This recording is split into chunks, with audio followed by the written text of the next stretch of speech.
I'm very worried about hornets, guys. If you don't know, I've had a problem with hornets flying into my window, through my window even. I think we might have like a nest of hornets in our garden somewhere, and we just don't know where they are, or like a hive. I guess they don't have a nest, they're not birds.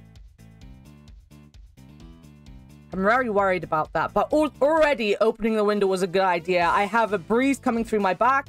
My chair is netted on the back, so I can feel the breeze on my back, and it's lovely. Should we get into the game? I have babbled for long enough. After 999, by the way, guys, the plan is we're gonna go back to Ace Attorney and finish the Great Ace Attorney Chronicles, which might take 20 years. I've heard that game is long-winded.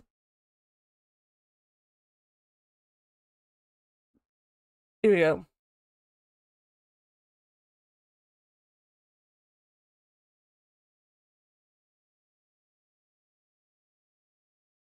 Leave Anna alone.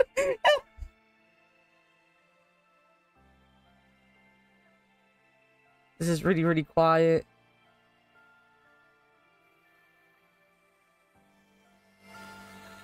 And that would be because this emulator is really, really quiet.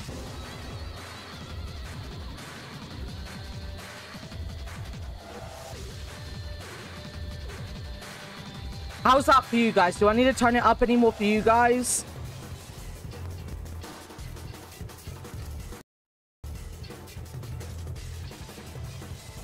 That's good to you? Nice. The emulator was at 10% volume. I don't know why, but it was at 10% volume to begin with. I am 0. Secret way out. Secret door that carries a 9.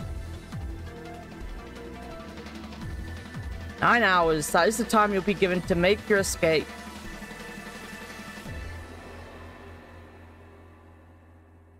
Now it is time. Let our game begin. Oh god. It's fucking Jigsaw.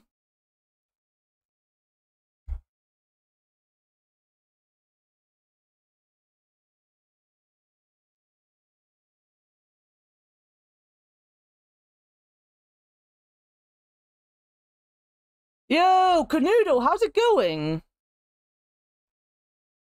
The BBC show 999? No, I've never even heard of it, I don't think. Sorry, I also messaged my mum because I want to get a fizzy drink of some sort.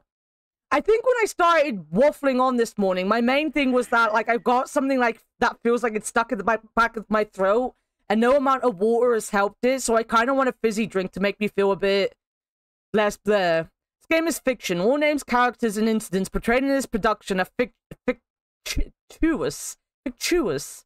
I know how to say that. I know how to say that. Yo, Cabron! You played this one? Nice.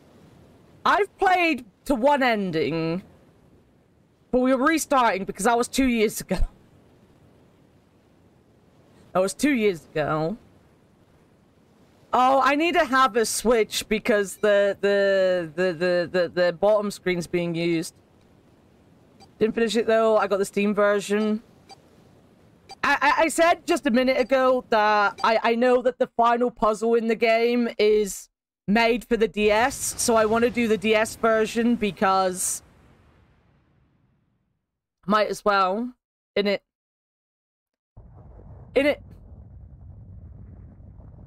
A loud noise startled Junpei awake, and his eyes snapped open. As he adjusted to the light, he realized that he didn't recognize his surroundings. Ow! With a crack, Junpei's head connected with something metal. He rolled over and threw out his hand to steady himself, but he found himself groping at empty air. His balance lost, and his still fuzzy mind struggling to understand what was going on, Junpei tumbled down to the cold grey floor. Ouch, goddammit! Is this Monty Hall problem? Maybe. Like halfway through, I think. That's fair, that's fair. Yeah, I was half tempted to do the Steam version because it's fully voice acted, whereas this one isn't, but... So the girl who was your school friend probably done it. That would make sense. Like, that's very Spike Chunsoft. God, what the hell? Junpei glared around the room, still trying to determine where he'd woken up. The floor had shaken the last cobwebs of sleep from his mind, and finally he understood where he'd fallen from. It was a bed. A 3-level bunk bed, in fact. Junpei had fallen, apparently, from the topmost bunk. His shoulder hurt, his knee hurt, his hip hurt, his entire body hurt.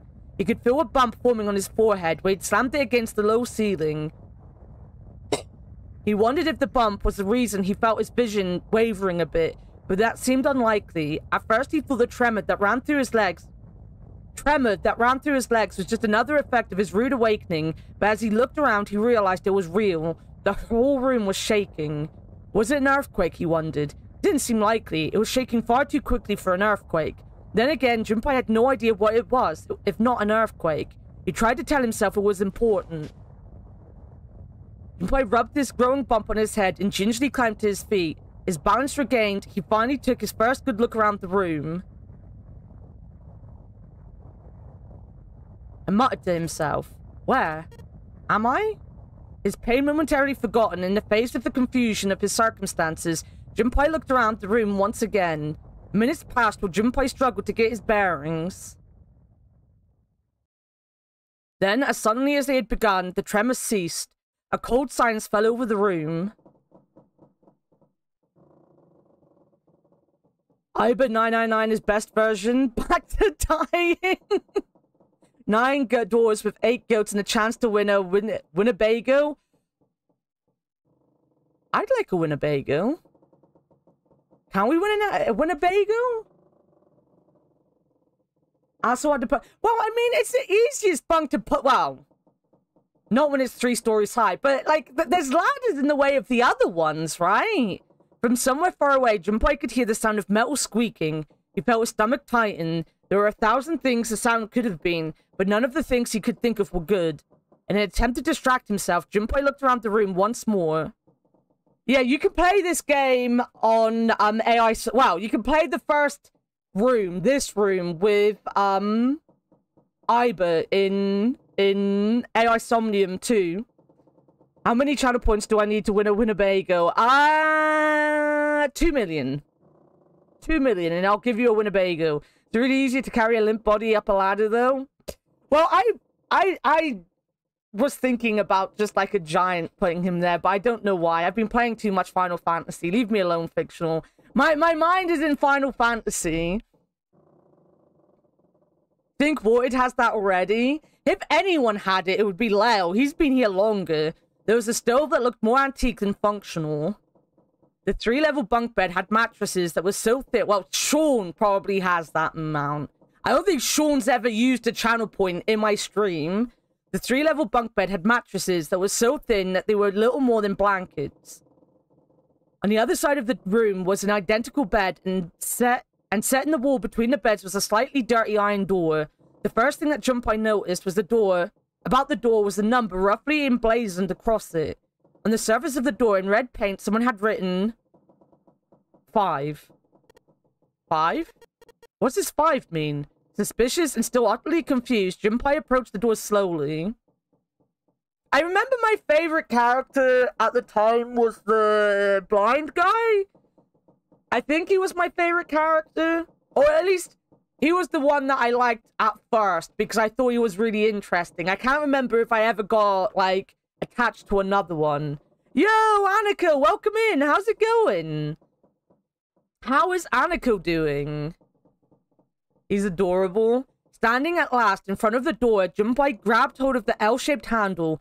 A push yielded no movement. A pull, the same result.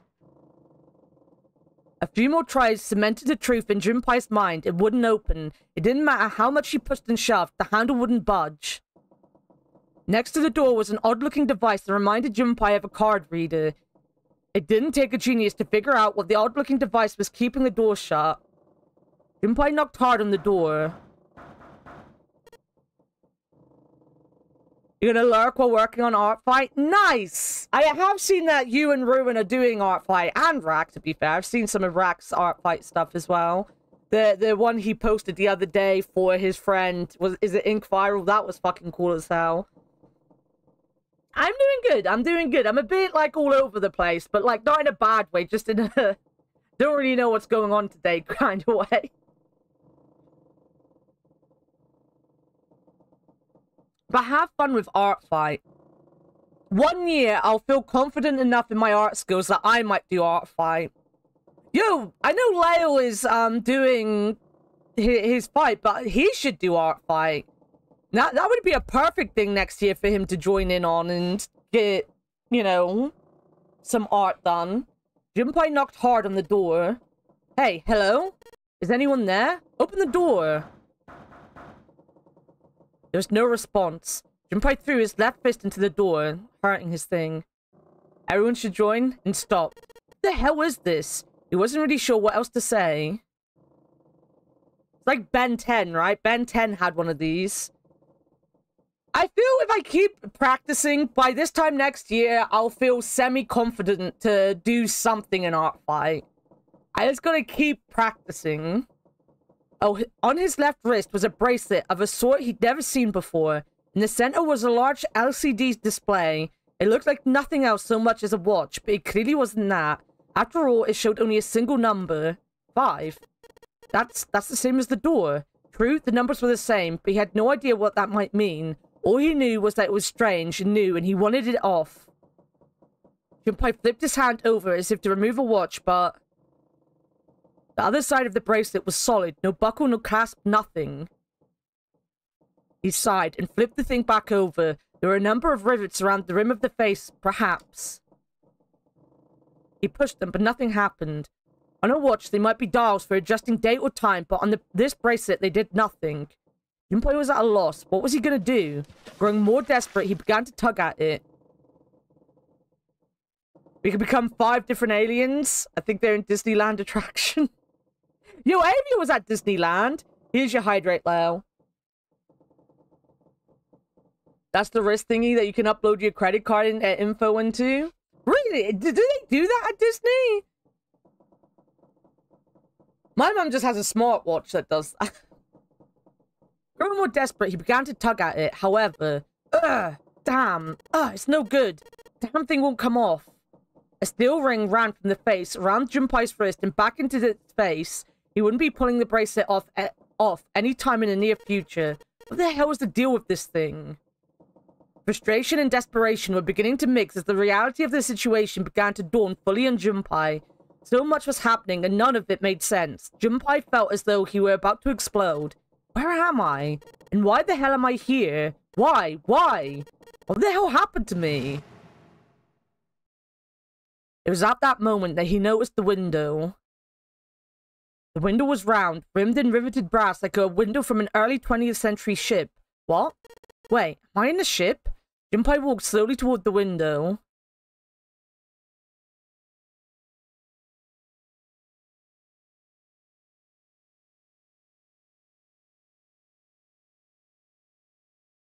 Sorry, I had to check something. I heard they do, but I haven't been to Disneyland in 120 years. It's actually the first visitor before even Mickey Mouse was invented or conceptualized. I can believe it. You know what, though? Warted said the most old man Warted thing he could yesterday when we were talking, because I said that Avery had been to Disneyland. I can't remember how it was brought up. I think I was going on about Florida Land, a whole new attraction I wanted to make with Florida men. But he said, I went to Disneyland Paris when it first opened, and I was like, oh my god, you sound so old. I mean, it came out of your mouth, Warted. He could see nothing beyond it but thick, impenetrable darkness.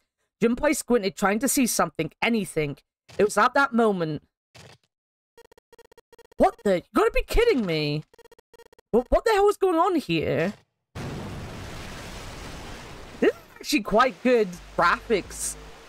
A crack split the glass at the window, and for a moment, Junpei stared at it. Then the window burst, and water began to pour into the room. What the hell? God damn it! Junpei yelled and spun around. His feet slipped on the wall, already coming through the window. He ran for the door. That's because I am a holder in it, you fucker. Of watching my 600-pound life last night. Did you see that Ken's got a new video up about someone who got arrested about a cheeseburger? I haven't watched it yet, but I'm intrigued about that. Hey, anyone? Is anyone there? Come on, if you're there, say something. There was no reply. As Junpei screamed and pounded on the door, the water began to rise. There's actually room. The primordial sea before prehistory even began. I can believe that. It was now ankle deep on the floor and rising quickly towards his knees. Things were not looking good for Junpei. Not good at all. He needed to find a way out, and quickly. Junpei ran, a hand across his forehead, brushing the sweat out of his eyes, and looked around the room.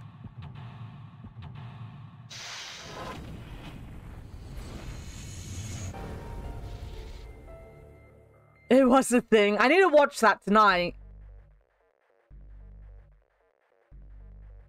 Operations during an escape. During an escape, you can move to different parts of the room by touching the bottom screen. Since many areas require very exact selection, we recommend you use the stylus. Searching during an escape. During an escape, you can touch the background to search anywhere in the room. Areas you can investigate will be highlighted yellow the moment you touch them. Depending on the nature of the location you touch, you might find an item or a hint. Begin searching by touching places on the bottom screen. How to move. Touch the triangle icon on the bottom screen. Doing so will change the viewing angle of the room and move you to different locations. You can do the same thing by pressing left, right, and down on the control pad. Bird's eye view. If you want to know where you are, touch X on the camera icon on the bottom screen. This will show you where you are and what direction you're facing. Saving during an escape. Pressing start will allow you to save. If you want to quit, we recommend pressing start. Purpose of the escape. The purpose of each escape is to get out of the room. How you do that depends on the room. You'll need to search all throughout the room to discover what you'll need to do to get out. Searching for hints and items that may help you find a way out. Alright, what is start?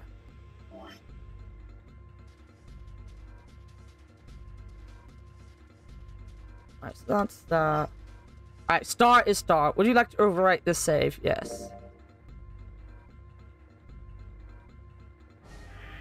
Save finish. Would you like to quit? No. Okay, I know what buttons I'm roughly pressing now. About items. During an escape, investigating certain parts of the room will allow you to obtain items. Once you have obtained an item, you'll be able to go to the item screen, touching L, item on the title. Okay. On the item screen, you'll be able to investigate, hold, and combine items that you found. If you want to investigate an item you found, touch the icon for that item in the item screen. And then touch the search in the top right corner of the bottom. Oh, God, I don't...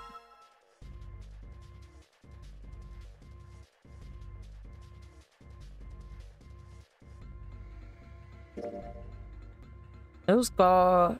and in red, blue. Touching an item while on the item screen will select that item. While item is selected, touching L back will return you to the room investigation screen. If you look down at the bottom left corner of the bottom screen, you will see the icon. This shows that you're holding the item. If you hold an item while investigating the room, you may trigger a reaction. Investigate suspicious areas with different items to see if anything happens. Pressing up on the control panel will select another item for you to hold. Okay. Oh, picture frame. There's a picture of a ship on it. There's screws keeping the back on. Okay. The towel next to the sink. Doesn't seem like there's anything hidden on the sink. This is the only drain in the room. God damn, Wood. Are you some kind of non-American space whale or something?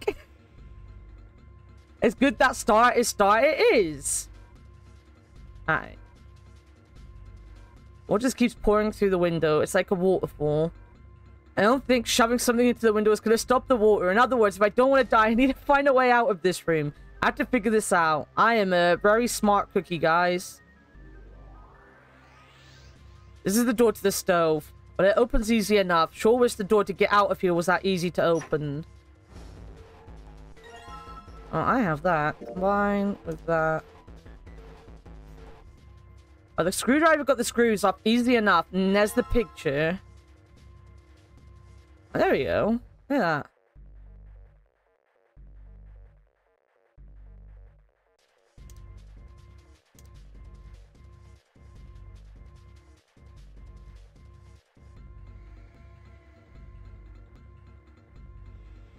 So let me write this down. Yo, Lovejoy, how's it going?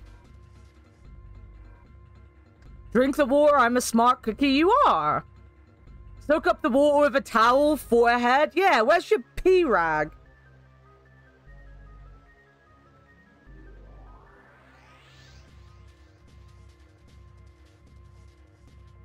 Okay, I'm going to be looking down a lot because this game will then require me to actually pay attention and make notes. And I'm going to be making a lot of notes because there's a lot of going back in this game and redoing things. So the better my notes are, the easier it will be to go back to things. So please bear with me. Can I combine these two together? Is the game that smart? No, it's not that smart. Alright. I say smart. I just want you to work it out on your own.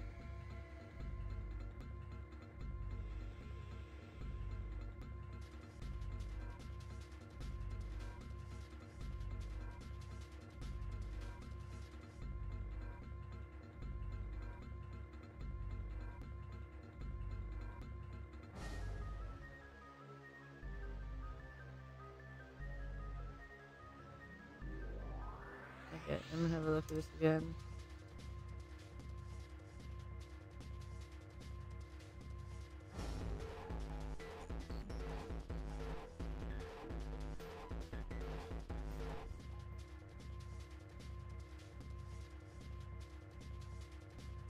Right, no, that's not the number I thought it was. This is that number.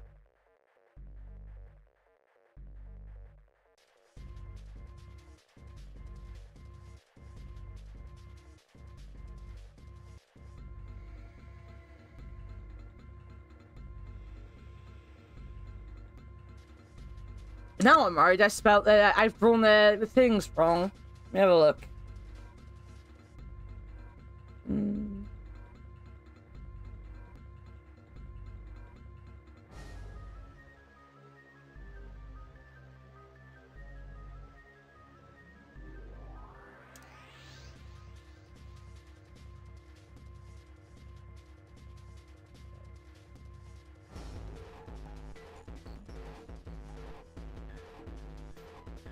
Can I take screenshots? I can, but I am old school. I love having it all written down as well. Not only that, this notebook, when it is filled up, is going to fictional for being the first person to reach 100 gift subs.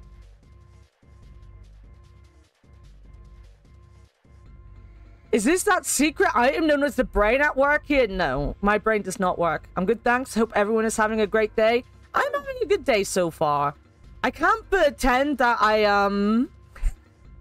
that I've been awake for much of today, but I'm doing good compared to what I could be doing. I hope you do it. Well, I've already asked you how you're doing. Wonder why that's here. I mean, I've already used it. Let's see what see if there's anything in here. Huh, looks like there is a key. Yeah, there's a little blue key in the bottom of this pot. Odd. Alright, I'm guessing I'm gonna need to find a red key as well. Okay.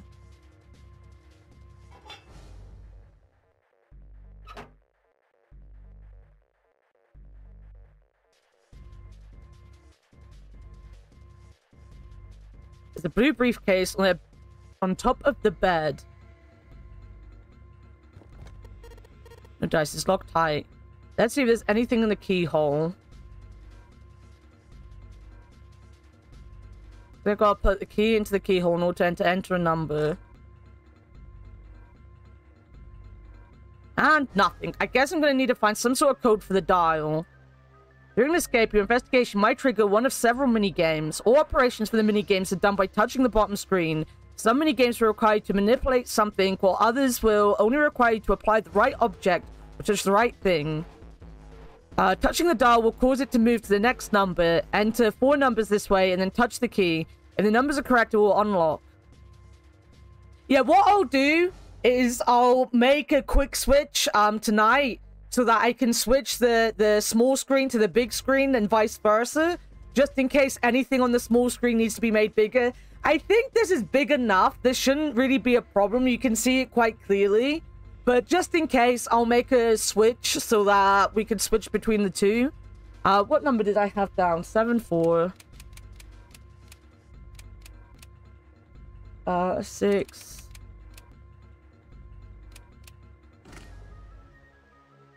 See, I was wrong. I was wrong. Damn it. Open, you stupid thing. I think it's gonna open if I whack it on the wall a couple times. Might make me feel better. Not gonna help, though. Alright, Junpei, don't freak out. Keep it cool and look around for some more clues. Alright. What else have we got? I'm gonna find up there is that pillow. Damn it. Isn't there anything else I can use? Wait, no. Ah! Yo, ABC, how's it going? The pipe on the other end of the bed. There's nothing up top.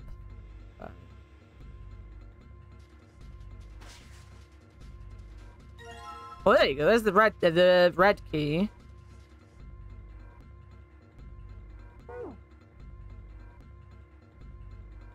Junpei grabbed the key and shoved it into his pocket. He intended to leave immediately, but something stopped him. His reflection stared back at him from the mirror, but he scarcely recognized himself. What's up with my face? His confusion was well justified. His face was drawn and pale, and the dark circles under his eyes made him look as though he were nearly dead. Man, what the hell happened to me? How did I end up in here? Even as he said it, something in his mind opened and a memory bobbed to the surface. It was the last thing Junpei remembered before waking up in the strange room. It was past midnight when he came home. Oh, we're getting some story here. Junpei shuffled up the stairs and opened the door to apartment 201. Inside was his apartment, a small one-bedroom affair that ran him around $630 a month. He moved into it when he entered college, and so far he'd been there for 3 years and 7 months. He stepped inside and turned on the lights. The fluorescent lights of the ceiling blinked and flickered slowly to life as if waking from a deep slumber. Also, I forgot to reset my, Mon chat. So I know when my ads are starting, which is in 3 minutes. But yeah, I'm doing good, ABC. I hope you're doing well. I'll do another hydrate now. The cold light illuminated the landscape. He'd come home to so many times before. Everything was as he'd left it. The magazines piled up in the corner, the textbooks collecting dust, the CD cases covering the floor, the jeans and t-shirt he'd worn the day before, then tossed onto the floor. There was one thing that didn't belong, however. There was a breeze. Breaths of cold night air wafted into his apartment, carrying the smells of autumn with them. The white curtain framing the windows swayed gently in the wind. Huh, that's weird. Did I leave that open? Junpei walked toward the window, trying to remember if he'd closed it or not before he left. One of the panes was hanging open. He stuck his head out and looked around. Nothing seemed out of the ordinary. Junpei shrugged. He must have just left it open earlier. He closed the window. Then it happened. Junpei turned and found himself face to mask with a man dressed all in black. The man wore a deep hood and a bulky gas mask. His face was entirely hidden. Junpei tried to scream, but all he could manage was a strangled croak. He tried to step toward the man, but his legs could no longer support his weight. Junpei collapsed to the floor, a crumpled heap of limbs like a discarded puppet. Too late, he noticed the white smoke that was quickly filling his apartment. A small object shaped distressingly like a grenade sat on the floor in front of his face, hissing. The white smoke poured out of it at an incredible rate. The smoke had grown so thick that the details of Junpei's apartment began to fade into the white haze. He could feel his mind begin to fade as well, a white haze that was not the smoke creeping into the edges of his vision. Consider this a privilege. You have been chosen. A rasping voice wormed its way out of the gas mask. It was cold and harsh and distorted in some way Junpei couldn't put his finger on. You are going to participate in a game, the nonary game. It is a game where you will put your life on the line. That was the last thing Junpei remembered. The white smoke overpowered him, the masked man faded from the vision, and he felt his consciousness fall away into the white mist. That's right. The guy with the gas mask. That son of a bitch must have taken me here. As to who the man was, or might have been, Junpei had no idea. Indeed, he wasn't even sure that the assailant had been a man. The voice had been cold and mechanical, likely passed through a voice changer, and the body had been covered in a thick cloak. Who was the man in the mask? You have been chosen, Junpei remembered that much, but what it might mean, that was beyond him. Junpei had no idea where he was or why he was there. There was only one thing from his memory that seemed important. You are going to participate in a game, the nonary game. It is a game where you will put your life on the line. The nonary games, huh? What the hell is a nonary game? God damn it! With a yell, Junpei drove his fist into the mirror. Alright, we're going on break. I will be back in 3 minutes. Everyone get up, hydrate, look after yourself. We will come back to this in a moment. I will also save the game. There you go. We're saving. Go, verb. And it spells my name! Guys!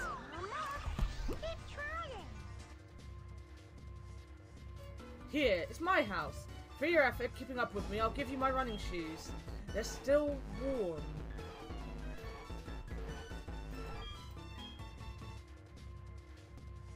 Yeah, I'm like that with. Fuck off.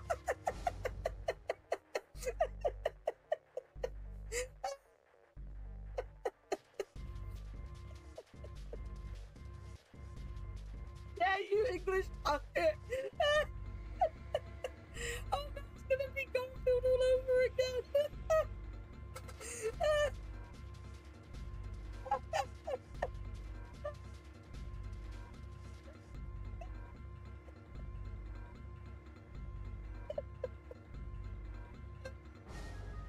I can hear it in his English voice.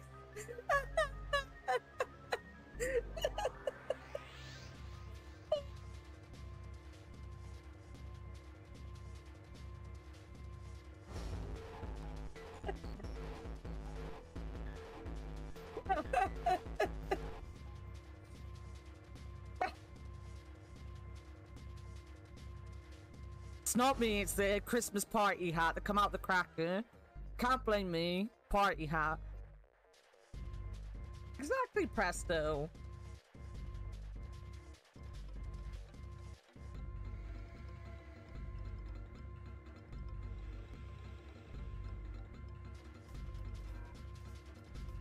Oh my.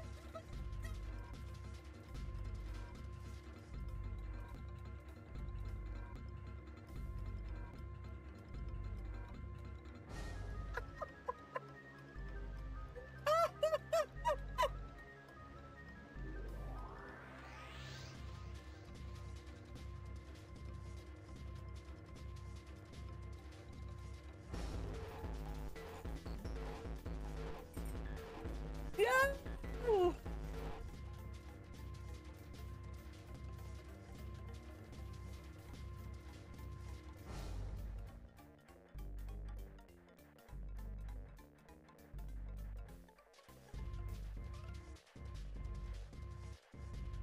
I've never made a pun in my life.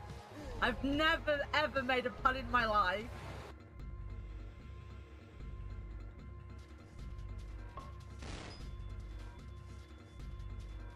You are a fucking cunt. You.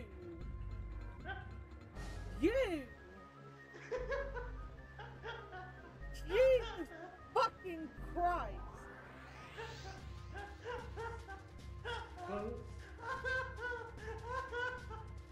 You.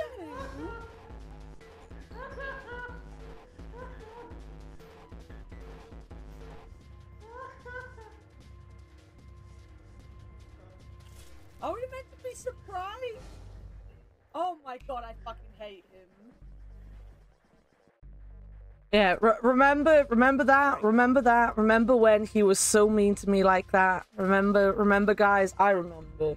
Sorry, I had to also turn my fan around for Scooby, because Scooby is very warm. He's not feeling too good. He's kind of like spread out as much as his fluffy little body can on the top of the stairs. Welcome back. Thank you.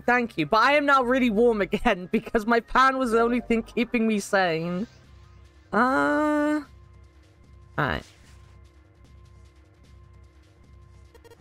5, huh? What does that mean? Guess it's a lever, huh? Maybe if I pull it. Well, it looks like pulling on the lever just makes a weird noise. Great. The light's still red and the display hasn't changed. Still a smelly dog? I don't know if he's smelling today. He probably does. My mum got, like, because the thing is, we usually let him, when it gets to this time of year, go into, like, the little streams and rivers around here. But we couldn't take him over to where the river is because he keeps getting ticks over there. So we don't want him to get ticks when he's got, like, this thing on him that if he starts bleeding, he's gonna bleed to death, you know? So we had to stop taking him there. And then they put a load of shit in the stream. Because of course they did. Because apparently some people don't like having dogs in the field. The big field meant for dog walking. They don't like it. So they put down poison and they fucked up the stream, which was even dangerous to the little kids. And there's a little play area right next to the stream, like a literal playground that they made on the field for the kids. But no, they fucked that up. So he hasn't been able to go into the water at any point. So my mum got some dry shampoo for him because we can't put him in the bath because Catherine traumatized him with the bathroom when he was a puppy. Not, for a change, not intentionally, but you know what she's like. She was like, well, he's a puppy. He should like having a bath. We were like, no, Catherine. Pets don't like baths. They just like going in water, you know? But she sprayed him with the shower, so he's always scared of this. My mum got him some dry shampoo so that they could wash him off a little bit because his white bits have got a bit orange because of all the grass stains and stuff.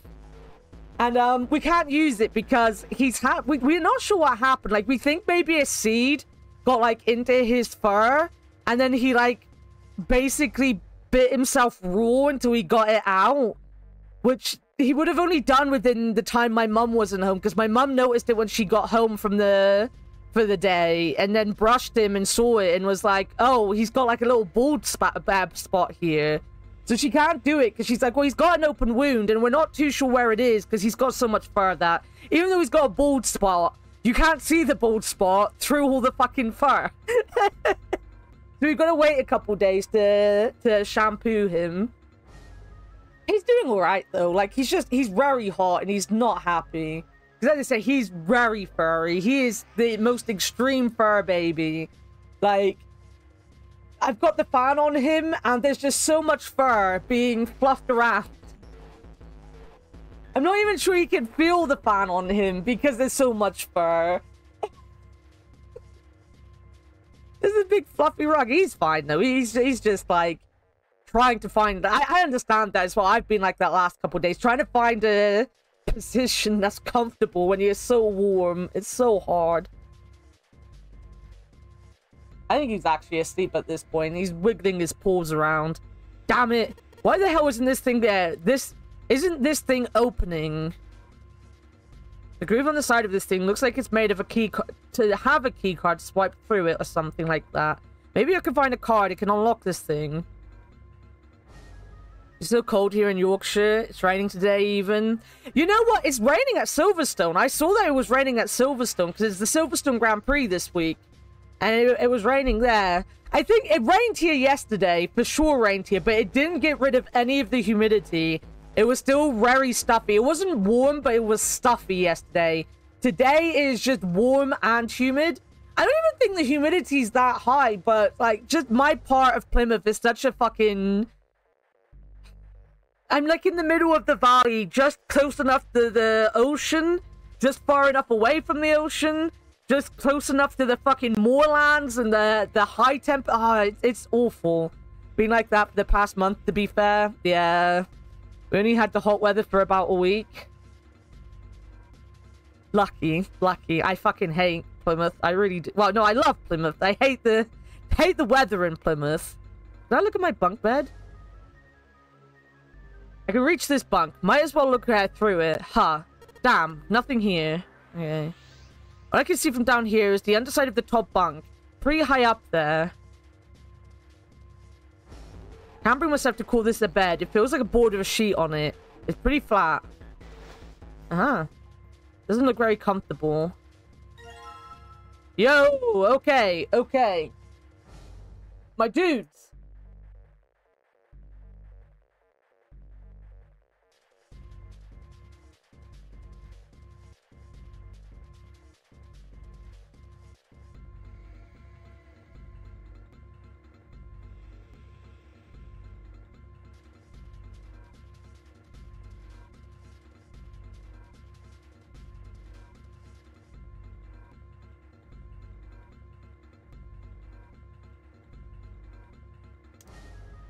Okay, so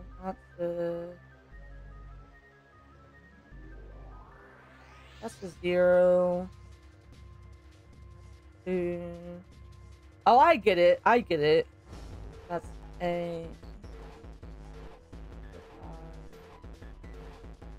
So blue equals 0, 2, 6, 3, and red will equal 7, 4, 8, 5, maybe?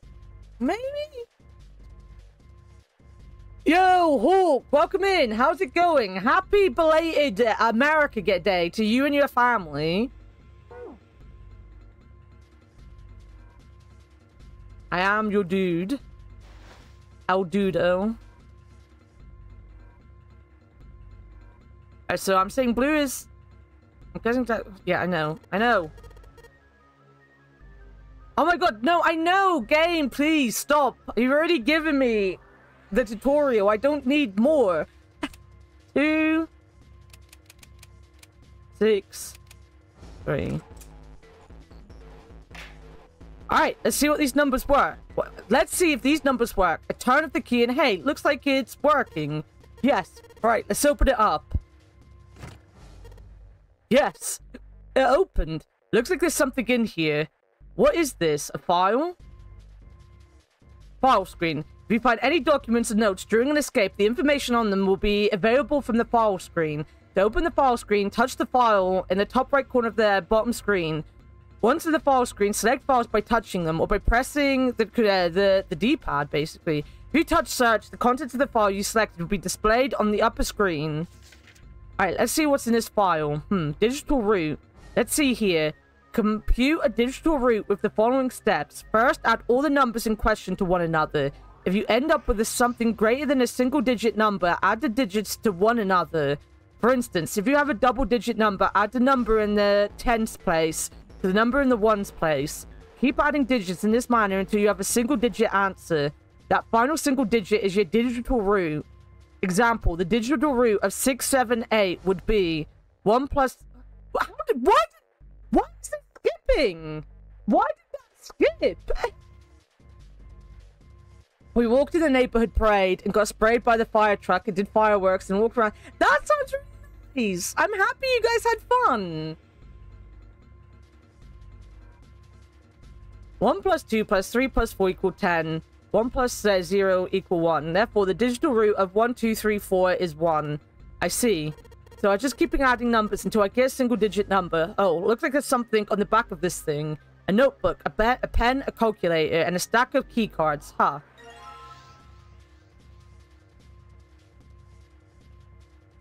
Stack of blue key cards, right. Looks like some key cards. There's numbering on each one. 6, 7, 8. What is it? Does that mean something? 6, 7, 8.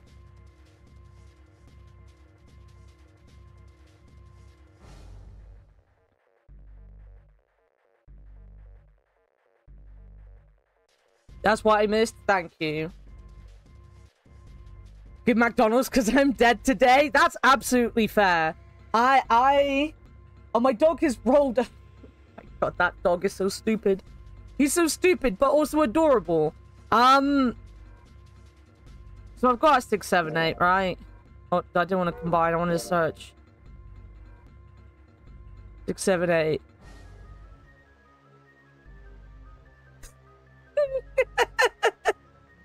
Of course you'd know how to spell boober. Of course, well, boobs, not even boober. Version played of this had a little calculator built in. This one has a little calculator. We just got given a calculator. New material has been added to the screen. Calculator. The calculator screen can be used during the escape or during a novel sequence. During the escape, you can access it by pressing the Y. This will open the calculator screen.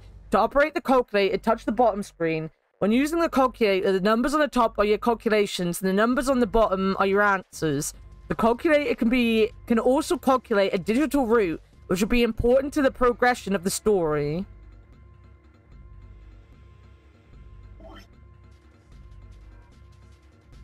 Okay.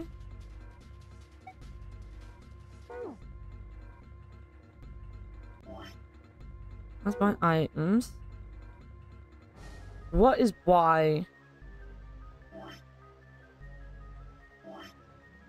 Alright, Y is A.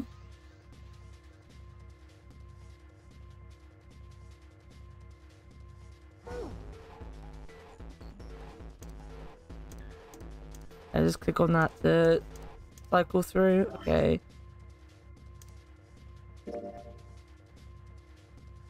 Keep pressing combine. Alright.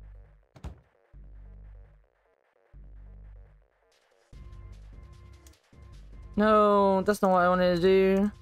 That's not what I wanted to do at all. Cards with the numbers on them. They're not gonna... No, we already know this is 3, right? Yeah, we already know this is 3. Pretty sure this is where I'm supposed to use them. Alright, let's slide this card and see if it works. And no. Like, Fictionals literally told me that was 3. It's not working. Why, damn it? Do I need some other cards to get this to work? Shit, I need to find more cards now. Alright, well, I need something red, right?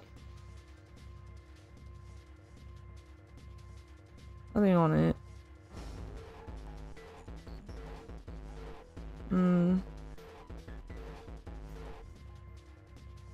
The wall's already up to the chair. I mean, you're gonna have to move faster, buddy. Else you might dodge. Blue briefcase. We need a red briefcase, though. That's what I wanted to do. Nothing left in the mirror.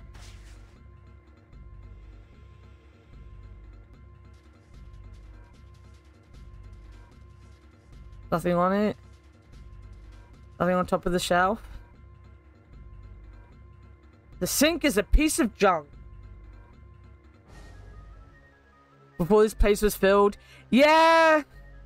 I think when I first played this, I got like really worried that I was being timed. And then I realized I very much was not being timed. And I was like, okay, I was panicking for no reason.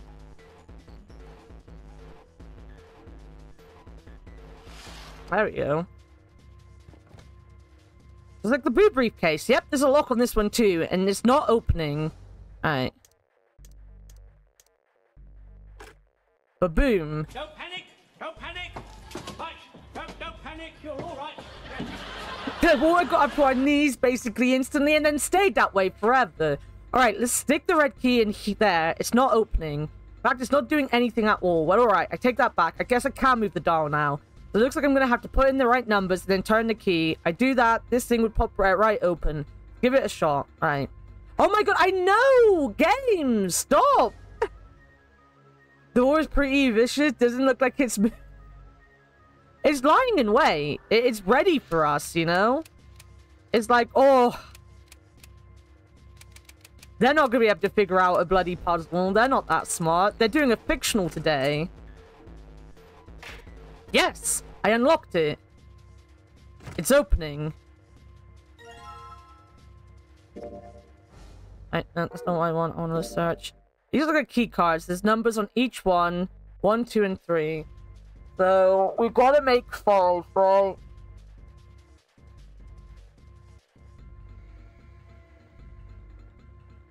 I made a mistake getting out of bed to be mocked today. Would you want it any other way, fictional? Can I combine these two? No. Okay.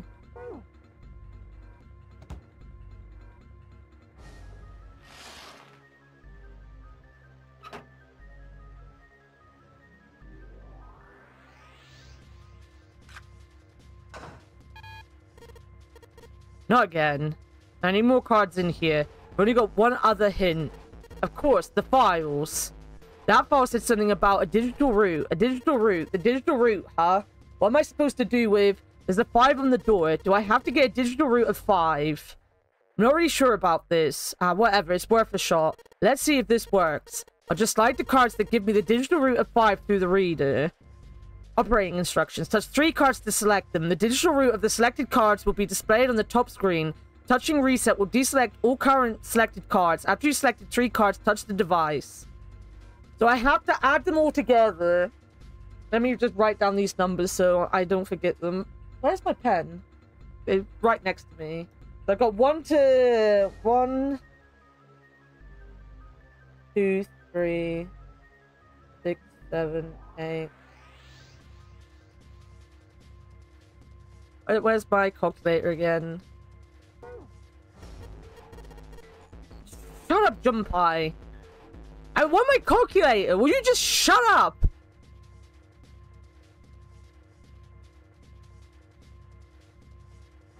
I know this.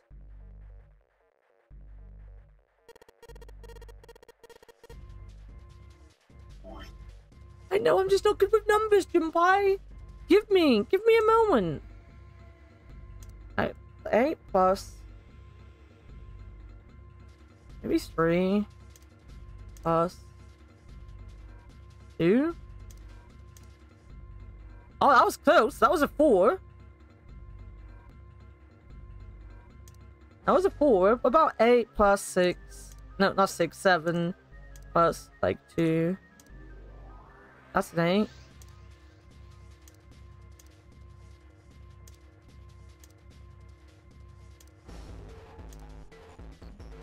Nine. Do I need to do like is it like the pluses? Yeah.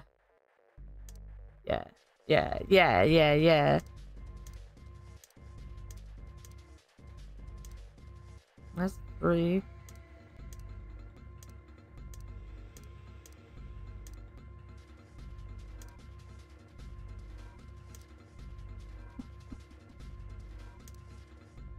Don't worry, guys. I am terrible at maths. I don't even engage my brain with maths. I will brute force everything in this because I genuinely can't stand math.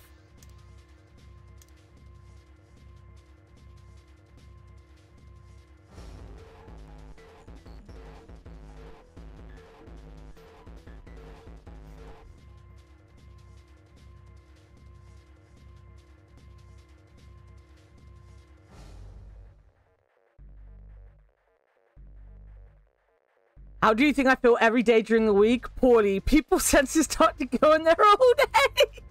Wow. Wow.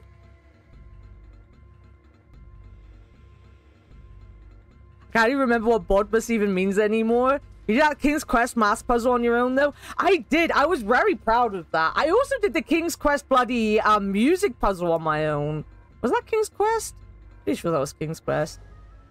You fancy golden cap. Have you been the boss yet, Leo? My dog's gone. I can get my fan back. I'm still just gonna hit numbers, right? 1, 2, 3 is not. Wait, 3, 4, 5, 6. That's a 6. Oh, if only I had a 4. That's 3.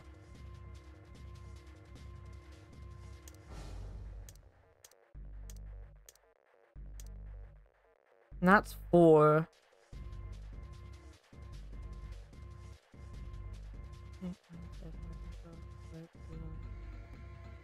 We need to get 14 basically is what I'm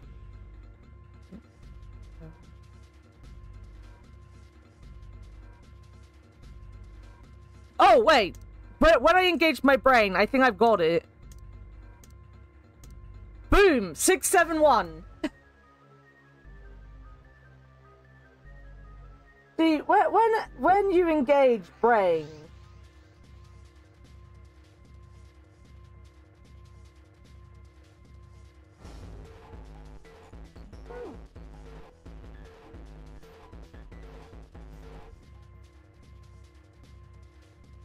Bedmus equal brackets, exponents, division, multiplication, addition, subtraction. Oh, is that about how you structure, like, long form equations? Like, anything in a bracket is done first and kind of like all that stuff? Is that what that is? Oh god, I hate this tutorial. Thank you for the GGs. Is the order, yeah? I vaguely remember that. Like, I always remembered you have to do what's in the brackets first and stuff like that. So 1, 6, 7. Alright, I think this is gonna work. There we go. There's a new noise. Huh? Did I just unlock? Well, that light was red and now it's blue. No doubt about it. There's nothing keeping me in here now. Time to go. Yeah, no, I pressed the wrong button. Don't worry. There is a game I want to play, and I have it on Steam, but I'm thinking of playing the original on the DS. Wait a minute, give me a second. It's called...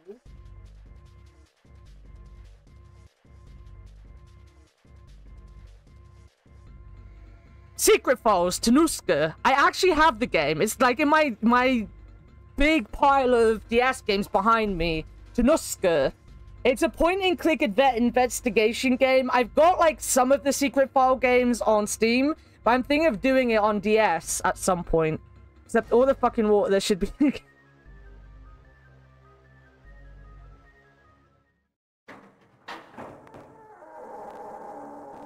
You have that somewhere? It was a good game. You found it. Yeah, we got out. It's a great game. It's a great game. I love that game. I can't remember. I think, like, I used to get, like, accompanied by a wall of angry water. Junpei shot out of the room and into the opposing wall. Gasping to catch his breath, he looked around. There was not that much water in our room. There was not that much water in our room, else we would be drowning right now. But yeah, I remember, like, it went, like, we used to go every, like, I think it was Thursday, shopping with my nan to Morrison's. And they had, like, a very small game section.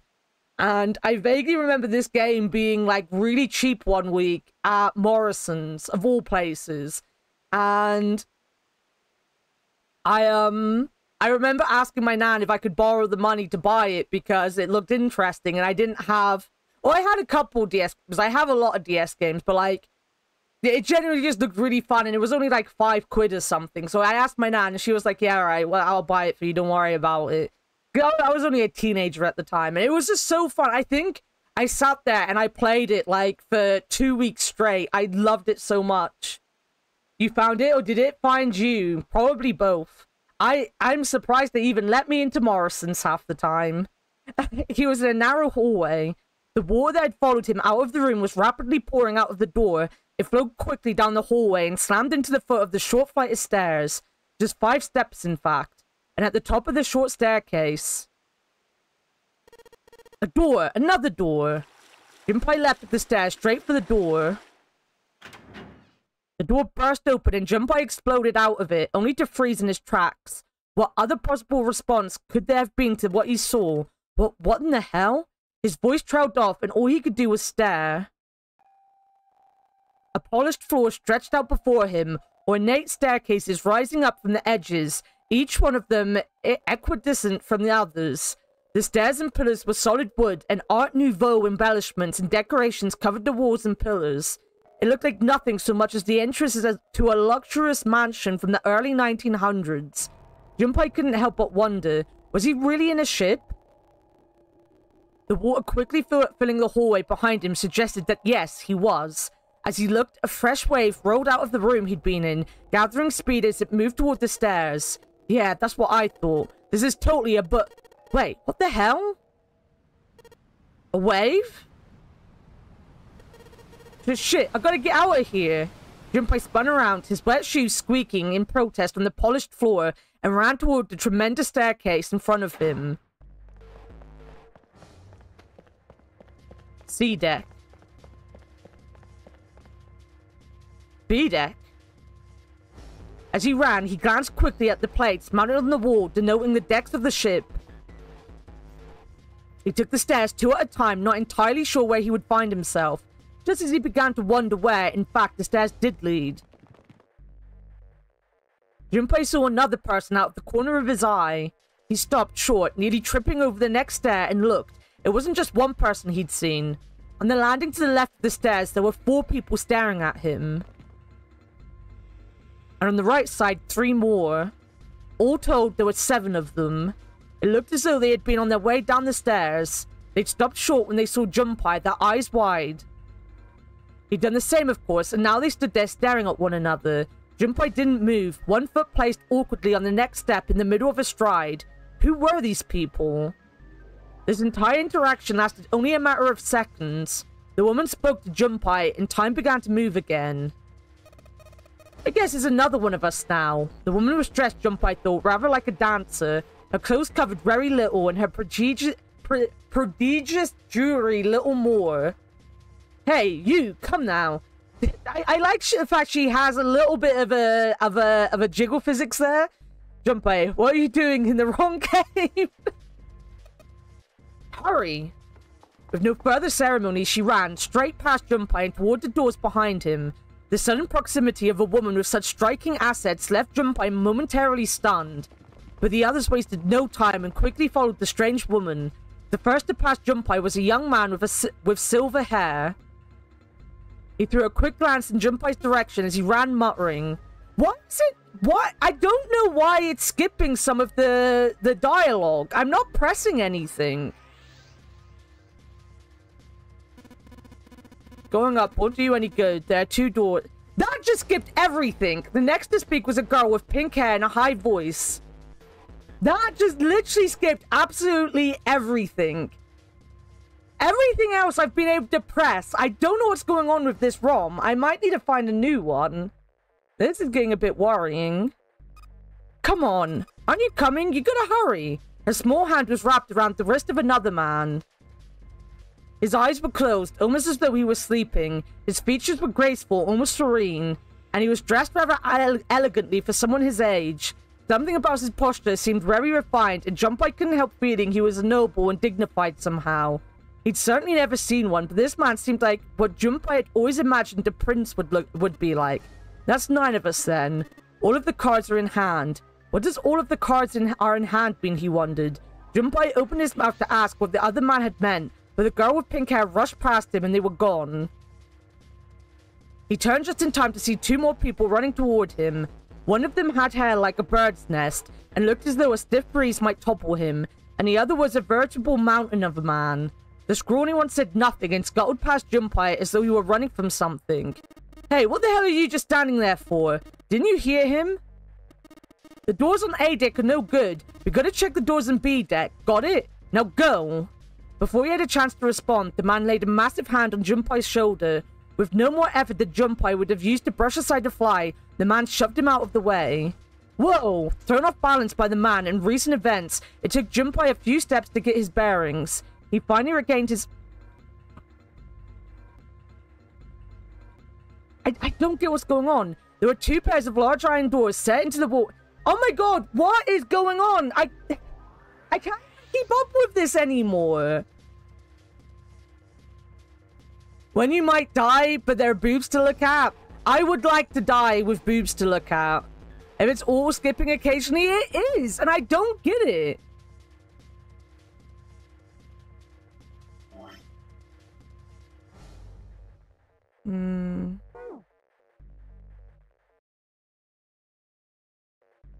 The door on the right had a 4.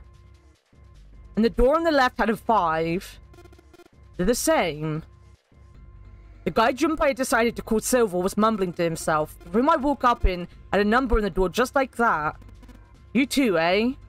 With an arched eyebrow, the lion looked over at Silver. My cell was the same, a number upon the door. I opened it, ran down the hallway outside, and found myself in a rather grand room.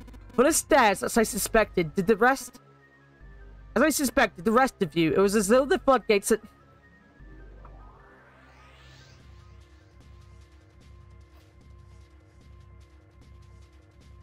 Haunted controller funked up occasionally during Chicken Run 2, right? I don't know if this is with the ROM or if it's something I can stop. Give me a second. Thank you for 7 months of despair. 9 hours, 9 persons, 9 doors, but why are there only packages of 8 floors? Welcome in, Cursive. Thank you so much for the 7-month resubscribe. Welcome in. Sorry, I'm trying to figure out if I need to do something.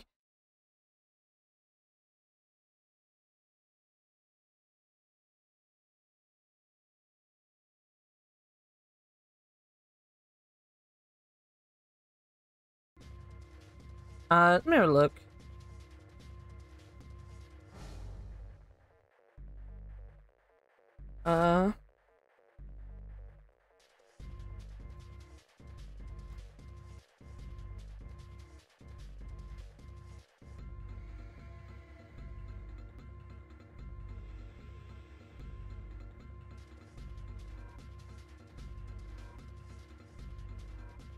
Everything's about the skipping text.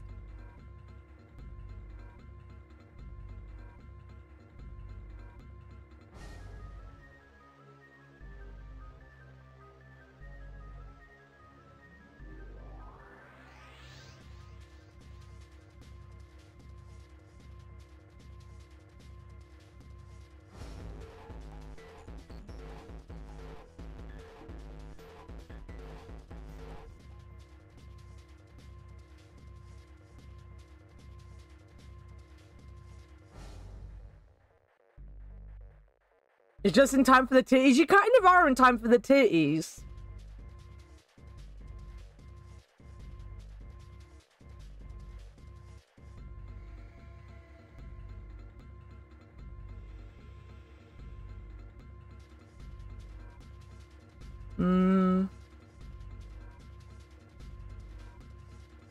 Want me to send you my version? What, do you have a ROM of this?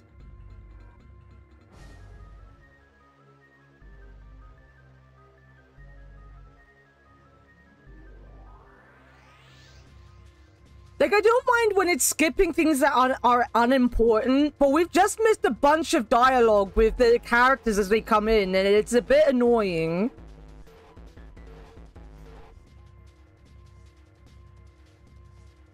Shin titties is like an entity, but with... Have you seen? Shin does have titties, my dude. Shin 100% has titties. I have seen them, along with the hidden bananas.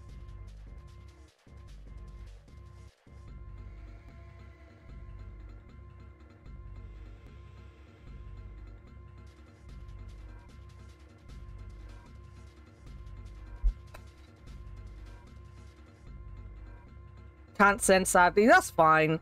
I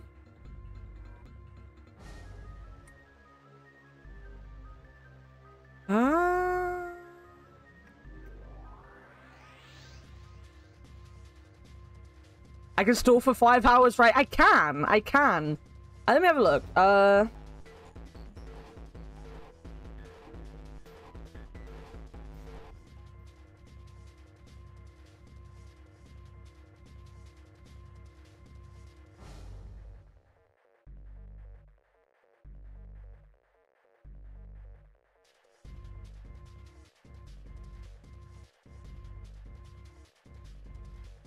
Has my download started? Because I don't see the download. And that's why I thought it hadn't downloaded.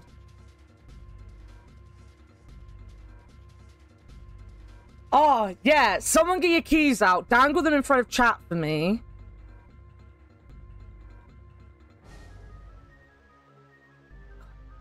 Fucking websites.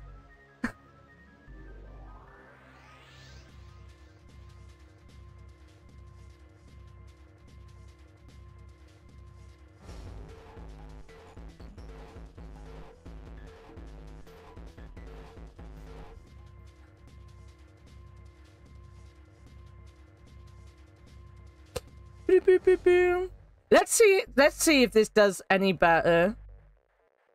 Me too. I did too. Yeah, door with a number on it. It soon became clear that each one of them had awoken in a room with a locked door and solved a puzzle to escape. They'd all end up in the same room, almost as though they'd been guided there.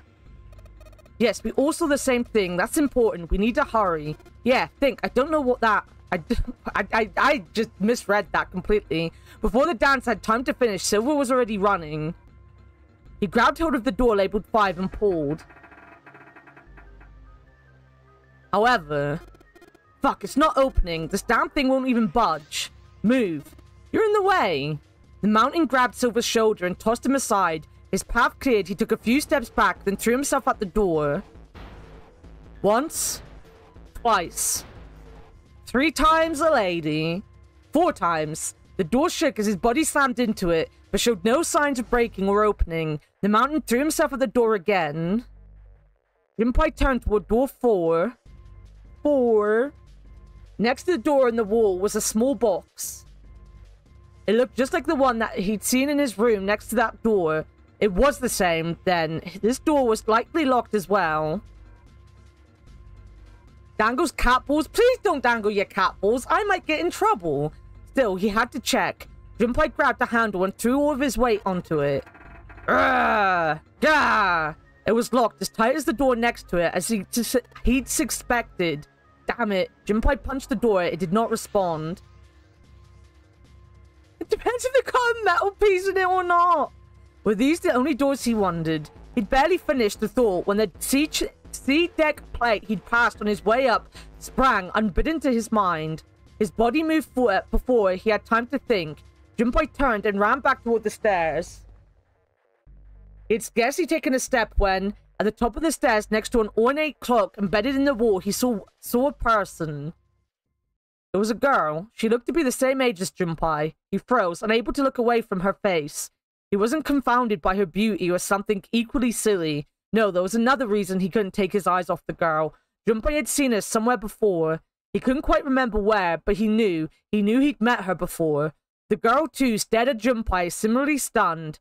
Her response suggested she'd seen him before as well. Without saying a word, Junpei walked slowly toward her. She didn't move. It was almost as though she was held in place by some sort of magic spell. As Junpei stepped onto her landing, the spell broke. No sooner had he set his foot down than the whole ship shook a second time. Ah!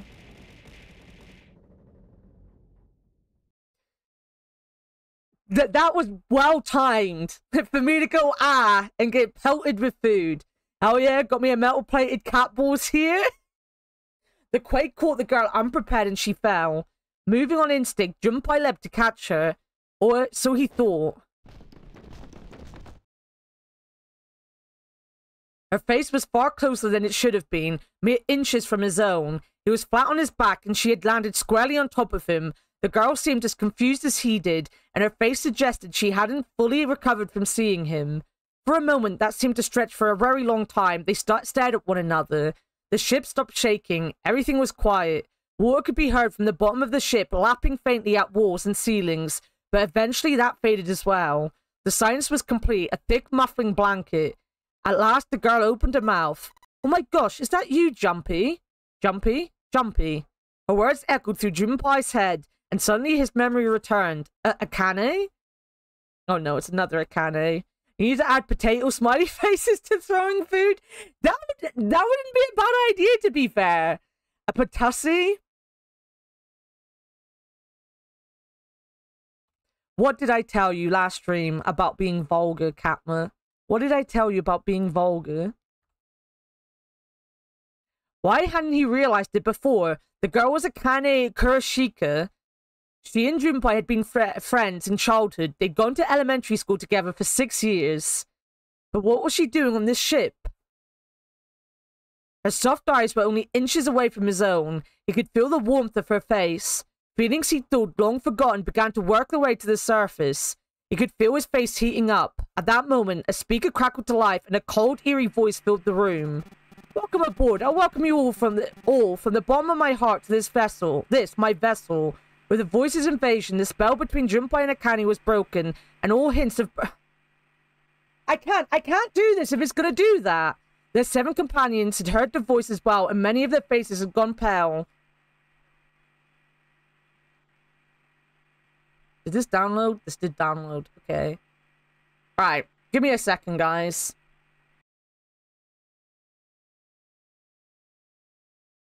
Anna being dad. Ban Shin. Pamasi. You told me nothing? You can't prove it? Dude, it was only not yesterday, the day before. I can literally prove it. I've got to find places to go, people to see. It's in here, it's in there. It's over here. A ball.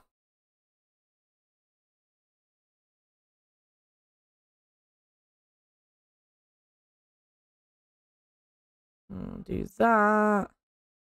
Get rid of that. Back in there. Back in there.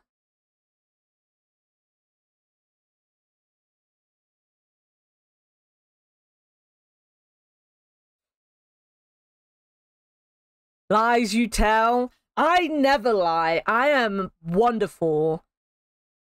Imagine mods being around then and present for the conversation. Yeah, imagine. Imagine. Alright, guys. The last 2 hours of the stream never happened.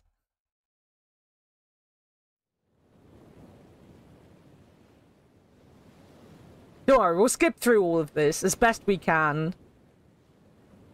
This one, though, keeps having a skip when it goes between things. So I don't know how much better this one's gonna be.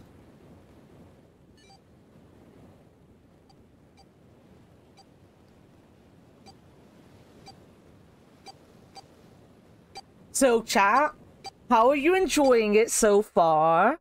How is everyone doing? I don't want to give up on doing the DS version, but if this one also skips, I might go onto Steam. I don't want to miss bits of the story because the ROMs are broken. Like, as annoying as that would be for me, like, this is a second ROM, and if both of the ROMs end up being broken, then I'm not going to look for a third, I don't think. I'm just going to start up Steam. Well, I can't do that this week because I need to download it, and it's a big game. I wouldn't get it downloaded today. Well, I would get it downloaded today, but not on stream. There's no Mystery of the Druids. I'm so sad that I didn't let Leo make me play Mystery of the Druids. Yaru looks like he's having so much fucking fun with that. Like, even away from my experience of the game, I don't want it skipping for people that get invested in the game itself and missing out. Like, genuinely, it's really upsetting that that ROM did it. But hopefully this one won't. But it didn't start skipping until later on anyway, so we won't know. I'm going to quickly get through this area, though, so I'm not going to read it again. We're just going to quickly run through it, like, blippity blippity blip. I was hoping that the save would be, like, localized to my PC, but apparently it's localized to the ROM, which makes sense. Like, that is how save files work. I mean, you know. Mystery of the Druids is peak. That game, I've never seen much of the game. Like, I've never seen a playthrough of it. I've seen a couple videos on it. I didn't realize that the actual puzzles were quite good puzzles. Like, even the puzzle that Yaru got kind of stuck on, you know, I was there like, that would have been the first fucking thing I thought about, right? Like, using the file with the door. Because when you've got a locked door, one of the first things you try is paper on door. Files, anything paper related on door, point and click necessity. It's a fun game for sure. What the fuck, man? They stabbed my burger. What? Really? What burger did you get? I can understand it maybe if it's like a double cheeseburger that's like wrapped, but if it's in one of the boxes, that's just gonna fall apart. It's not great puzzles. Half the game is trying to find. Well, it's a but that's so. Oh, that would drive me insane. If I got that, I would genuinely be like just back on the app like McDonald's, please. What the fuck are you doing to my burger? That being said, I'm a plain bitch. I always get a Big Mac. So the Big Mac's kind of cushioned from anything by the 2 heads of lettuce they add to the box with a Big Mac. You know? They like to make sure you get your lettuce with a Big Mac. But I'm really enjoying Yarrow's Mystery of the Druids playthrough. I was gonna be like, I'm not gonna pay attention to this so I can play it, but I'm just enjoying watching him do it, so... So your burger stays together. Exactly why I get quarter pounder, because a Big Mac is just that. It really is. I don't know why they fucking do that.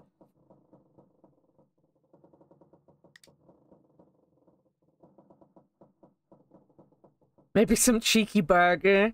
They definitely make sure that they put some cheese on there, right?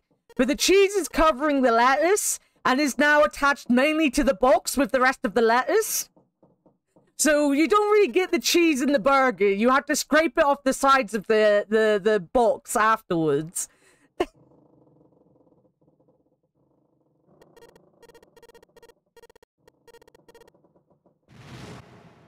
Bloop. So, we're gonna have a break in a minute anyway. Like, I don't think I need to pick everything up. Like, I think if I know it, that I should be able to just grab everything and do it that way. Gives you a feeling of being full, since you aren't likely to go back for seconds in McDonald's.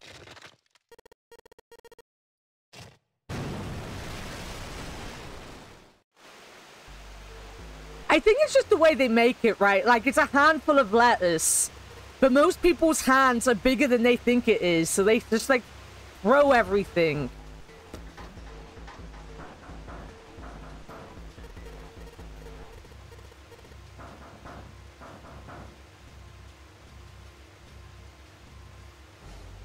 I don't know.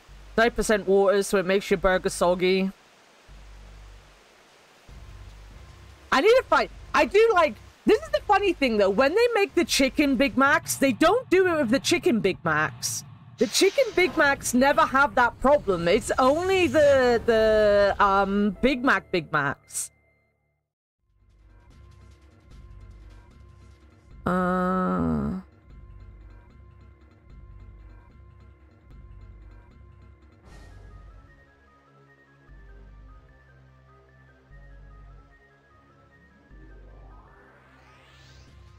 Come on, game. I don't need 200.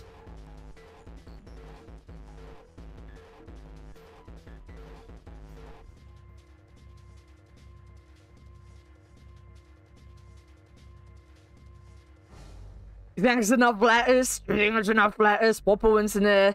I've never liked Burger King's burgers. I don't know what it is. I don't like them.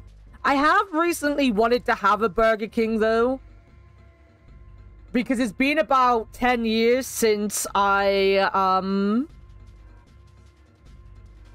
had a Burger King. Oh, I didn't need that. I need that.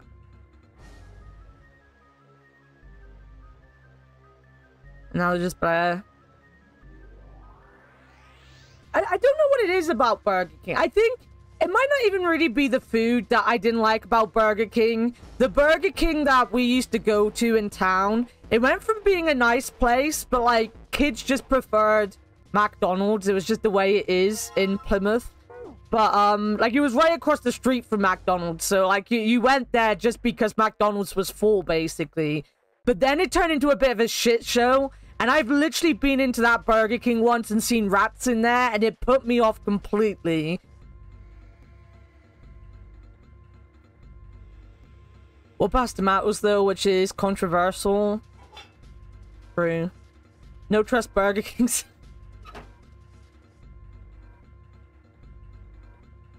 Alright.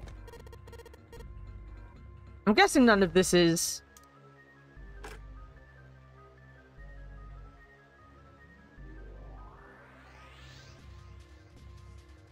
there isn't one near me. McDonald's was full of free toys and jungle gyms. Well, Burger King had toys as well. In fact, I watched the a video that was going on, like this was months ago, about how Burger King actually stole the Disney sponsorship from McDonald's. 0263. There's not the jungle gym. We never had a jungle gym in ours. Shut up and eat your rat burger. I am not a dwarf. McDonald's Happy Meal toys are fucking diabolical now. It's literally just cardboard cat. Yeah.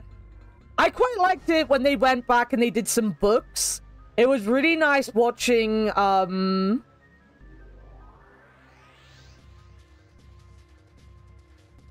or seeing my nieces get some really nice little books with their stuff. Robert Downey Jr. had a burger from Burger King that was so disgusting that he decided to get sober because of it. Is that true? I remember watching that with you guys. Yeah, it was back when I was deep diving into, like, American fast food restaurants and stuff. The places you go sometimes. Never played in it though. I always thought some weird dude in a clown outfit would pop up. See, as I said, we didn't have jungle gyms in like our McDonald's, but we had like those family pubs that would have like a children's play area next to it. So like we had like the Wacky Warehouse and the Deep Blue Sea. So like the Wacky Warehouse was just like, I think the the mascots for that were like two twin kids, and then the deep... no, I don't think it was called the Deep Blue Sea. It was called the Deep Sea Den. That's it. The Deep Sea Den. Their mascot was a dolphin, and like you could go in, you could get your food. Whoever wasn't driving could have a beer. The kids could have their food. You got like 2 hours in the jungle gym. Good times, good times. We kind of have something like that now, but it isn't connected to a pub. It's just a play area for the kids. It's called Jump, I think. Might be made up, but I didn't make it up.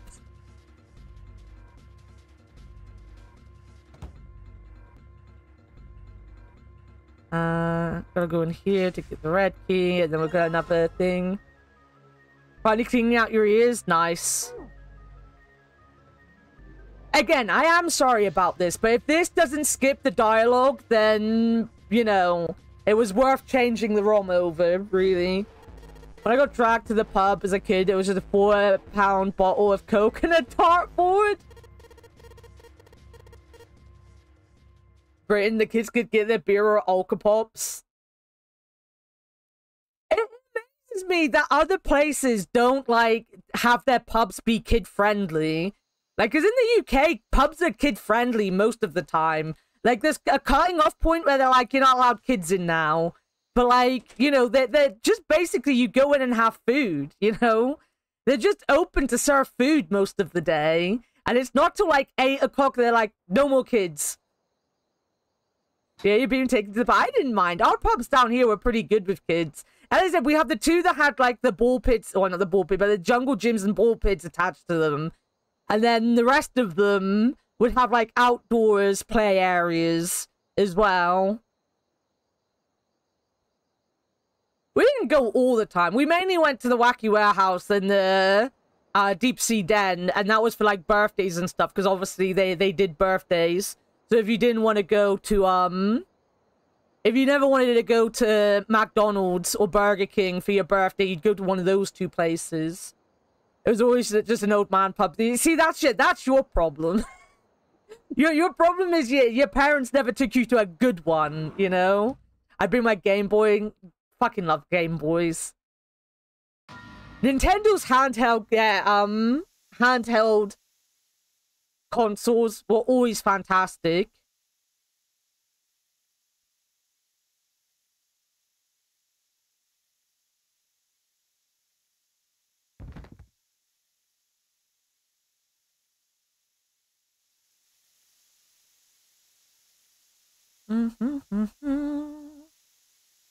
da da da. See, guys, I'm just practicing my my speed running. I had to make sure you had your flat cap on.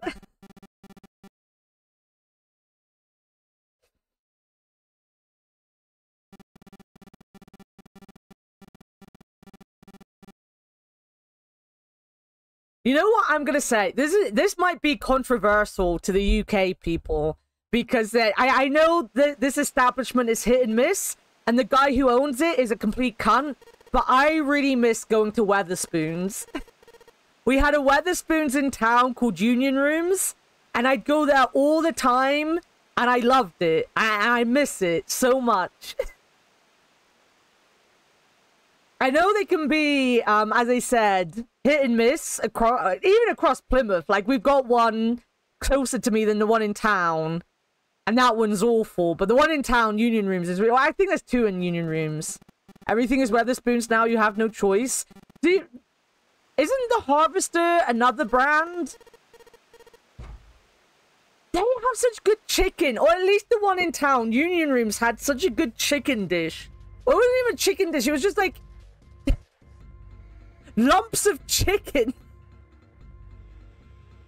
Some are definitely better than others. They really are. Okay, I'm back out. Boom. Boom. Boom. Boom. Boom. Boom.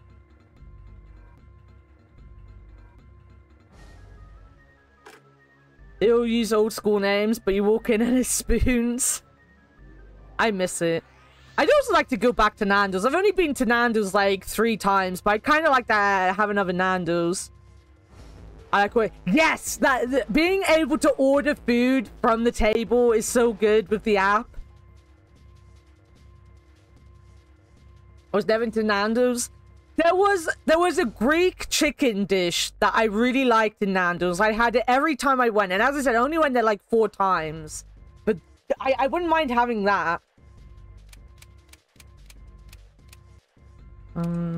Or a 5. You don't like that kind of chicken? That's fair. That's fair. What's the other place? We had a Frankie and Benny's, which was nice.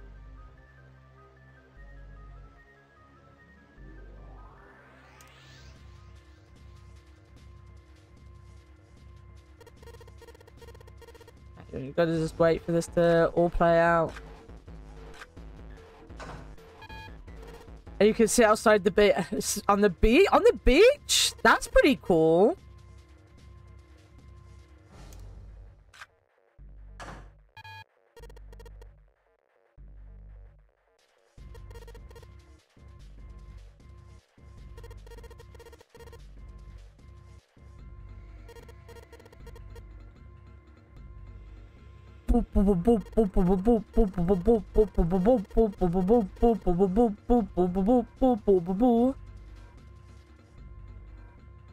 Growing up in London, you just eat at one of the 6,000 chicken shops. They all serve the same pigeon.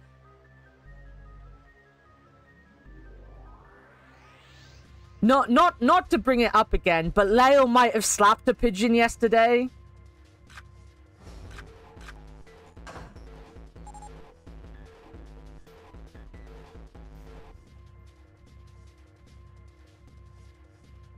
That must be a small portion.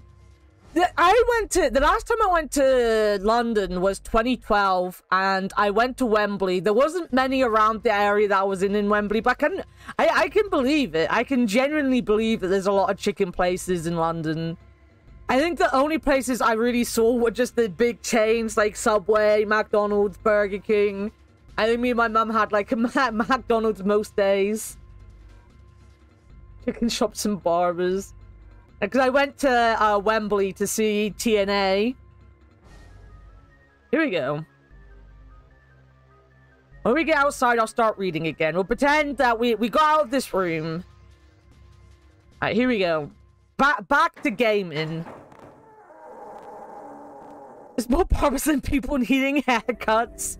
Tits and ass? Exactly, tits and ass. No, total non-stop action. They were Impact Wrestling for a little bit. They are now back to being TNA. Accompanied by a wall of angry water, Junpei shot out of the room and into the opposing wall. Gasping to catch his breath, he looked around. He was in a narrow hallway. The water that had followed him out of the room was rapidly pouring out of the door. It flowed quickly down the hallway and slammed into the foot of the short flight of stairs. Just 5 steps, in fact. And at the top of this short staircase... a door, another door. Junpei leapt up the stairs, straight for the door. Total non-stop ass. I mean, to be fair. To be fair, kind of true. The way TNA has been, they're pretty much totally non-stop assholes. Money in the Bank is tonight. That's always fun. Yeah, I saw that Trish Stratus is hosting. You know, the pride and joy of Canada. No, what watches Fictional doesn't even know who it is. The door burst open and Junpei exploded out of it, only to freeze in his tracks. What other possible response could there have been to what he saw? Is Trish Stratus still about? She came back for the... I think she came back for like 1 or 2 of the Royal Rumbles, and I think she did a short stint like a couple years back. But she's mainly just like, she comes back to be the face of the women's past division kind of thing. But like, she doesn't look like she's in her 50s though. She's aging beautifully, but yeah, she's not really wrestling. She's just kind of like, she comes back now and again to do small stuff because obviously her and Lita are the 2 only women they ever treated with any respect for a long time. So they're the only 2 women that really want to come back. I say that Molly Holly also comes back a little bit. Even I remember her. She had a good cage match with Becky Lynch. I heard that match was really good. I haven't seen it. I haven't really watched WWE in a long time. But what the hell? His voice trailed off and all he could do was stare. A polished floor stretched out before him, ornate staircases rising up from the edges, each one of them equidistant from the others. The stairs and pillars were solid wood, and Art Nouveau embellishment and decorations covered the walls and pillars. It looked like nothing so much as the entrance to a luxurious mansion from the early 1900s. Junpei couldn't help but wonder, was he really in... No, it's still skipping, it's still skipping! The water quickly filling the hallway behind him suggested that yes, he was. As he looked, a fresh wave... I'm skipping even worse.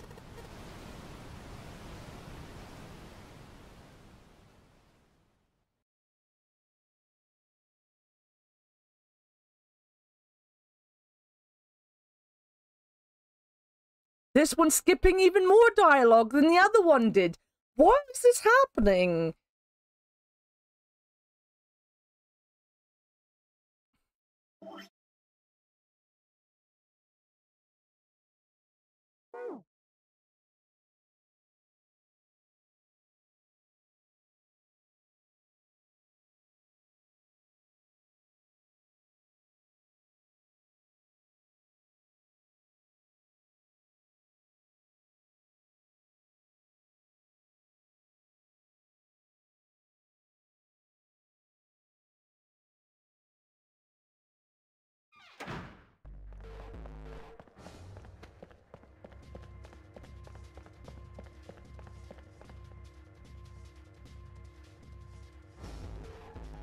Anna, fictional.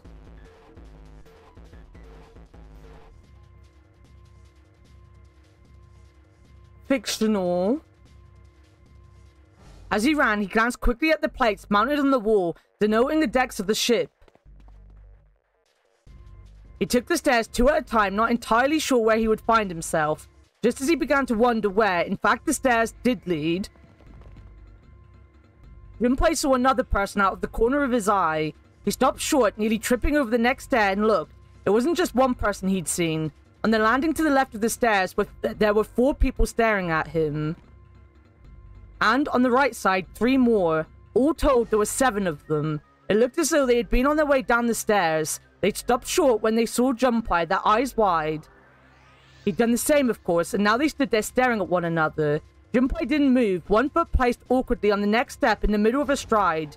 Who were these people? This entire interaction lasted only a matter of seconds. The woman spoke to Junpei, and time began to move again. I guess there's another one of us now. The woman was dressed, Junpei thought, rather like a dancer. Her clothes covered her very little, and her prodigious jewelry even little more. Hey, you, come on, hurry. With no further ceremony, she ran straight past Junpei and toward the doors behind him. The sudden proximity of a woman with such striking assets left Junpei momentarily stunned, but the others wasted no time and quickly followed the strange woman. The first to pass Junpei was a young man with silver hair. He threw a quick glance in Junpei's direction as he ran, muttering, "Humph, one of us, huh?" Following him was an older man, his face calm and without fear. Soft wrinkles sprouted from his eyes, and he came close enough as he passed for Junpei to see wisps of grey in his hair. His composure and shock of hair struck Junpei as rather like that of an elderly lion. Oh, no, that's the one I want. Going up won't do you any good. There are 2 doors, but neither of them will open. There we go. We got some dialogue there. The next to speak was a girl with pink hair and a high voice. Stacy Keebler. Oh, I haven't thought of Stacy. Didn't Stacy Keebler date George Clooney? You're quite... Yeah, I was looking up the options to see... Well, the emulator options to see if there was something I'd pressed by accident. Come back to this after you get Leo's mapping of this. Maybe. Well, we'll see. I'm gonna stop using the my mouse and just pressing the button and see if that helps. I like how Junpei's like, damn, her jewelry covers nothing. I know, right? I think we were briefly engaged. Yeah, that makes sense. She was dating me when I was a teenager, okay? I think she was dating a lot of teenage boys in their dreams. The next to speak was a girl with pink hair and a high voice. Because wasn't Tori Wilson married to Billy Kidman? Was it Tori that he was married to? He was married to someone. Come on, aren't you coming? You gotta hurry. Her small hand was wrapped around the wrist of another man. His eyes were closed, almost as though he was sleeping. His features were graceful, almost serene, and he was dressed rather elegantly for someone his age. Something about his posture seemed very refined, and Junpei couldn't help feeling he was noble and dignified somehow. He'd certainly never seen one, but this man seemed like what Junpei had always imagined a prince would look like. You see, this makes me laugh because he looks more like a matador. In fact, no, he just looks like a man with a really weird coat on. He looks like he went to a Beatles concert after work. I don't know. There's 9 of us then. All of the cards are in hand. What does all of the cards are in hand mean, he wondered. Junpei opened his mouth to ask what the other man had meant, but the girl with pink hair rushed past him and they were gone. He turned just in time to see 2 more people running toward him. One of them had hair like a bird's nest and looked as though a stiff breeze might topple him. And the other was a veritable mountain of a man. The scrawny one said nothing and scuttled past Junpei as though he were running from something. Hey, what the hell are you standing there for? Didn't you hear him? The doors on A deck are no good. We gotta check the doors on B deck. Got it? Now go. Before he had a chance to respond, the man laid a massive hand on Junpei's shoulder. With no more effort than Junpei would have used to brush aside a fly, the man shoved him out of the way. Whoa! Thrown off balance by the man in recent events, it took Junpei a few steps to get his bearings. He finally regained his balance and looked up at what the other 7 had been running towards. There were 2 pairs of large iron doors set into the wall in front of him. They looked quite sturdy and each had handles jutting from them. Written across the surface of each door in red paint was a number. The door on the right had a 4. And the door on the left had a 5. They're the same. The guy Junpei had decided to call Silver was mumbling to himself. The room I woke up in had a number on the door just like that. You too, eh? With an arched eyebrow, the lion looked over at Silver. My cell was the same. A number upon the door. I opened it, ran down the hallway outside, and found myself in a rather grand room full of stairs, as I suspected the rest of you. It was as though the floodgates had been opened. They all began to talk at once. Me too. I did too. Yeah, a door with a number on it. It soon became clear that each one of them had awoken in a room with a locked door and solved a puzzle to escape. They'd all ended up in the same room, almost as though they'd been guided there. Yes, we all saw the same thing. That's not important. We need to hurry. You think I don't know that, lady? Before the dancer had time to finish, Silver was already running. He grabbed hold of the door labeled 5 and pulled. It didn't work. Also, his tie is loose and his shirt unbuttoned, not princely at all. No, he looks like a man with a weird coat on. Thank you, fictional. However, fuck, it's not opening. This damn thing won't even budge. Move. You're in the way. The mountain grabbed Silver's shoulder and tossed him aside. His path cleared. He took a few steps back, then threw himself at the door. Once. Twice. 3 times. 4 times. The door shook as his body slammed into it, but showed no signs of breaking or opening. The mountain threw himself at the door again. Junpei turned toward door 4. Next to the door in the wall was a small box. It looked just like the one that he'd seen in his room next to that door. If it was the same, then this door was likely locked as well. Still, he had to check. Junpei grabbed the handle and threw all his weight onto it. Arrgh! Gah! It was locked as tight as the door next to it, as he'd suspected. Damn it! Junpei punched the door. It did not respond. Should just be Prince Charles. Were these the only doors, he wondered? He'd barely finished the thought when the C-deck plate he'd passed on his way up sprang unbidden to his mind. His body moved before he had time to think. Junpei turned and ran back toward the stairs. This seems to be working. Just not using the stylus, basically. So, if you click on it...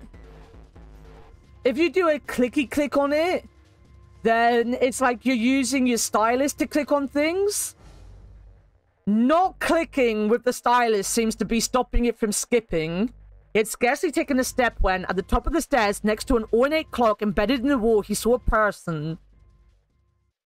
It was a girl. She looked to be the same age as Junpei. He froze, unable to look away from her face. He wasn't confounded by her beauty or something equally silly. No, there was another reason he couldn't take his eyes off the girl. Junpei had seen her somewhere before. He couldn't quite remember where, but he knew he'd met her before. The girl, too, stared at Junpei, similarly stunned. Her response suggested she'd seen him before as well. Without saying a word, Junpei walked slowly toward her. She didn't move. It was almost as though she was held in place by some sort of magic spell. As Junpei stepped onto her landing, the spell broke. No sooner had he set his foot down than the whole ship shook a second time. Ah! The quake caught the girl unprepared and she fell. Moving on instinct, Junpei leapt to catch her. Or so he thought. Let's hope this is the end to such despair. Never the end of despair, you know that. Her face was far closer than it should have been, mere inches from his own. He was flat on his back, and she had landed squarely on top of him. The girl seemed as confused as he did, and her face suggested she still hadn't fully recovered from seeing him. For a moment that seemed to stretch for a very long time, they stared at one another. The ship stopped shaking. Everything was quiet. Water could be heard from the bottom of the ship lapping faintly at walls and ceilings, but eventually that faded as well. The silence was complete, a thick, muffling blanket. At last, the girl opened her mouth. Oh my gosh, is that you, Jumpy? Jumpy? Jumpy. Her words echoed through Junpei's head, and suddenly his memory returned. Akane? Why hadn't he realized it before? The girl was Akane Kurashiki. She and Junpei had been friends in childhood. They'd gone to elementary school together for 6 years. But what was she doing on the ship? Her soft eyes were only inches away from his own. He could feel the warmth of her face. Feelings he'd thought long forgotten began to work their way to the surface.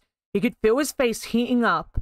At that moment, a speaker cracked to life and a cold, eerie voice filled the room. Welcome aboard. I welcome you all from the bottom of my heart to this, my vessel. With the voice's invasion, the spell between Junpei and Akane were broken, and all hints of burgeoning romance instantly forgot. What would they even be? A thought of romance at this point. Why? Remain calm, Dogma. Oh, these puns. These puns. They're just the tip of the iceberg, obviously. They hurriedly untangled themselves from one another and struggled to their feet.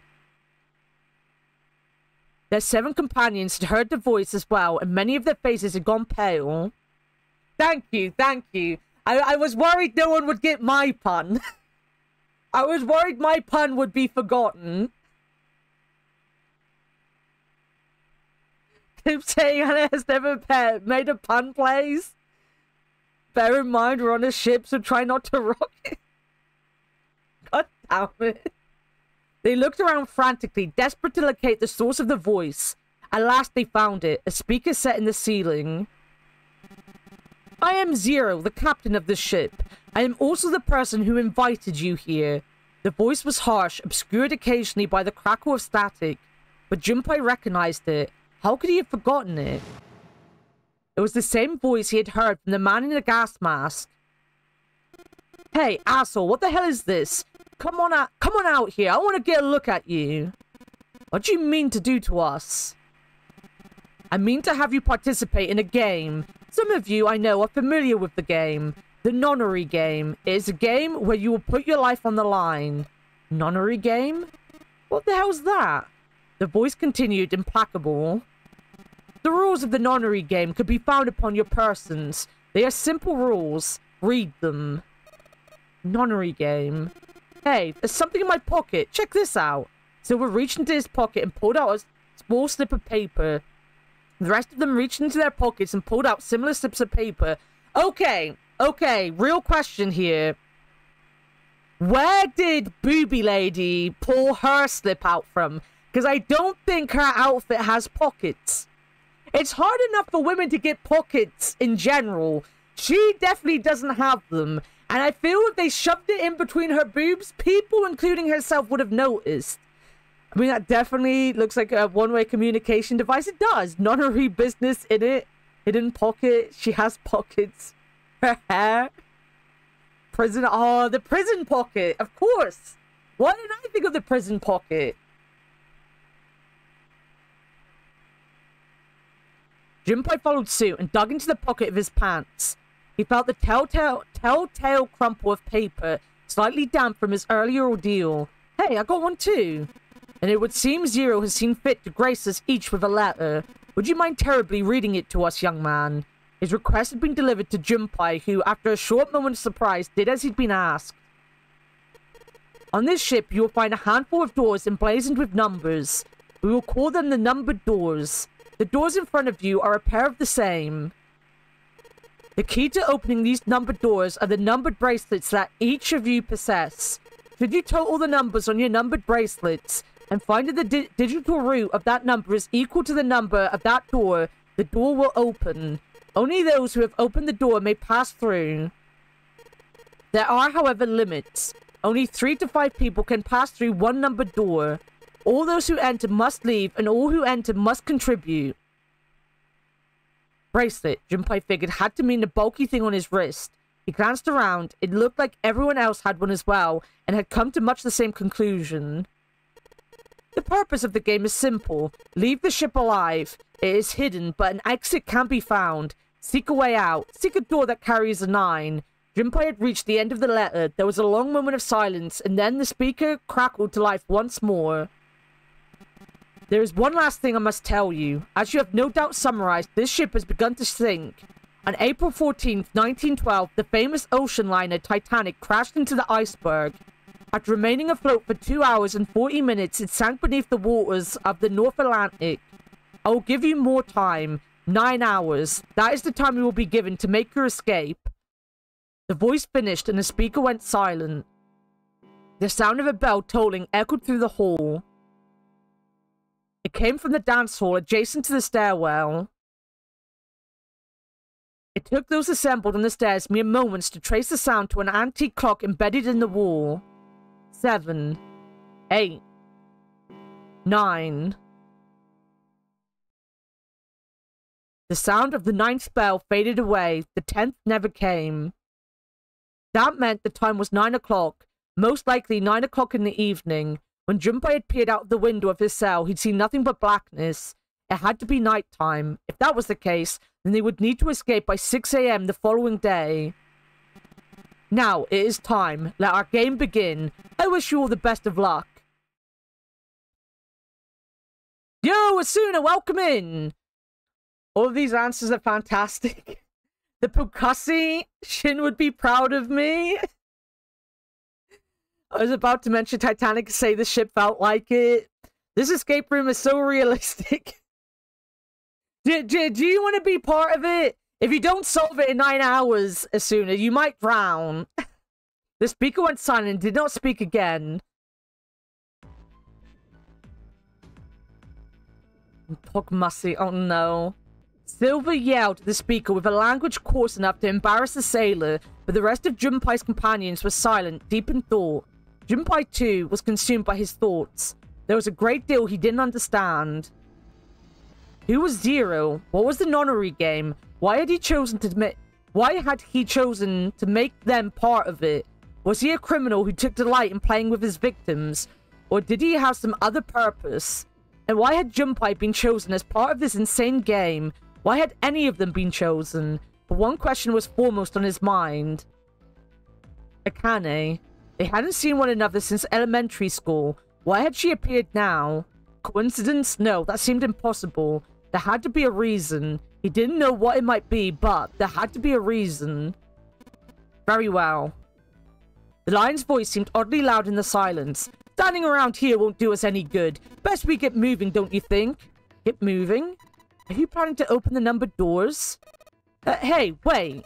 Don't tell me you're actually gonna do what this Zero says. No, that's not what I mean. The lion shook his head, mildly annoyed.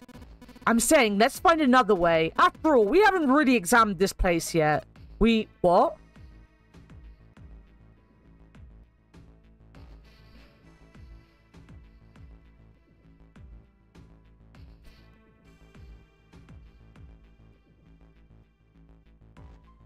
Also, for anyone that wants to fact-check stuff during the game but remain spoiler-free, the task is very difficult. If you wish to remain spoiler-free, please do not look things up. You can probably ask those that are familiar with the game. Oh yeah, because they do actually talk about actual things that happen, don't they? I think I know what you mean. I think I know what you mean. Gosh darn diddly silver. Candle, how could you say that in my chat? Realized her hair is stuck underneath her scarf. Their separate investigation finished. All 9 people returned to where they'd left one another. They do to a degree. The result of all the work was nothing. They were completely sealed in. Their hard work had not gone completely to waste, however. They had learned a number of things as they scoured the parts of the ship they could reach. It seemed that they were confined to decks A through C. C deck was as far down as they would be able to go, however. The reason being that D deck was completely submerged. Strangely, however, the water had risen no higher than D deck. The flow seemed to have been stopped somehow, as evidenced by the surface of the water on D deck, which was as smooth as glass. The prince knelt down and gently drew his hand across it. Perhaps this Zero fellow has used some sort of remote control to seal a watertight door lower down. He said that our time limit was 9 hours. In other words, this water won't rise for 9 hours. Then you're saying we won't sink till then? Well, that may be a little too optimistic. No point to wishful thinking. There were 3 metal doors on C deck. A single door stood off to the side with 2 more on the wall facing the central staircase. None of them had numbers or verification devices. They were, however, locked like the other doors. No matter how much they pushed and shoved, the doors refused to move. The mountain and the lion threw themselves against them a few times, but to no avail. The door in the back had a keyhole. Just above it was a strange mark in the shape of a circle surrounding a dot. There were 2 other doors on C deck as well, but it was clear they were elevators, as each had a button next to it with an upside-down triangle. They tried pushing the button. No response. Apparently, there was no power running to the elevators. To the left of the elevator doors was a card reader. The card reader also had a strange mark on it. It looked like a lowercase h with a dash drawn across the upper stem of the H. Junpei stared at it for a while. This is the symbol of Saturn. It's Astrological symbol. Then the mark on the other door. I think that was the sun symbol. They had seen the same symbols on A deck. There was a door on either side of the stairs. The one on the left had a keyhole with a similar symbol engraved on it. This is the Earth symbol. The horizontal line symbolizes the equator, and the vertical one represents the prime meridian. Junpei looked up at the ceiling. There was a great circle cut in it, perhaps for a skylight or a glass dome, but it had been filled with a gargantuan metal plate. The metal looked very solid. Anything short of an explosive charge was unlikely to damage it. There were several windows along both sides of the ship, or at least there had been. They too were covered with metal plates. In other words, we're trapped. All the exits go nowhere. Junpei was not happy. Hydrate. I can hydrate. Have you finished the boss yet, Lyle?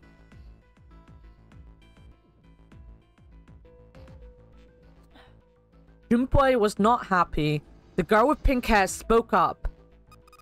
Well, I'm sure they go somewhere. We just can't open them. Then the mountain spoke. Don't know that. For all we know, they just open into walls and take us in circles. Yeah, a while ago. Nice! Hell yeah, Lyle. GG, buddy. Have fun with seamless co-op. You said you were starting the entire game again, weren't you? Sealed in? I am a seal and I am in. The prince did not agree. No, I'm sure they go somewhere. Otherwise, what point would there be? And we can open them. Well, 2 of them at least.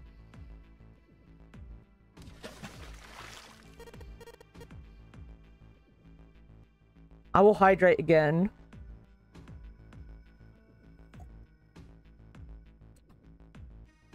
Seal. Seal. If I let it... You mean the numbered doors? All eyes turned towards the doors with numbers on them. The atmosphere in the room grew tense. Are you going to make a new character for your seamless co-op? Because I know yesterday you weren't sure if you were making a new character or not. The atmosphere in the room grew tense. Hey, wait a minute. Yeah? Are you going to make him look like... You're going to make him look like the same character? Because I like the fact that when you're in your underpants, you look exactly like the Blue Mage.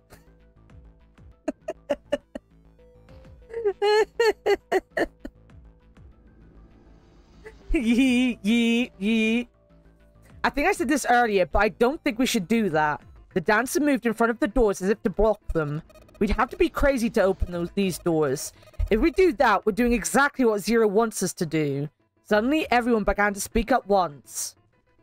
I agree. I don't. That's a terrible idea. We should keep going. We should stay here. We don't have any other way to open any of those doors. We should just wait. Someone's bound to come find us. We don't have time for that. In 8.5 hours, this ship is going to sink. The clamor of voices made it next to impossible to determine who was saying what. Their arguments grew more and more intense until people were shouting and screaming at one another. Junpei had remained silent, but at last he could take no more. Hey, shut up! They fell silent and all eyes turned to Junpei. He felt each stare burning into him, but he refused to flinch. Before we try and decide where we're gonna go, there's something else we ought to do. What's that? We need to exchange information. We don't know anything about each other. I want to know who you guys are. Who are you? Where did you come from? Why you ended up here? Don't tell me you aren't curious too. They were silent. Some of them looked the other way, or bit their lip, or crossed their arms and stared at the ceiling. But one of them spoke up. It was Akane. I agree. I think Jumpy is right. Jumpy? Oh, I'm sorry. I'm talking about him. I just call him Jumpy. His name is Junpei. She pointed towards Junpei. We're childhood friends. We went to the same elementary school. Wait, stop. Don't tell us stuff we didn't ask you about. Zero's probably watching us right now. What are you gonna do if he's listening in? Would that be bad? Hell yeah, it would. We don't know how much that bastard knows about us. Maybe he just picked a bunch of random people to kidnap. If that is the case, then it'd be dangerous for us to let him know too much. If Zero knows who we are, he could go after our families. Maybe he'd tell us he had them to get us to do stuff, you know? But we still need to know what our names are. It's gonna be hard to talk to each other. We don't have names. Alright, then why don't we have code names? To him, apparently, it seemed like the obvious solution. Code names? Yeah, we'll each pick something. Like, I'll be 7. 7? Why are you 7? It seemed a fair question. The mountain stuck out his left arm. Because his bracelet number says 7. Oh, I get it. Yeah, that's a good idea. He smirked. Alright, I'm gonna be Santa. Any of you chumps know Japanese? No? Well, San means 3, so I'll be Santa.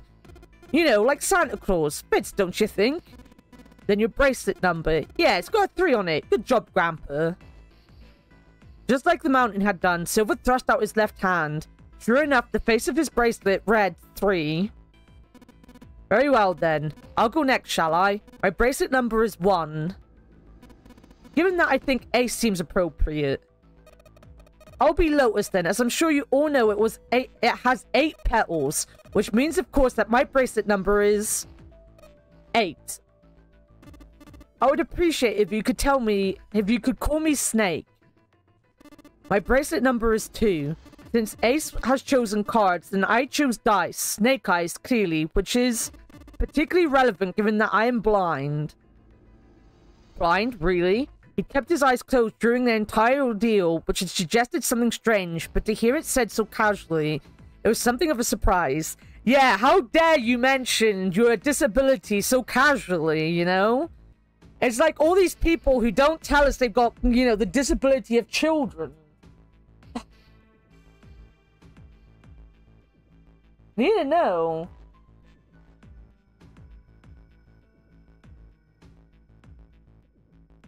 Sorry, guys, give me a second. Do.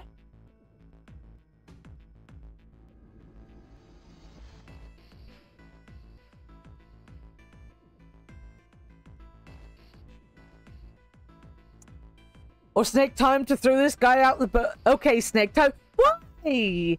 Why? He looks so lovely in his stupid coat. I know, right? Give it some gravitas, man. Your disability is shocking to us all. Yes, he didn't see that coming. Look, I know, ABC, that you are a potato, and because you're a potato, you have a bad temper. But that doesn't mean you can go and, you know, you can attack normal-sized people. Stick to your height, buddy. Snake is an absolutely beautiful human. Don't say that, Vic. I don't know anything about him yet. I think I decided he was evil by the end of my first playthrough. Everyone seemed a little nervous at the prince's proclamation, but no one seemed to know how to react to it. There was one person, however, who didn't seem to be surprised in the least. Betray everyone, get ready. That's what I thought. The girl with pink hair. I want to be Clover. You know, like a 4-leaf clover. Good luck, right? Looking almost bored, she held out her left hand. Tits Mountain, Shaggy Beggar, Jumpy, Obvious Love Interest, Silver, Discount Oron, Skinny McGee, and Number 9 Lodge. I wish I could mod a game to rename them all like that. Snake! Snake! Don't trust his face. ABC is just used to being punted across because of being a potat. That is true. They'd come around to Junpei. He held out his bracelet.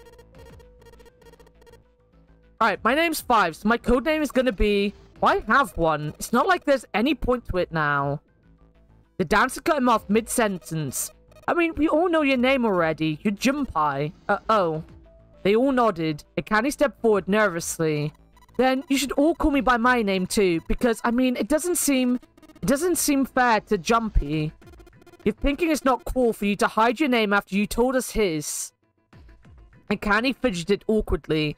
Jumpy decided he had to do something. What's your bracelet number? It's 6. She hesitated for a moment, then held out her left hand. As she claimed, the bracelet's face showed a 6. Junpei looked at it for a moment and thought, alright then, why don't we call you June? June? Yeah, you know, it's the 6th month of the year. You're June. Jumpy. Akane kneaded her hands and looked up at Junpei uncertain. He smiled back at her reassuringly. Are you good with that? She thought about it for a few more minutes, then seemed to come to a decision and gave Junpei a small nod. Their names decided, Junpei ran over them quickly in his head. 1 was Ace.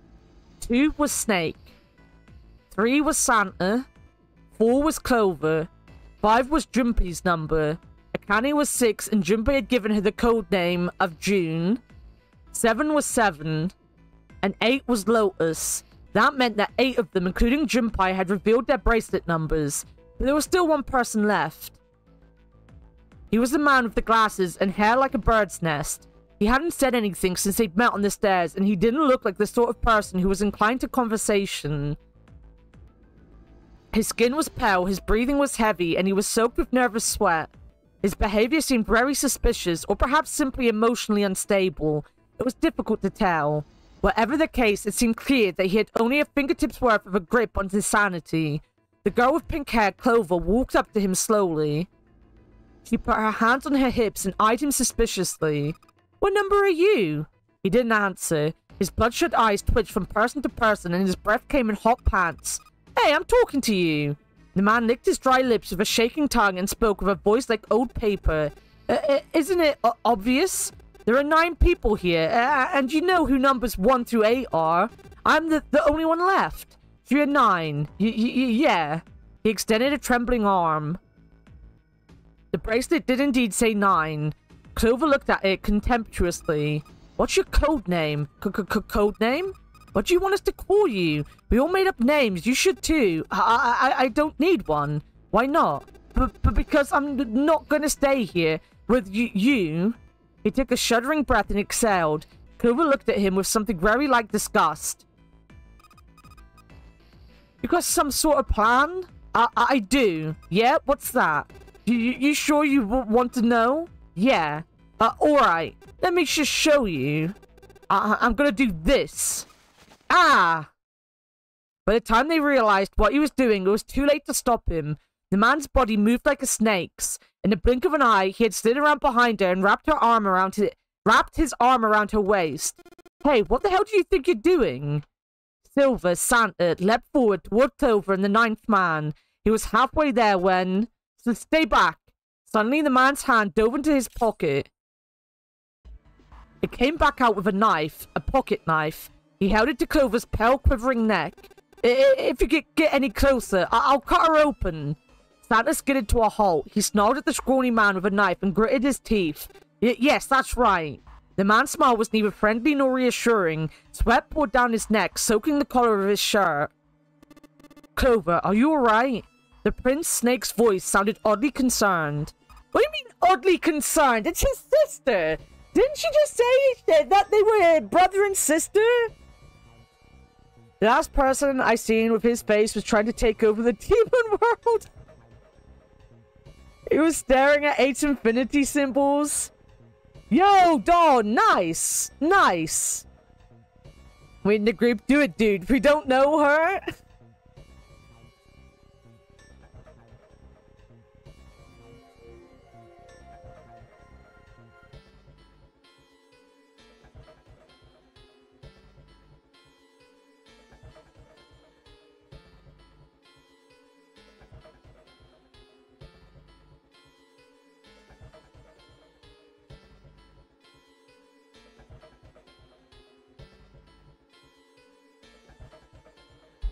Junpei just be dumb? Fair. Sorry, I had to check something again. Hey, I have to call his sweaty bluff? I'm fine. Her voice shook, making her words even less convincing. What the hell are you trying to do? I told you. This is my plan. What are you gonna do to her, you sick son of a bitch? Don't worry. I'm not gonna do anything to her. If she just does what I tell her to, I'll let her go. He started to move backwards slowly, keeping his grip on Clover. Keeping their distance, Junpei and the others followed. Eventually, the man reached the wall. He gave a start as his back touched it, then glanced around quickly and spoke. Verify. Huh? The left. Look at your left. Do you see the device on the wall? But place your hand on the scanner panel, the round part. What if I don't? The man's nostrils flared and he looked like he was about to choke. Are you an idiot? What do you think? I could slit your throat right now. I'll kill you if I have to. All I need is your bracelet. Just do it. Do it now. He pressed the knife against Clover's neck hard. Slowly, she stretched her left hand out toward the device. Her back was to it, and she had to feel around for a moment before she found the circular panel. It made a cold electronic noise, and on the display above her hand, an asterisk appeared. So that's how it works, Junpei thought to himself. By placing one's palm on what the ninth man had called the scanner panel, the user's bracelet number would be entered into the device. Wait, didn't they need 3 people in the room? Should you total the numbers on your numbered bracelets and find that the digital root of the number is equal to the number of that door, the door will open. Junpei shifted his eyes to the door itself. The number on it was 5. The ninth man seemed to know a little more about the device's operation than he should. How had he known exactly what to do? Good, you're done. Next. Oh, he is gonna get another person, okay. His bloodshot eyes crept from person to person until finally, they stopped on the line. Ace. You, right? You're the one with the number 1 bracelet, right? Yes, I am. So? Then you're next. Just verify your number like this little brat did. What are you doing? Do it. Don't you care what happens to her? Okay, just calm down. Ace held up his hand, palms out. The ninth man jerked his chin towards the device. Slowly, cautiously, Ace moved toward the device. After what seemed like an agonizing eternity, he reached it. Now, verify. Ace nodded and placed his hand on the scanner panel. The device beeped again, and a second asterisk appeared. Now the device had Clover and Ace's numbers, 4 and 1. 4 plus 1 equal 5. The same as the number written on the door, but it wouldn't open just yet. Only 3 to 5 people can pass through one numbered door. The door needed at least one more person. Who would that be? Get back! His voice shook, but the knife he held to Clover's throat made his words a command. Ace took 2, then 3 steps back. Yeah, because if he then uses it as 9, it'll be 14, and the digital root would be 5, right? If my math is correct. No, further. More than that. Go all the way back. Slowly, Ace did what he was told. The ninth man's lips curled into a cruel, twisted smile.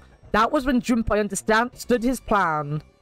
Clover's 4 and Ace's 1, added to the ninth man's 9. 4 plus 1 plus 9 equal 14. 1 plus 4 equal 5. In other words...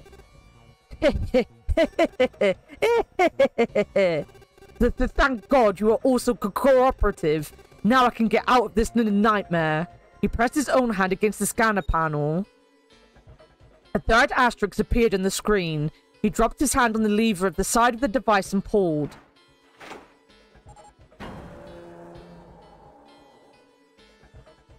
The door opened with a heavy metallic groan. He let go of Clover. Wait. Junpei leapt toward the ninth man, but he wasn't fast enough. The man shoved Clover. Yeah, I hope you're doing well, Don, by the way.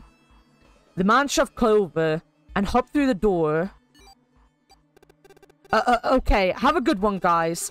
I'm going up ahead now. Well then, goodbye. He raised his hand and waved a twisted smirk on his face. Then he was gone. The door ground shut with a dull clang of metal on metal. Clover, are you alright? Snake ran over to Clover's side as she lay on the floor. Yeah, I'm fine. She climbed unsteadily to her feet, and once there, leaned heavily on Snake's shoulder for support. Junpei ran to the door. The others followed him. Several pairs of hands grabbed hold of the handles and pulled. They grunted and strained, but... Shit, it won't budge. That was when Lotus, the dancer, spoke. Her voice was quiet. Do you hear something? Like what? Like some sort of beeping. Junpei pressed his ear against the cold metal of the door. The others did the same. You're right, I can hear it too. What is it? Then they heard something else. It was the 9th man. Shit. Why isn't it stopping? God damn it. You lied. Lied? This wasn't supposed to happen. This is wrong. This is wrong. His voice shook with fear. Safe on the outside, they stepped back from the door and looked at one another. What is happening in there? Open the door, please. I'm begging you. Help me. Please, get me out of here. Get me out of here. Junpei grabbed hold of the device. He slammed his hand on the scanner panel. Nothing happened. Why didn't it register him? He looked at the display where the asterisk had shown up. It said engaged. Oh my god, there's no time left. Listen, I was lied to. He lied to me. He put me in here. It was him. He killed me. It was him. Yeah!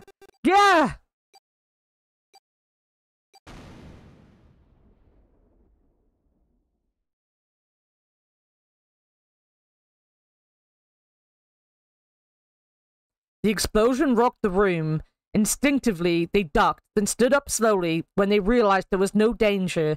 No one spoke. Silence filled the room. In that silence, the electronic tone that echoed across the room sounded as loud as a gunshot. All eyes turned towards it. It had come from the device mounted next to the door. The display changed from engaged to vacant. Let's see if we can open it. 7, the mountain, swallowed hard. Junpei nodded and placed his hand on the scanner panel. A red asterisk appeared on the LCD panel. The device had registered Junpei's bracelet number 5. His was not enough, however. At least 2 more people were needed. Junpei asked, which pair? Oh my god, now I've got to figure it out. 5, 7, 8, 9, 10, 11, 12, 13. Snake and 7, right?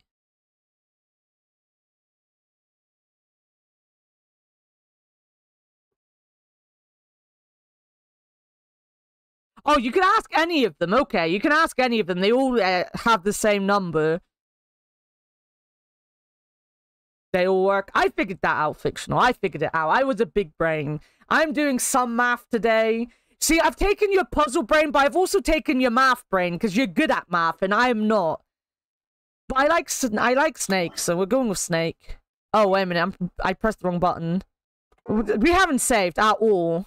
Well, I like to quit now. Snake, 7. You think you could give me a hand here? The pun was a little too on the nose, but the mood was still grim. Both Snake and 7 lifted their left hands silently.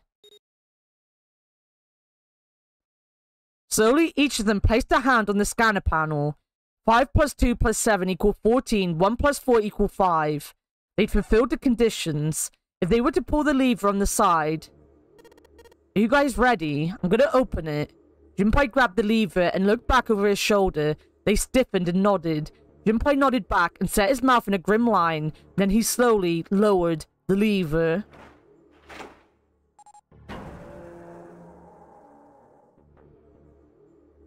There was a metallic groan and the door slid open. A breath of air drifted out of it, carrying a stench that nearly made them gag. Junpei grimaced and put a hand over his mouth. Oh my god. Good god. Lotus and Ace shuddered. 7 grunted. Whoa, that's pretty bad. Even Santa's voice shook. He blew up? It appeared that Santa was right. The hallway on the other side of the door was splattered with chunks of torn flesh and dark red blood. Ah! The shriek echoed across the room. It had come from June. Then her strength left her and she dropped. As Junpei turned to catch her, the door groaned shut.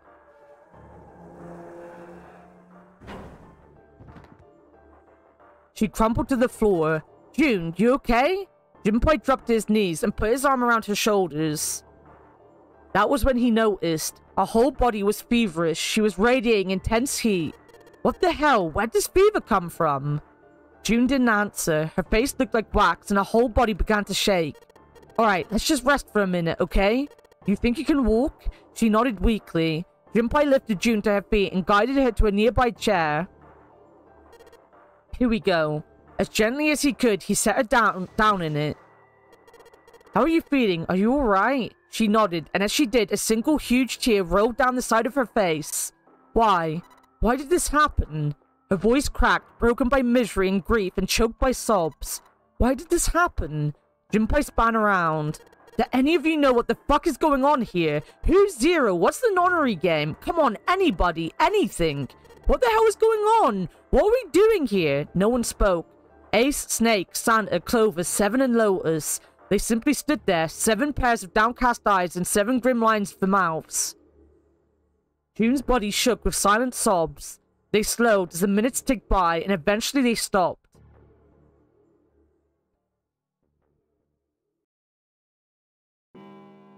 Boom! Then suddenly, in the cold, heavy silence that had enveloped them like a thick fog, a bell began to ring. The clock in the central hall, 7, 8, 9, 10 times. And then, on the 10th ring, it stopped. The sound of the bell faded away into silence. He chose poorly. He did. It's 10 o'clock then. Ace said what each one of them had been thinking. That means it's been an hour since Zero's little announcement. Seven's deep voice echoed across the room. Fuck! I've had enough of this crap. Santa leapt to his feet, his fist clenched.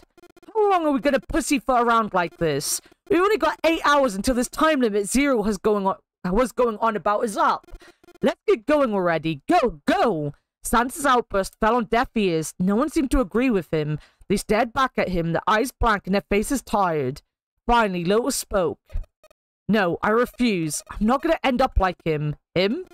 You mean the 9th man? Of course. Who else? In his mind's eye, Junpei saw the corpse again. The dark reddish-black pool of blood, the scattered pieces of flesh. Organs strewn across the floor like a blossoming of a grotesque flower. The explosion that had torn through his body had been powerful. The 9th man's neck had been twisted at an odd angle. Junpei suspected the detonation had thrown him against the wall. Half of his face was crushed, and the other half was covered in blood. Most of his abdomen had been emptied, either by the explosion or by gravity. He had landed on his back, and stark white ribs jutted out from his chest like the legs of some sort of macabre crab.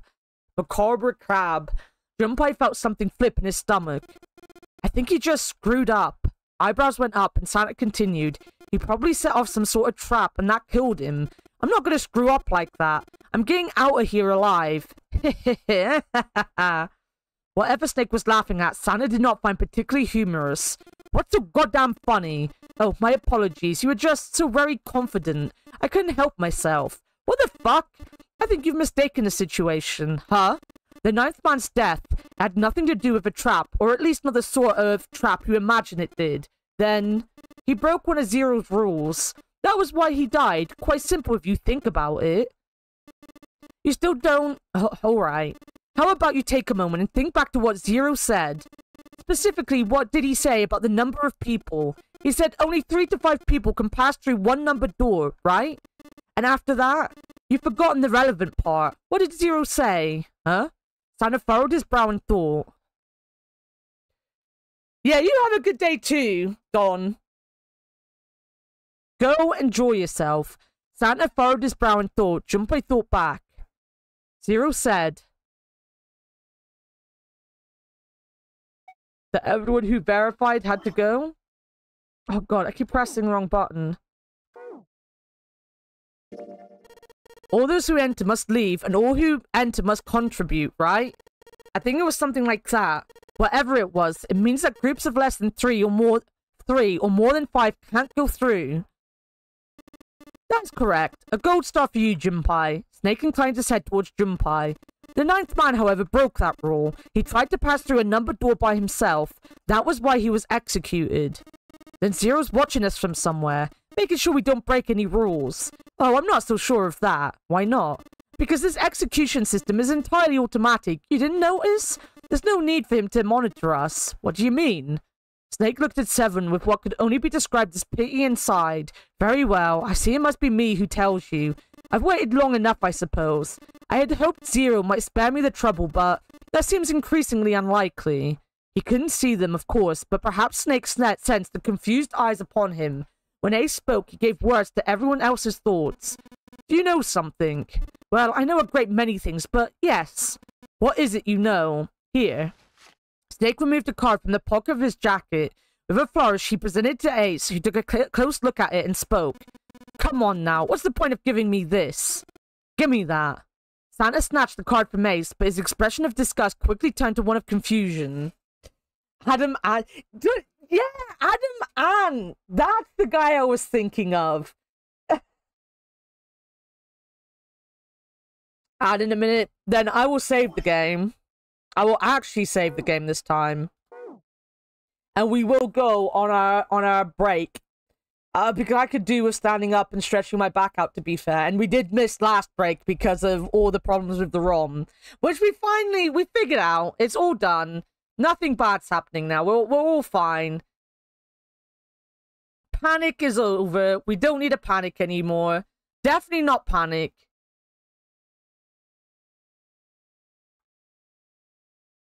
Right. He can be as smug as he likes. Wow. Wow. Right, I'm putting you on BRB. Burb. I haven't got names on. That's my problem. I can't see anything because I've got no names on. Shazzy yeeted himself right off the bat.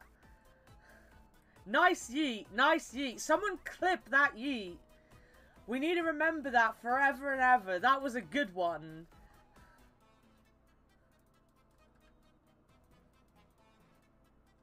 Veronica. It had to be a parody called a how-to poem, and I wrote about it, and it was like, you have to be white, male, and skinny.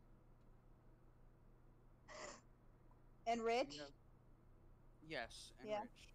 And you have to at least commit some scandal, rape, what was it, sexually assault. What the hell have I unmuted? Don't say anything, Roy. Don't Just get say over there. anything, Roy. Well, things happen. What?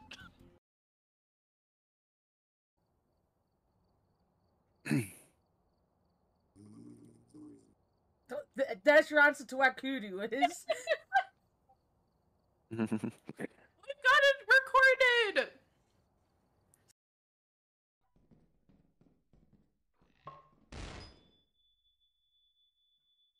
You are a fucking cunt. You.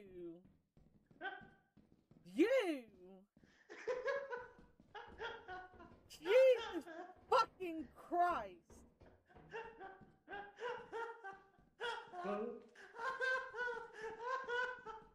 You.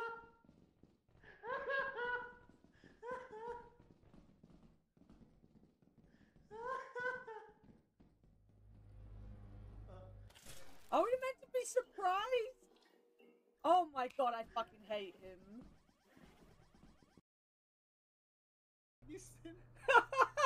What was that?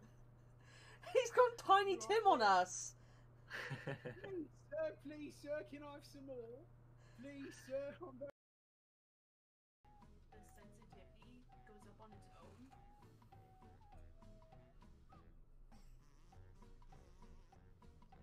Struggle so hard with these. Punky? Yes.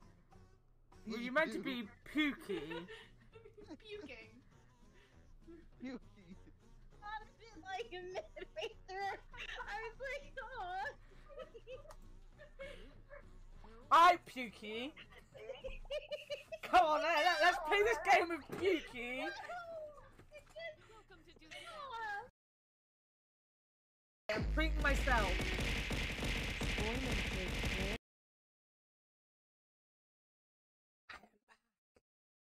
Hello. I'm back. It's me, the bear. I'm back. Prince Charming, being smug is nothing to be scared of. I haven't heard, fucking Adamant in a while. I love Adamant. I genuinely love Adamant. I think that was needing me in voice chat last night, especially as I couldn't seem to say I needed to go to bed. That was funny. That was funny. Though I did wake up far too early this morning. It's... Warted. You're repeating yourself on your alt account again.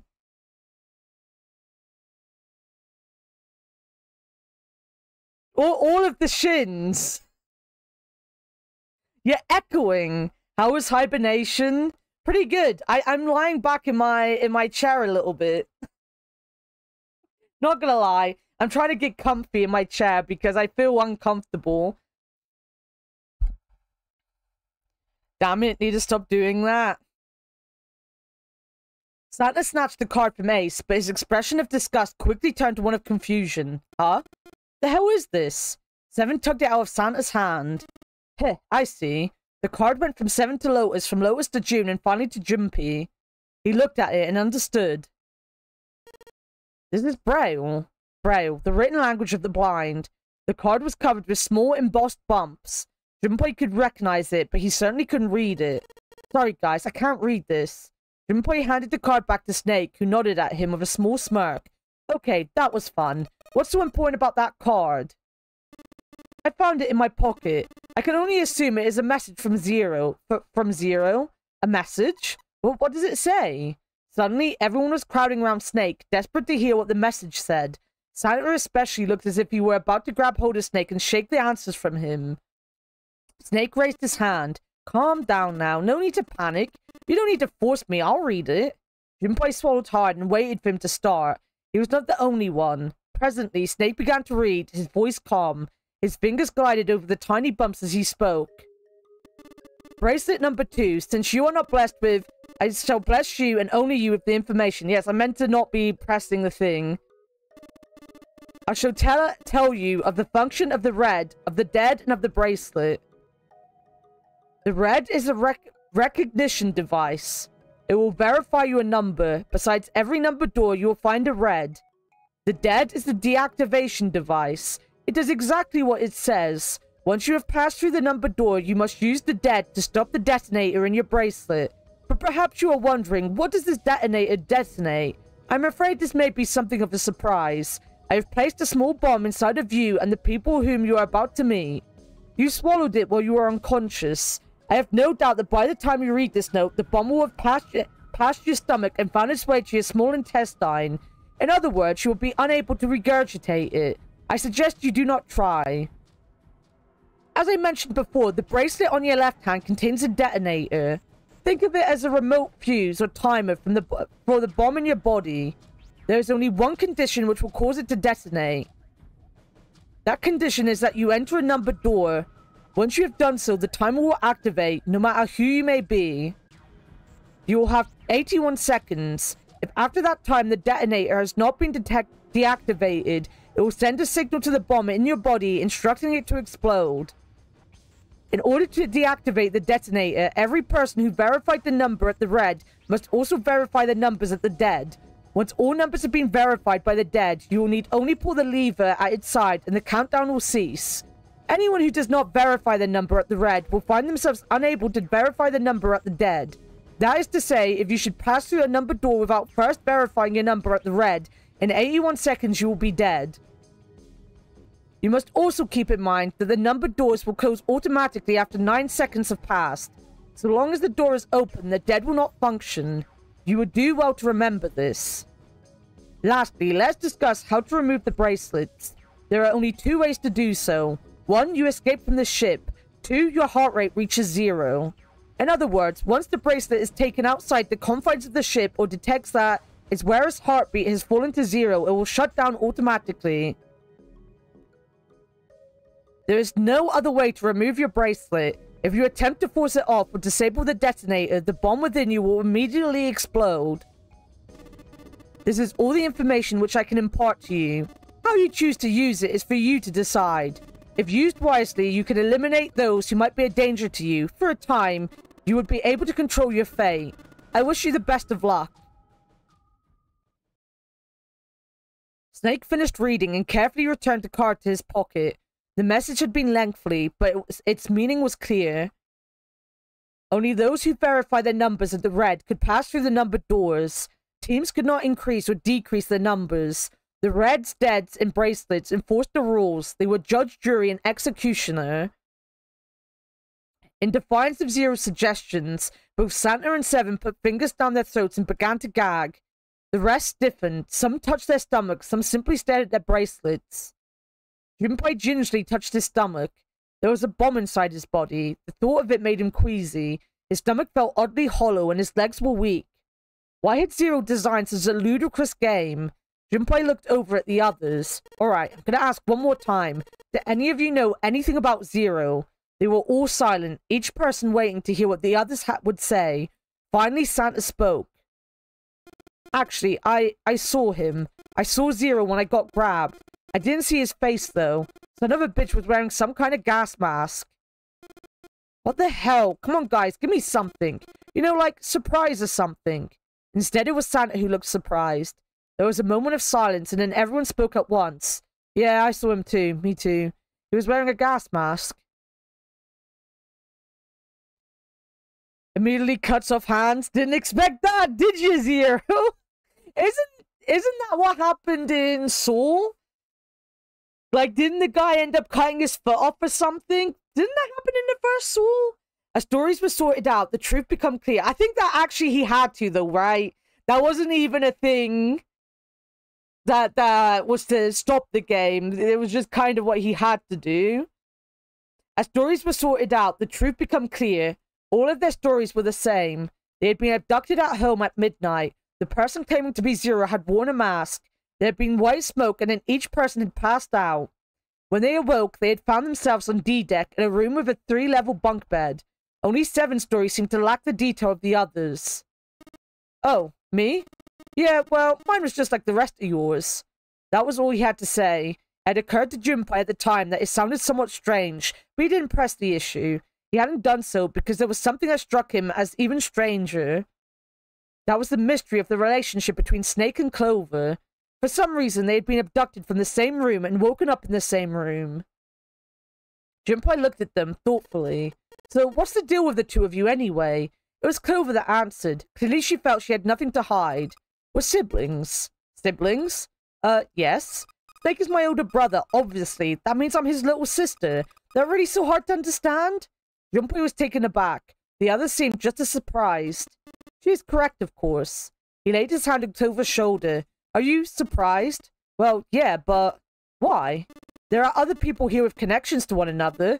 Those two, for instance. Snake pointed at Junpei and June. Oh, you mean between Jumpy and me? Yes. You did say you were childhood friends, didn't you? You went to school together. Yeah. June glanced at Junpei, uncomfortable with the sudden attention. Junpei felt somewhat nervous as well, and tried to scratch his head as casually as possible. Hey, you think maybe we could figure out who Zero is this way? Yeah, you're right. You connect the dots between the victims, and that leads you to the perp, textbook, stuff. Junpei, June, does any of this ring a bell? Ring a bell? Ring a bell? They looked at one another, and like it was staged, they both tilted their neck at the same time. Well, perhaps you went to school with a son of a multimillionaire. Millionaire? Son? Well, someone brought this boat and set up all of this. Whoever Zero is, they must be incredibly rich. Well, we can't be sure of that. To me, this seems as though it was the work of an organization, not an individual. Zero is most likely simply the representative of a larger group. What sort of organization? Could be a number of things. An army, perhaps, or a research group? Perhaps this is all some sort of psychological experiment. Yo, Mixie, welcome in! Sorry, I am reading a lot, so I'm focusing on the reading and not checking chat. What you can do, actually, is put a tennis ball in your armpit and squeeze. Oh, yeah, because wouldn't that... This momentarily blocks the blood flow in your hand, thus the pulse goes to zero and deactivates the bomb. Yeah, that would be a really smart idea. See, Candle, I want to be stuck in a situation like this with you, because you are very smart. How are you doing today, Mixie? I'm pretty sure that the dots under Clover's eyes are supposed to be some sort of face bedazzling, but honestly looks like giant zits. I'll have to look, because I haven't been paying attention. If it is, then it's a pretty fucked up experiment. I mean, come on, a guy's dead. Alright, everyone find a tennis ball. See, going to med school has some benefits. The word dead hung in the air, heavy and ominous. The room went quiet again. I don't know who the hell this Zero asshole is, but I know for sure he's got to be pretty fucked up in the head to do all this. If this was all one guy, then he's got some serious issues. Even with the specter of death hanging over them, the discussion continued for some time. In the end, however, they learned nothing.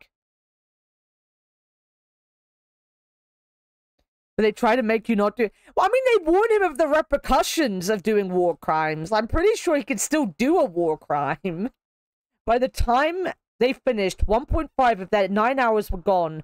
All they had to show for it was impatience. Man, look, we only got 7.5 hours left, okay? You really sure you want to just sit around? No one was willing to argue this time. Very well, then. There's only one way for us to proceed. Sure, not gonna be fun running around knowing we gotta jump when Zero says jump. Oh, yeah. You know what? I think I just thought they were freckles, and I hadn't really paid much attention to her face.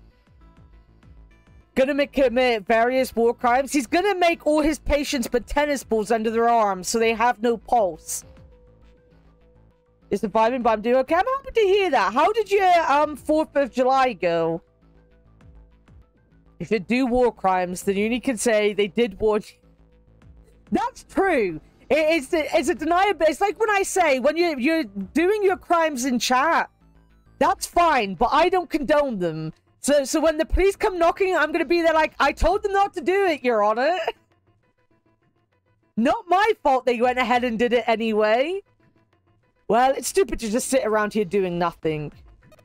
Thanks to Snake's card, at least we have some idea of how this all works. Correct, and so long as we follow the rules, we should, we will most likely be alright. But what? Who's gonna go in which door? June looked toward the numbered doors. Oh yeah, that's right. We can't have any more than 5 people in one door. All 8 of us can't go in the same door. Then it would seem we have to split up. But wait. Lois looked terrified. I'm telling you now, there is no way in hell that I'm going into door 5. Come now, don't be selfish. Go me wherever the hell you want. I'm not going in there. If I'm gonna have to walk through all that blood, then I'd rather stay here. And we were doing so well. Ace shook his head sadly. Sorry, but I ain't going in there either. Someone else can go into door 5. Oh, Santa, not you two. Hey, man, I just brought these shoes. If you think I'm getting some creepy dude's blood all over them, you got another thing coming. That was the last straw. What the hell, man? Weren't you the one who kept saying we should get going? Yeah, so? Doesn't mean I wanted to go into door 5. Oh, God. There was an awkward silence. Finally, Seven spoke. Fine. I'll go into door 5. I can't go in there alone, though. Anyone else willing to come with me? There was another long silence. This time, Snake was the one to break it. I'll go. What? Don't worry. You'll be fine. We may part now, but I'm certain we'll meet again later. How do you know that? Because I do. That's not an answer. If you're going, I'm going too. I'm going into door 5. What am I going to do with you? There's nothing you have to do. Hey, step forward. If I join you, the problem is solved, correct? 7 is 7 and Snake is 2. And if you add Clover's 4 and my 1, the digital root will be 5. 7 plus 2 plus 4 plus 1 is 14. 1 plus 4 equals 5. Oh, it works perfectly. The 4 of us can go into door 5. Wait, what about the other 4? What's their digital root going to be? Junpei did a quick mental calculation. Lotus, Santa, June, and Junpei remained. The bracelet numbers were 8, 3, 6, and 5. 8, 3, 6, and 5. What would their digital root be? 8, 9, 10, 11, 12, 13, 14, 15, 16, 17, 18, 19, 20, 21, 22, 22, 4. It would be 4, wouldn't it? My 4th of July was okay. Got some plates of food and saw family I haven't seen in a while. Nice! Nice! I think I made Dogma laugh yesterday by going on and on about how I would love to have had nachos and a hot dog on July 4th, but I didn't. I had steak instead. I couldn't be Marika because my mum got me a steak. You know, I wonder about people getting abducted at midnight. What if none of them were wearing shoes? Does the kidnapper bring them a pair from their house or let them walk around? I've been thinking about, like, the feeding, right? Because there's only a certain amount of time that you can go without being fed. And I know they made them swallow the bombs. But, like, how long... well, I mean, they might explain, but how long do you have they been out for? Like, it's the same with Danganronpa, kind of, right? Like, in the Danganronpa game, you're just meant to believe that they haven't eaten or drank or anything. Well, they've only been here for 9 hours. We don't know that, though. We don't know when they've been kidnapped. We don't even know if it's day or night. That's what Danganronpa did with the plates on the walls and stuff, was to stop you knowing when it was day and night. The bomb is very nutritious. Maybe it's a food bomb, guys. Maybe it, like, slowly releases food, but if you upset it, then the food baby comes out. Maybe that's why they were talking about the stomach coming out, you know? I know that the truth will probably be that this has all happened in 9 hours. I do know that's probably going to be the truth of it. But it was something I had in my head. Because, like you say, it's only 9 hours. They got kidnapped at midnight. You don't know when they ate before midnight, right? I'm thinking about completely the wrong thing because I'm so food-orientated as a bear that feeding and drinking is the most important things I think about in these games, apparently.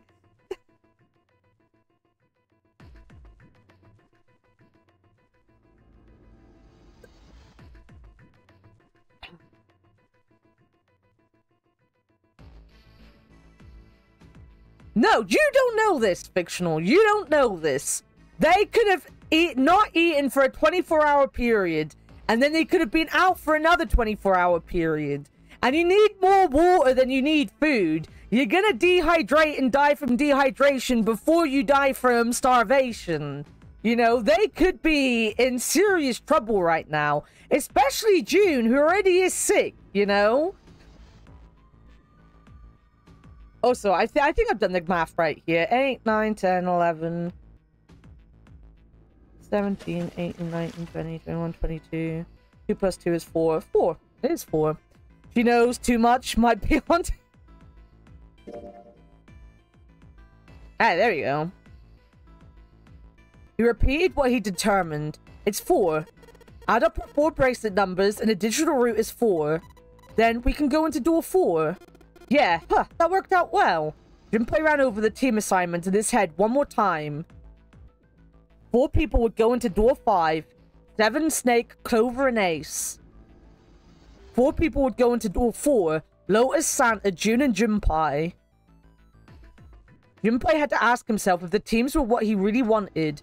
Beyond door 5 was what remained of the 9th man. He never wanted to see that thing again, but something in him said it would be unwise not to examine the corpse even a little closer. Of course, he went through door 5. He wouldn't be going with Lotus and Santa. True, it would be possible for him to bring June with him through door 5, but that would mean she would have to see the horrific carnage that waited there. Junpei didn't want that.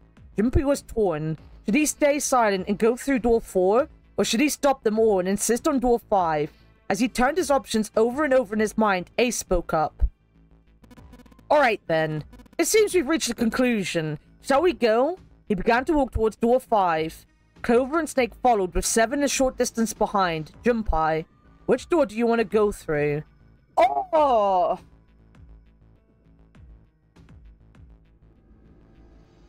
I kind of want to go through door 5. I can't remember what door I went through originally.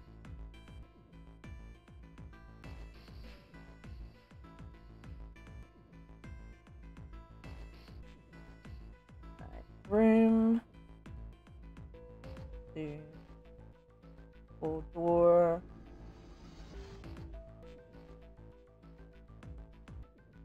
Okay, I'm gonna ask.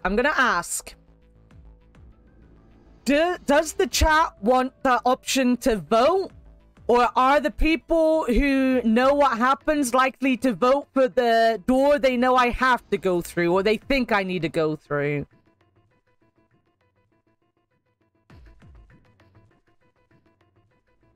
I can give you guys the choice of being able to make the choice of what we're doing, but if you feel like you're just gonna choose, so you don't know anything...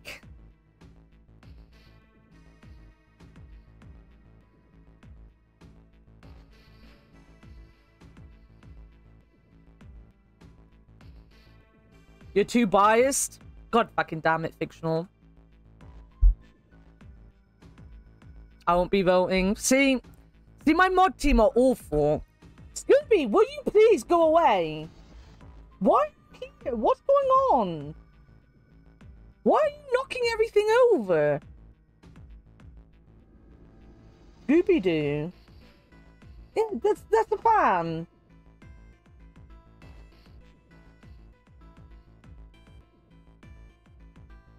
I don't know what that was all about.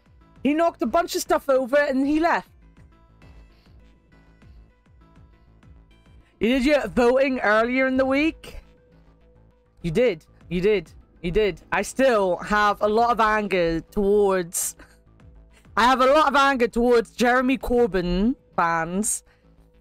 I'm very, very angry with Jeremy Corbyn fans because they're annoying as fuck. Oh, I don't know what I want to do. I want to go through door 5. I want to go through door 5. I'm going through door 5.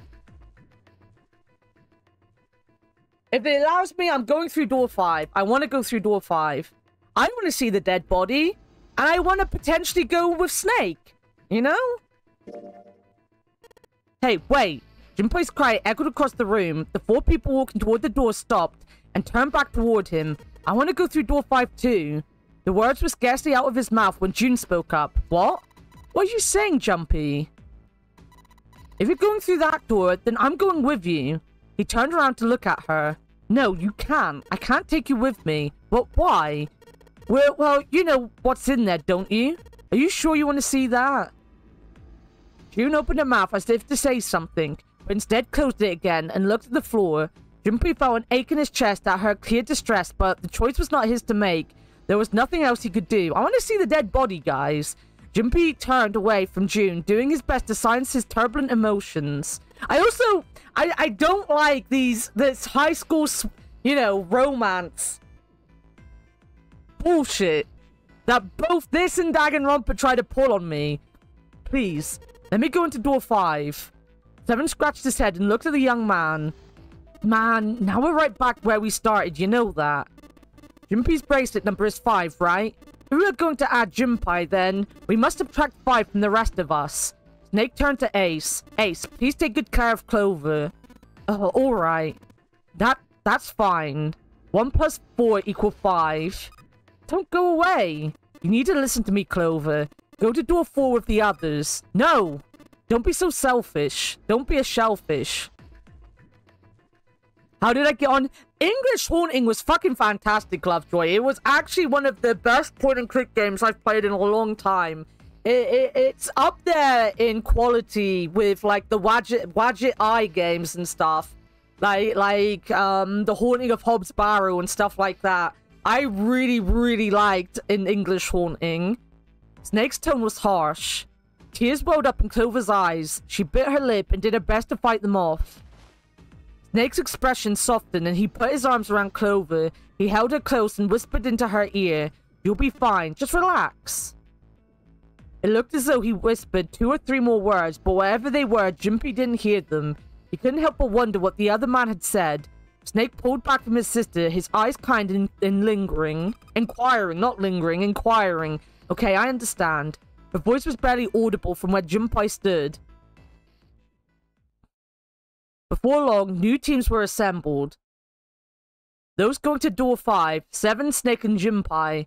7 plus 2 plus 5 equal 14. 1 plus 4 equal 5. Those going to door 4, Lotus, Santa, June, Ace, and Clover. 8 plus 3 plus 6 plus 1 plus 4 equal 22. 2 plus 2 equal 4. 7, Snake, and Junpei scanned their numbered bracelets in quick succession. I can't remember what I did first in my first playthrough of this. The screen of the red showed 3 asterisks. Alright then, let's go. Junpei glanced around one last time, his hand resting on the lever of the red. Okay, please be careful. Concern was written plainly across her face. Junpei looked her in the eye and gave what he hoped was a reassuring nod. He pulled the lever.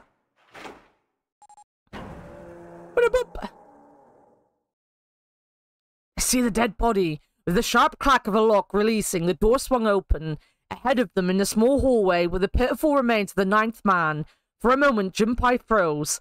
Try as he might, his eyes would not leave the corpse, and his feet would not leave the floor. 7-2 seemed paralyzed. Snake, on the other hand, seemed unconcerned. He walked calmly down the bloody hallway and only stopped when he realized his companions were not following. Do you intend to kill me? I assume you haven't forgotten the door only remains open for 9 seconds, have you? He hadn't even bothered to turn around. His head was at most, slightly cocked on one shoulder. They do realize he's blind. You know? They do realize that he was blind, so he can't see the dead man. So of course he's unconcerned. Like, he can't see what's happening. Do I want to know what you did first time? If I want to know, I'd probably go back and look. It doesn't really matter at this point. Junpei and Seven looked at one another, nodded, and threw themselves through the door. I'm being so annoyed at them being like, he doesn't seem to notice all these things happening. No, he's blind. He's literally fucking blind. As they did, a cold tone sounded from the left wrist of all 3 men. Seven and Junpei looked down at their bracelets. On both of them, and on Snake's, a red skull had flickered to life. The detonator had begun its countdown. They had scarcely processed this information when...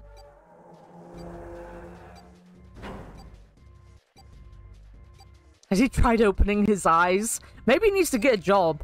With a metallic slam, the numbered door behind them swung shut. Unless they could find a device that would deactivate the detonators on their wrist, they would not be leaving the hallway. Hey, where's the dead? The fear and urgency in Seven's face reflected that what all 3 of them felt. Junpei spun around, searching desperately for the dead. He found it easily enough. It was on the wall next to the closed door labeled 5. Found it. Right here. As he yelled, he struck the scanner with his hand. The other 2 scrambled to follow suit. As soon as he finished, Snake threw the lever down. Fucking blind, he doesn't even have his eyes open. If he could see anything at all, he was still legally blind. He still can't see what's happening. Why can't this blind guy just see what's going on? Why is he so unconcerned about all this blood everywhere that he can't see? Junpei, please, my dude, you are dumber than dumbest shit I've ever seen. Phew. Well, it looks like it stopped. As he spoke, Junpei wiped the sweat from his forehead with a trembling hand. Goddamn thing's gonna give me a heart attack. A muscle stood out in Seven's neck, and the corners of his mouth were twitching. Junpei, are you alright? Are you guys okay? They could hear anxious voices, muffled but distant, from the other side of the door. Yeah, we're fine. The detonators have been deactivated. They heard relieved sighs, and even through the door, the 3 men could feel the tension disperse. Alright, we're moving on. Be careful, okay? Okay. Sure thing. They heard footsteps moving away, and before long they were alone again. Junpei looked around. The hallway hit a dead end, 20 or 30 feet from where they stood. A thick iron wall blocked their way. Try as they might to force it, the wall refused to move. To the left, however, was a wooden door that looked positively inviting by comparison. In the middle of it was a plaque that read First Class. A first-class cabin, huh? Well, it seems like it. Let's have a look then, shall we? Think he's playing this system? Maybe. Without hesitation, Snake opened the door and stepped inside. Seven followed closely behind him. Junpei moved to follow them as well, but... He stopped just short of the threshold and looked back, not knowing why. Lying in the small hallway was a man's body, or at least what was left of it. He tried hard to avoid looking at the grisly scene, but it just wouldn't leave his mind. What had once been a man's internal organs now looked like so much vomit, as though something had chewed up and spit out the better part of his torso. It was hideous, but worse still, it was cruel. It was hard to believe the thing on this floor had once been human. The black pool of thick blood, the lumps of glistening flesh spread across the floor, the awkward twisted tangle of shredded intestines, the head wrenched to some grotesque unnatural position. The man's glasses lay next to his head. The lenses were cracked and the frame bent and distorted. And next to the glasses lay a bracelet, the number 9 still displayed on his face. Lastly, let us discuss how to remove bracelets. There are only 2 ways to do so. 1, you escape from the ship. 2, your heart rate reaches 0. In other words, once the bracelet is taken outside the confines of the ship, or detects that its wearer's heartbeat has fallen to 0, it will shut down automatically. Suddenly, Junpei felt his stomach convulse, and a knot of muscle gripped his throat. He clapped his hands over his mouth and ran to the first-class cabin.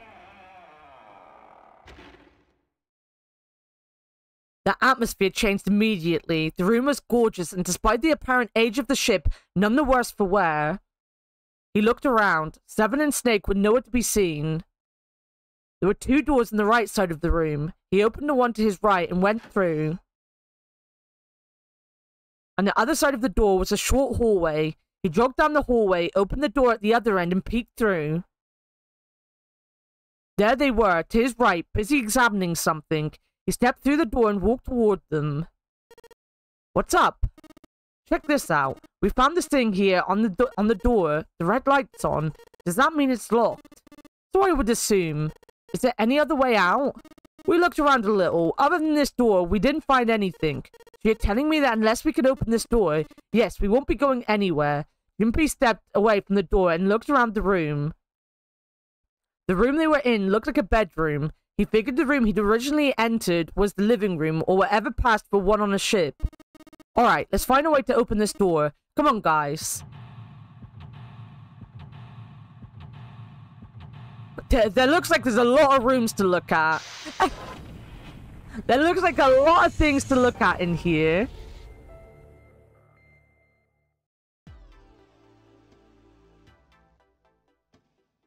Okay, where's my controller?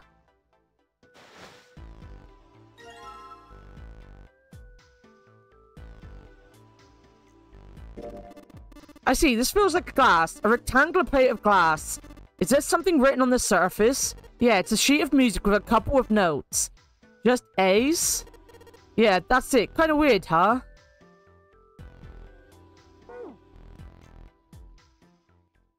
Took Junpei by surprise. Snake, usually so calm and collected, suddenly began to move. He stared about the room, almost frantically, clearly looking for something. No, Junpei thought, not staring. After all, he's blind. God fucking damn this game and this character. Blind or not, Snake was clearly attempting to do something. At last, Junpei could no longer contain his curiosity. What are you doing? Snake waited a moment before answering. I heard something strange. Something strange? Ah, well, never mind. It doesn't seem to be anything suspicious. I don't wish to toot my own horn, but my ordinary senses are considerably more advanced than those of most humans. I noticed even the slightest of noises. Right, are you going to tell me you can hear a needle drop from a mile away? Ha! No such thing would be impossible. No, such a thing would be impossible. However, by listening to the sound of footsteps and breathing, as well as the sound of echoing of the environment, I can locate most objects. Oh, yeah, that's right. When Clover fell on the big staircase a little while ago, you were at her side immediately. Oh, he's got echolocation. He's a bot, guys. So that was, yes. I could hear it happening. In fact, I can run quite fast, certainly as fast as you can. And should someone attempt to start a fight with me, I am quite confident that I could defeat them. Junpei was somewhat taken aback by this revelation. He stared at Snake, skeptical. You don't believe me, do you? Care to give me a try? I must warn you, you'll no doubt regret it. Well, I suppose that's enough playing around. Let's resume our search, shall we? With a small, self-satisfied smile, Snake turned and walked away from Junpei. Snake is Daredevil. Oh, I forgot about Daredevil. Small round chair. Looks like it probably goes there with the vanity. A white desk. Feels kind of fancy. Is there... No. Oh, there might be a... There's 2 doors there. There you go. It's only a table with a mirror. Ah, yes. You know that sort of thing is known as vanity. Were you aware of that, Junpei? Of course, vanity also refers to self-love, conceit, and narcissism. As such, you could say that every day when a woman looks into one of these, she is staring at her own conceit and narcissism. Doesn't that strike you as terribly sad? What's this? This isn't a score. Is this a map of the ship? A map? There's a map of the ship here? Yeah. Then I imagine it will prove very helpful. You best hold on to it, Junpei. Okay. Now possible to use the map screen. Hell yeah. So did Marvel. Map screen can only be viewed during the story sections. It is entirely different in function from the bird's eye view mode. On the map screen, you can examine a map of the ship's floor plan, which you acquire over the course of the story. Touch the menu to open the menu. If you touch X, the map will... You can scroll around the floor plan with the... The green parts of the floor plan will allow you to see the bird's eye view for that room. A piano keyboard. What is Snake doing? He can't play, can he? This piano, there's something amiss with the keys. You mean it's out of tune or something? No, not that. It's properly tuned, just... Well, the sounds are clearly purposefully different. The C key doesn't yield a C, but rather a different note entirely. The same goes for the D keys. Then it's not tuned! It's tuned incorrectly. Just because they make the right sounds on different keys does not stop the fact that if it's the C key and it's not making a C, then it's tuned differently. They play some other note. Huh, why do you think it's like that? Isn't it painfully obvious? Zero modified it in some way. This piano, you see, is part of one of the puzzles Zero has set for us. Perhaps if we play the keys in the correct order, something will happen. In other words, we need to play a song on the piano. I believe so. Might as well put this glass plate on it. Oh, Is something wrong? It's kind of hard to see the notes. Maybe I'll put something under them. A background for the notes. Alright, that's why I was thinking we need to actually get something to put the glass over.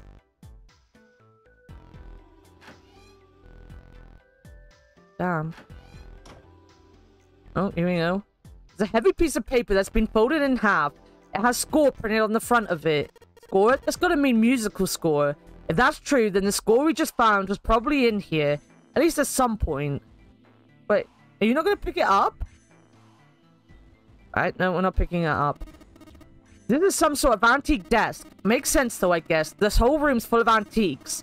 You could get a nice handful of cash for all the stuff in here. There's a couple of lights on the wall here. Oh, we're just going around the... And Zero is a bit of an asshole, just a little bit. Huh? There's something in the back. Let's see if I can reach it. Just a little... God damn, that's hot. You aren't real smart, aren't you? Come on, of course it's gonna be hot. It's a fire. Even a monkey knows that it shouldn't stick its hand in a fire. Alright, so there's the score. I need some water. I get it. You're gonna use the vase, right? That's pretty clever, Jinpai. We just gotta fill this thing with water. There we go. God damn it, Steer. Here you go. There you go. Oh, okay. No? We'll figure it out. There's a suitcase made of leather, the color of rich mahogany. Well, shoot. Looks like there's nothing in it. Well, the one underneath it. The leather suitcase. Dang, nothing in there. Okay. Oh, I want to actually look at this. It's a rectangular piece of glass. You can see right through it. There's a couple of G notes written on it. Huh, I wonder what that means. Alright, we've got the A's. We've got some G's.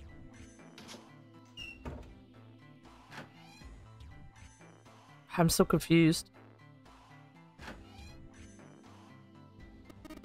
It's a toilet. Doesn't seem to be anything in the toilet or the tank.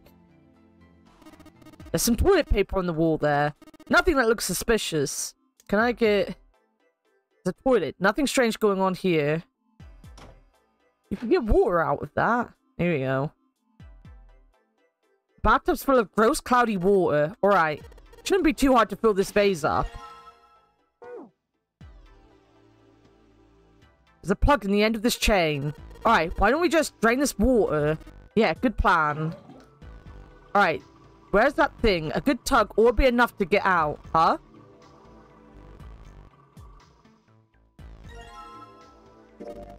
Transparent plate made of glass, yes? There's a sheet of music with a couple of D notes on it. Oh, we found the D, guys.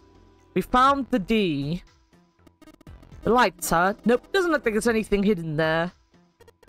Well, the sink's clean. Any water? Nothing's coming out. We've got the faucet on all the way, but I can't hear anything. And there we are in the mirror. What a pair. A college kid and a terrifying giant of a man in a beanie. Stuck in a cramped bathroom with this beast of a man. What would my parents say? Huh? Something wrong, Jumpy? You look real sad all of a sudden. Oh, no, nothing.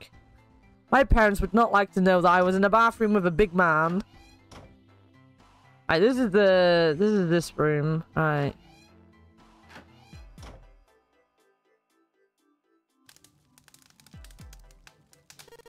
Alright, time to put out this fire out. About time, buddy. Let's do it. Here we go.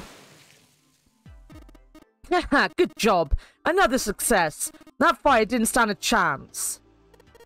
Alright, I'll just pull this out now. Don't want to get burned, so let's pull down the sleeves.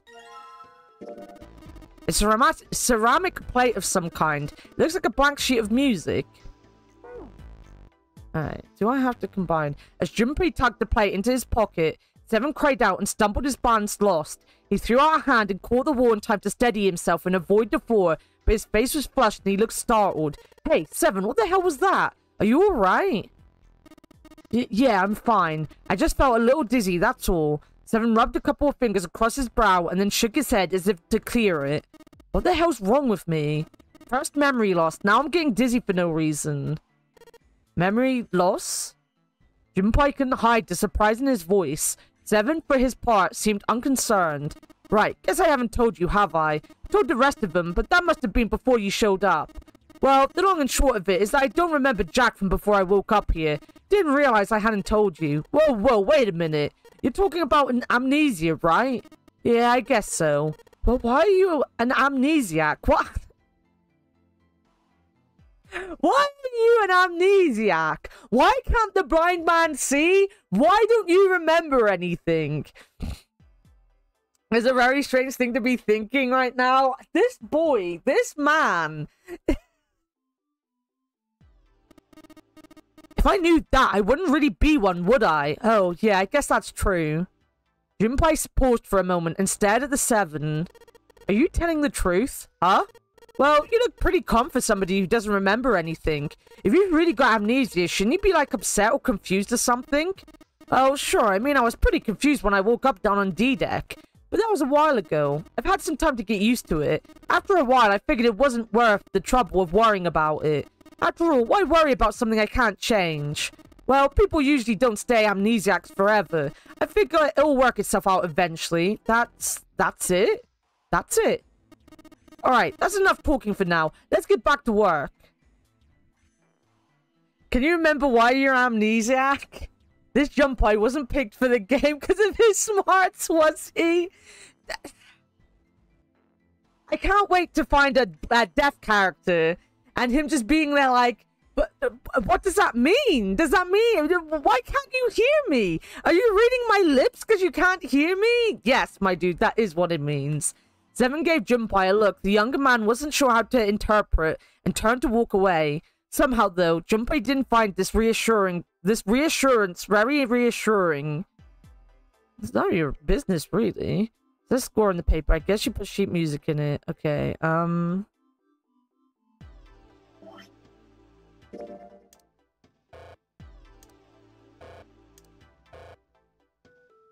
Okay.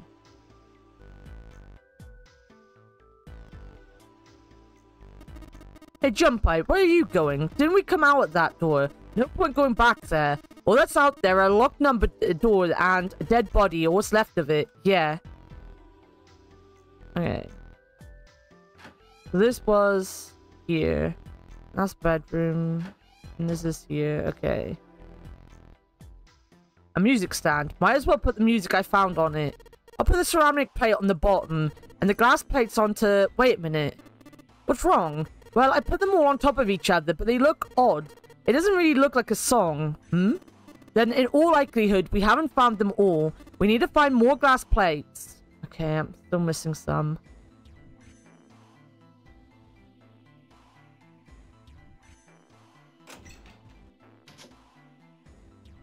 Oh, there's one.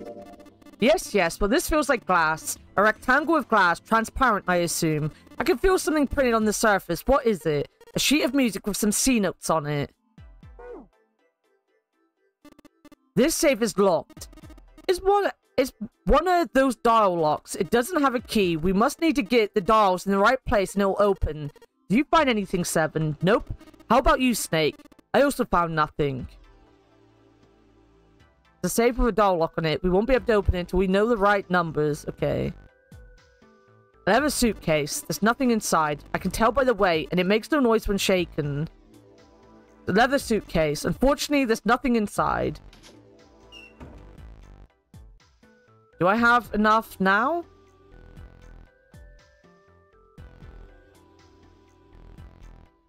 And then stack the glass plates on top of it. Alright, good. Sweet. Now I can play the music.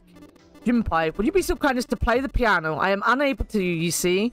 I'm sure I needn't tell you, but the keys on this piano are not what you might expect them to be. C won't be C, D won't be D, and so forth. You must listen carefully to determine which key to strike. Do you understand? Yeah, alright. Let's give this a shot.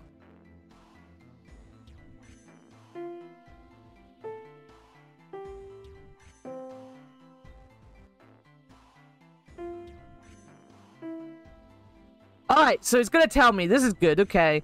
I was gonna say, this would be really, really unfortunate for me. If I had to remember.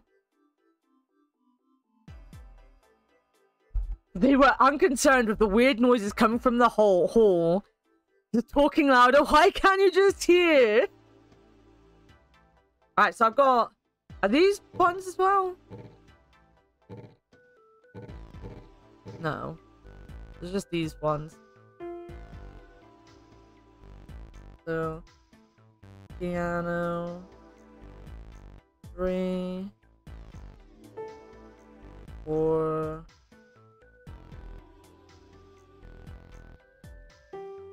5... 6...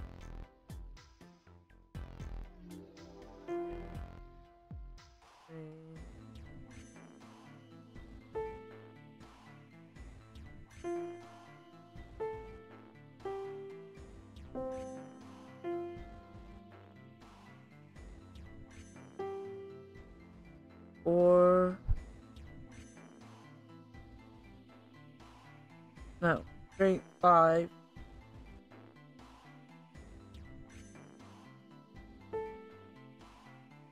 4... 3...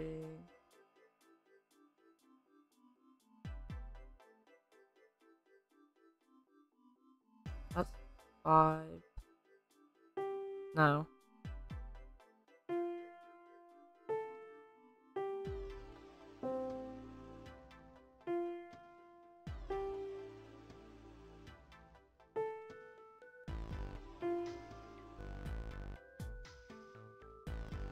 Is that not 4? That's 4.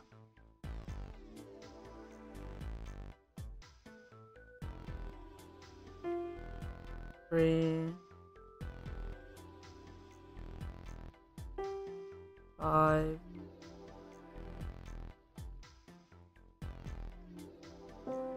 6, 6, 5.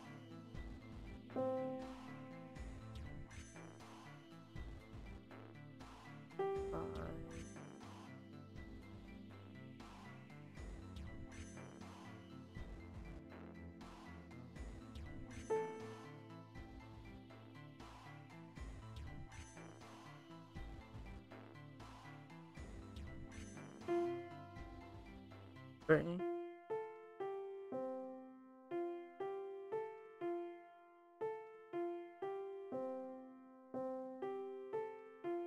Do-re-mi? Do-re-mi these nuts? And we're done. Music is not my forte. Wait, what was that noise? Junpei, we did it. Looks like it worked.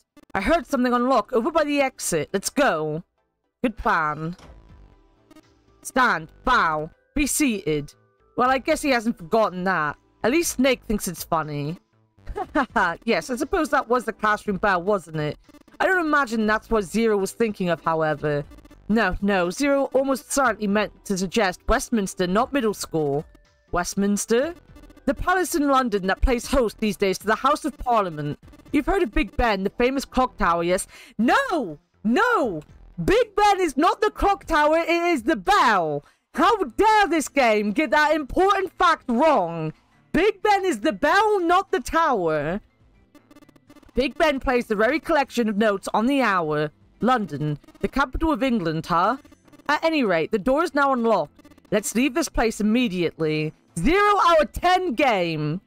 Totally not the clock tower. It's the bell. Music not being his forte.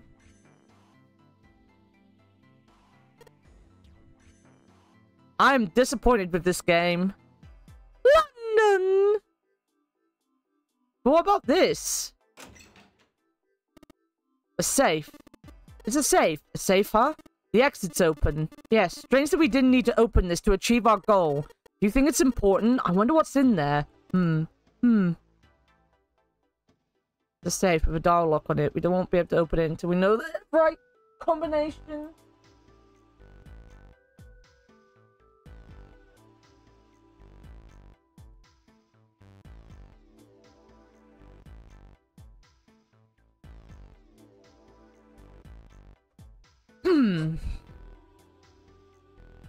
Can't wait to see the Big Ben Tower.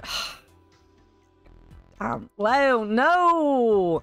Big Ben is the bell, not the tower! Why? Why do you people do this to me? Learn! Learn! Learn! Learn! Sorry, I wrote down about that, just in case I need to know that at some point. Alright, let's go.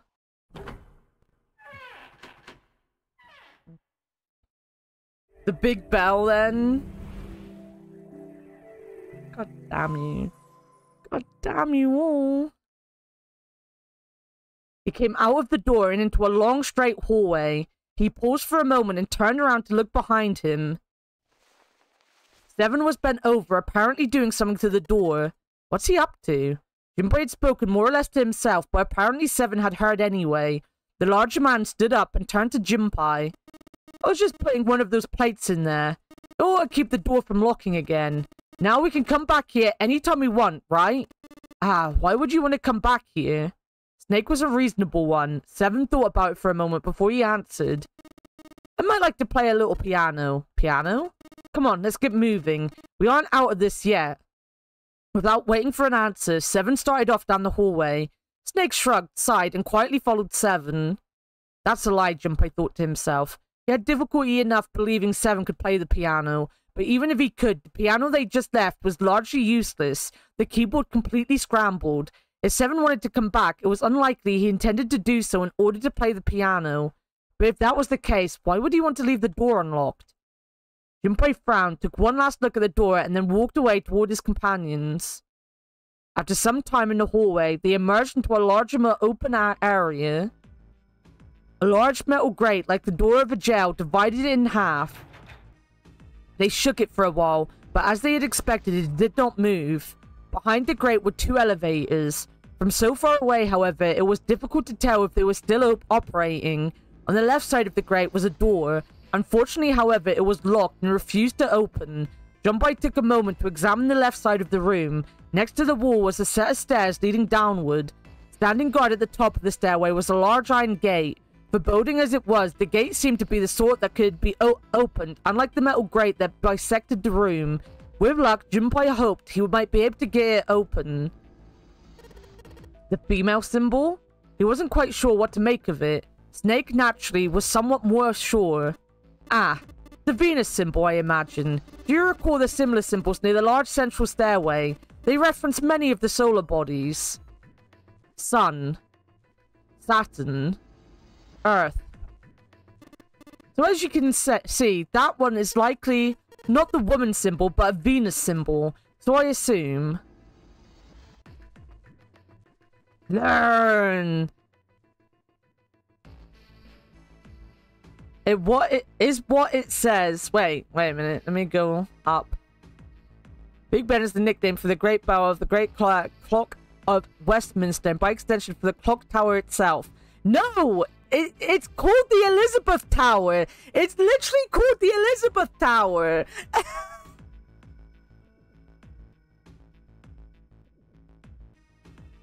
People call it Big Ben because they don't know it's called the Elizabeth Tower. It doesn't make it correct. Junpei is dumb, but can you not think of why not locking yourself out of a room might be... Not only just that, but like we've literally just sat there and went, there's this locked box that we didn't touch. Therefore, we should, you know, probably think about it. Like, maybe we need to go back for the box, you know? Maybe we need to go back for the box or something. But Junpei is not smart. We have learnt this. But also, we're going on break. It was named for the Jubilee.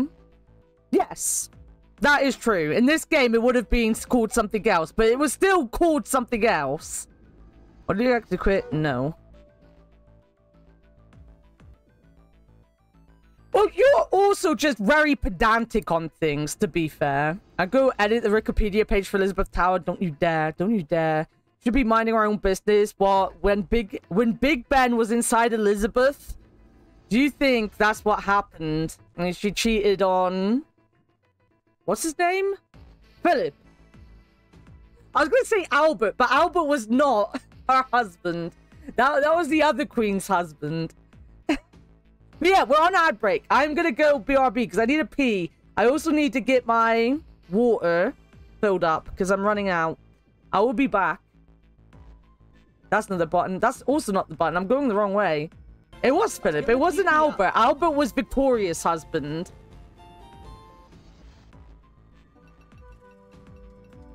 Right, no. Let me...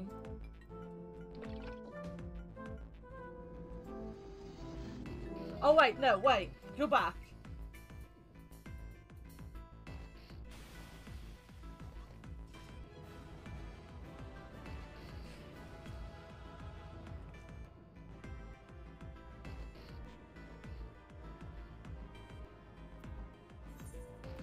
Oh, she stayed with me. Cute.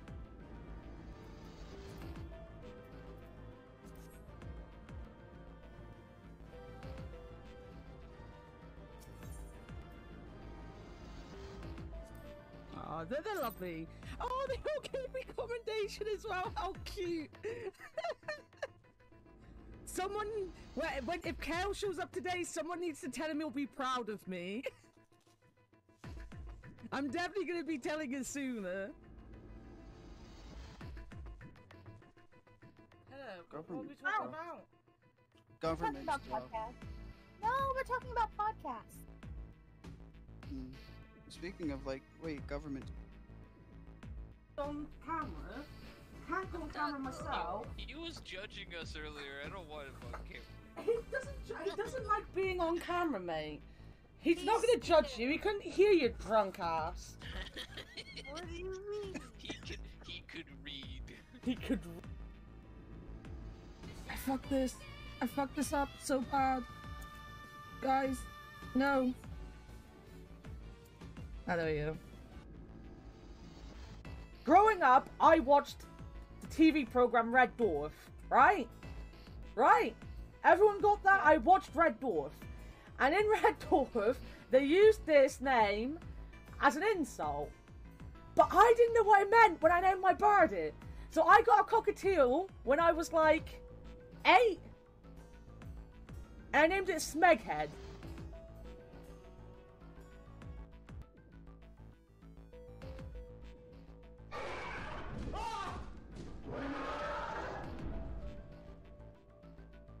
What the fuck is that?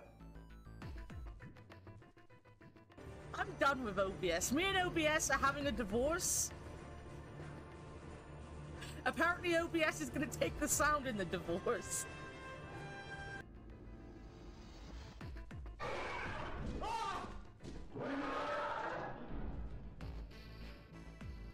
What the fuck is that?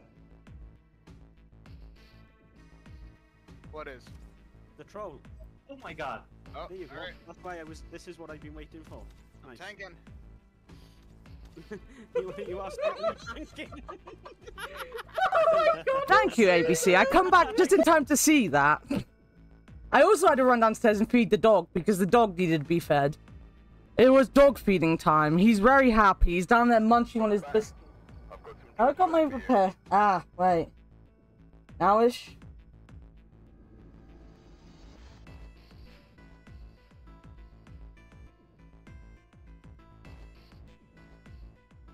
messaged me a minute ago that she's getting home nowish. I messaged her 5 hours ago.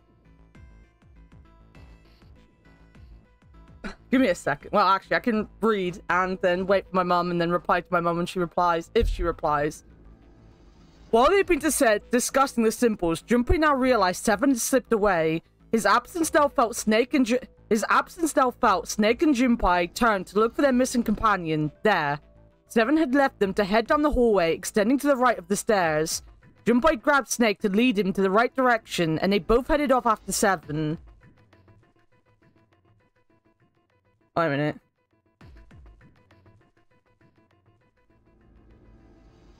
Hurry be the co-op. What? Wait a minute.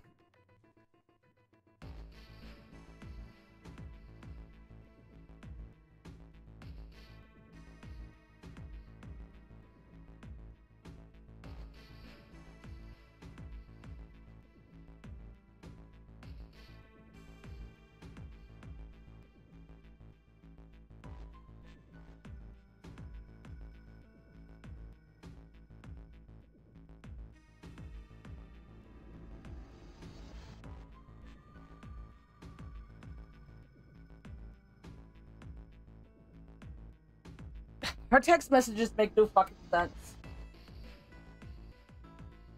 They make no sense. They come 5 hours late and they make no sense.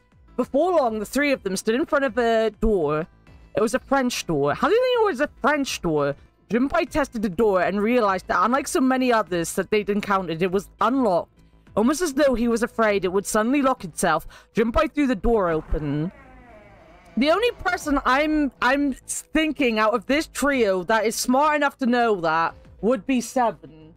Snake has made me believe he is also dumb now, and Junpei can't even figure out what a blind man is, you know? He stepped inside. And this is, of course, I mean, it could be the narrator, right? Like, where this is being narrated. It's not like... it's not like this is actually Junpei's in the thoughts, unless he talks about himself. Is it the third person when you say their names? Look forward to working with you. Marky! I hope we can all get along. Markichin just joined the fun and games. Welcome in, Marky. Welcome in, Raiders. How's it going? How is Banjo and Kazooie? Thank you for giving the shout out, Fictional. I hope everyone is doing well. Welcome in. We are currently in the middle of, well, not in the middle. We're very much at the beginning still of 999. One of the fun detecting escape room games. We're having a time. You're dead now by her. Dude, please, Marky, go get some sleep. How long were you streaming for? You were streaming for like 13, 14, 15 hours? Please, Marky, go get some sleep. Is Banjo done, though? Did you manage to finish Banjo tonight? If any of you aren't following, I was not ready for a long stream tonight. If anyone's not following Marky, please make sure to go and follow Marky. They are a fantastic streamer. They're a good friend of the channel. Please make sure to follow them because they are lovely. Welcome in, Channel Halfway. I love this game, but holy cow, 15-hour stream.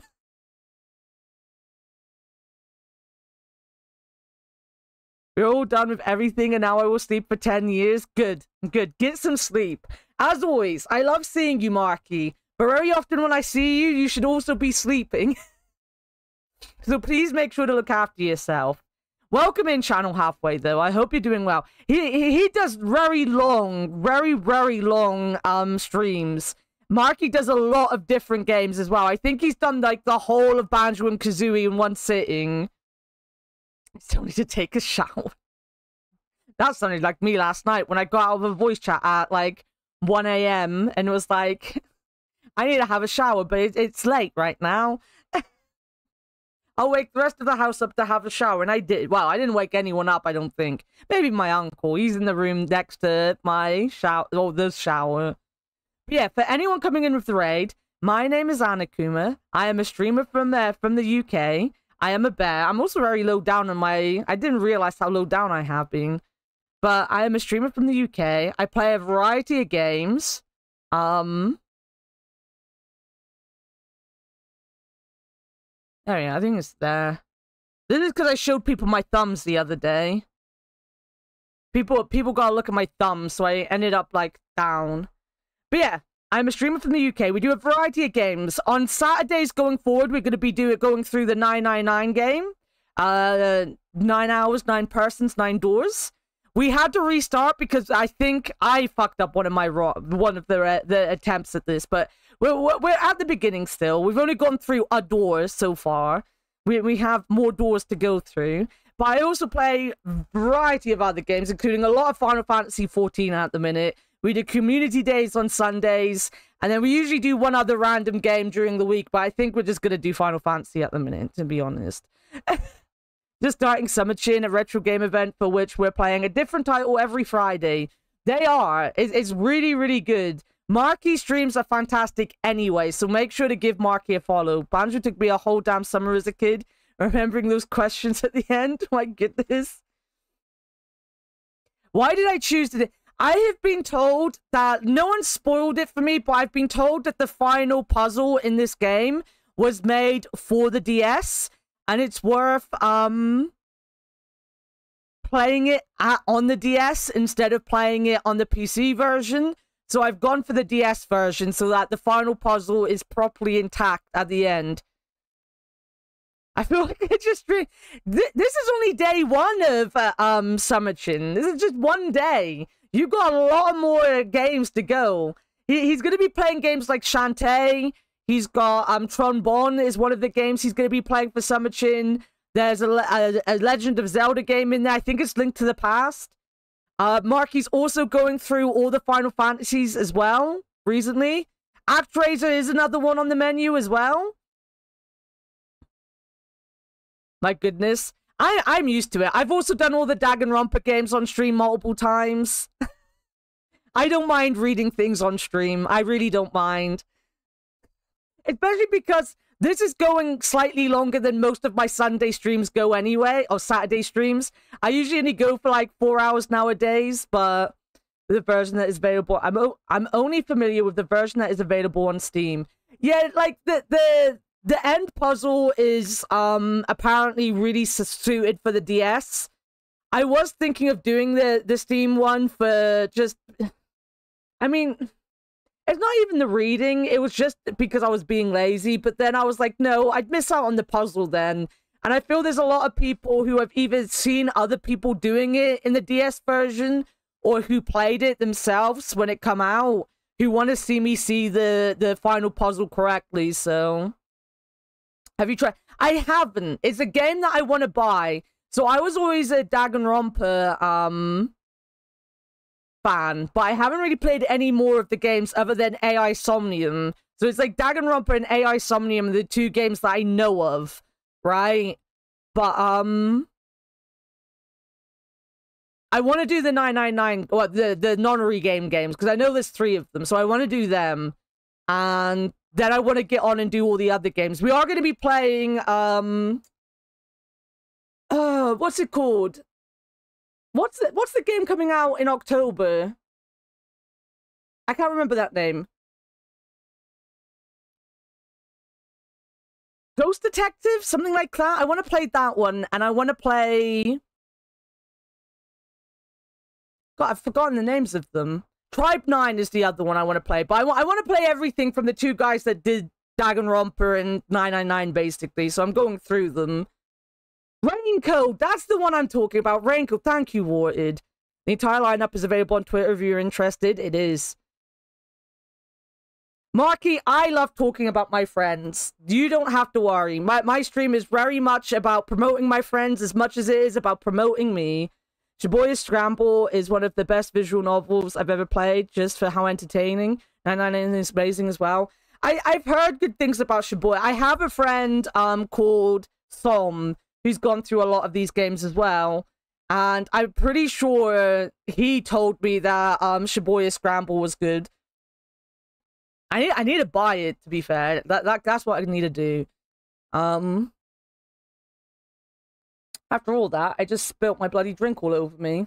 I mean, I've been holding it in my hand to drink it, and then I spilt it over me. But yeah, as I said, for everyone that's come in with the raid, or anyone that's just come in randomly, thank you for joining us. I have to promote myself, because I have to big myself up a little bit more, because I've made a lofty goal, and then never really mention it ever. But we are on 700 and something followers right now. We want to try to hit 1K by the end of the year. It's very undoable. But for someone who never likes to talk much about themselves or promote themselves, it's very, very high, lofty goal. But if you would like to follow, we do have anonymous follows on. So you don't get shouted out unless you want to. But we do have anonymous follows on. So feel free to press the follow button. If you like bears that like point and click games, because I play a lot of point and click games. We are going to be doing, as I said, we're doing 999 after we finish 999, and I'm going to do all the endings of 999, so this might take a while. Then we're going back to Ace Attorney on Saturdays, and we're going to be doing the Great Ace Attorney Chronicles. That's long-winded. That's a long-winded game. But yeah, as I said, we're doing Final Fantasy during the week at the minute. Final Fantasy 14, that is. We're going to be starting up 9 Years of Shadow soon as well. We're going to be going back to V3, Danganronpa V3 in a couple weeks' time. And we also have a speed run coming up. I am doing Curse of Monkey Island, the speed run. Probably in a couple weeks' time when my anniversary of my model comes up. We're going to do a little speed run. A little speed run. Just a tinsy-bincy little speed run that I am working on currently to sort it out, you know? Just a little bit of a speed run. Yeah, just a tiny little speed run, just a little one. The Curse of Monkey Island is one of my all-time favorite games, so I'm gonna speed run it. I've got most of the beginning of it sorted out. I've got to the insults, and then I stopped yesterday. I need to continue, but yeah, we're gonna do a little bit of speed run. Our goal for the speed run is just to get under an hour, which I think is doable. Which would also, I think, put us in like the top 30, maybe? Have a good lurk, Candle. Have fun. I should do the promoting too. I appreciate, because I genuinely do not promote myself enough. But anyway, should I get on? Should I get on? Because my brain is still today having a midlife crisis. So I should get on with the game. I should get on with the game. But yeah, Marky, as I said, I appreciate the raid so much, my friend. I always end up watching Marky when I'm going to sleep, and when I wake up, barely, because I barely wake up in the day. But Marky is absolutely fantastic. And if you don't follow him, then you're missing out, because their stream is amazing. But Marky also needs to go in self-care, because Jesus Christ, your stream was long. I will tell everyone to follow you until we hit 3K in August, and I will do the same so that you also hit 3K. We will hit those marks together. We're gonna do everything together. But yes, we're gonna get on. We're gonna get on. So as I said, I have played this game 2 years ago, and we got to one ending, but I don't really remember much. I remember the ending. But that's about it. I remember what the ending was, but that's about it. I don't remember the path I took. I definitely don't think it was this path. I think I've already gone down a different path. But I stopped after that because we had a lot of people that were like trying to not backseat. Well, it was backseating, but they were trying to like move me down the path they wanted me to move. And it got very annoying that no matter how much I told them to stop, they wouldn't. So I stopped playing the game. This time out, though, everyone has been, like, shouted at. I gave them a good shouting at the beginning of stream, so no one's going to backseat or try to push me in that way. So we're doing okay today. But yeah, I should get ready for bed. I will make sure to say goodnight. Good. Go get your shower and get ready for bed. I will be here for another hour or two because I did mess up the beginning of stream, so... Acted goofy, they did. They did. Cursive, you were here. You resubbed, didn't you? I haven't given you a shout out yet, though.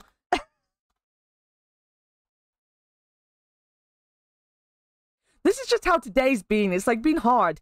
This is another really, really, really fantastic streamer. If you're not following them, genuinely, even if you're not following me, you should be following Marky, and you definitely should be following Cursive. Cursive has been the #1 sleep stream the last couple days. In fact, I was so happy to wake up after falling asleep with Cursive in the background to finding Marky on. But Cursive is a wonderful goblin. They're doing Mega Man some days. They do a lot of really fun games. Like, a lot of games that make you think. A lot of puzzle games. And then the Mega Man games are just so fun to watch them because they are the most relaxed person I ever know. They never get angry at anything. Even when things look like they're getting, getting on his nerves. They never get angry. Cursive is such a wonderful, wonderful streamer. So make sure to go give Cursive a follow. Or else. And then games that obliterate the hell out of you. I do have many fantastic streamers in my chat, by the way, people. So check them out. Especially, especially that Steel Shin. Just in case people didn't know, that Steel Shin, best streamer. It's definitely not his birthday at the end of the month. Definitely not his birthday at the end of the month. Oh, thank you, Cursive. Thank you. Or is good deaf to say shush?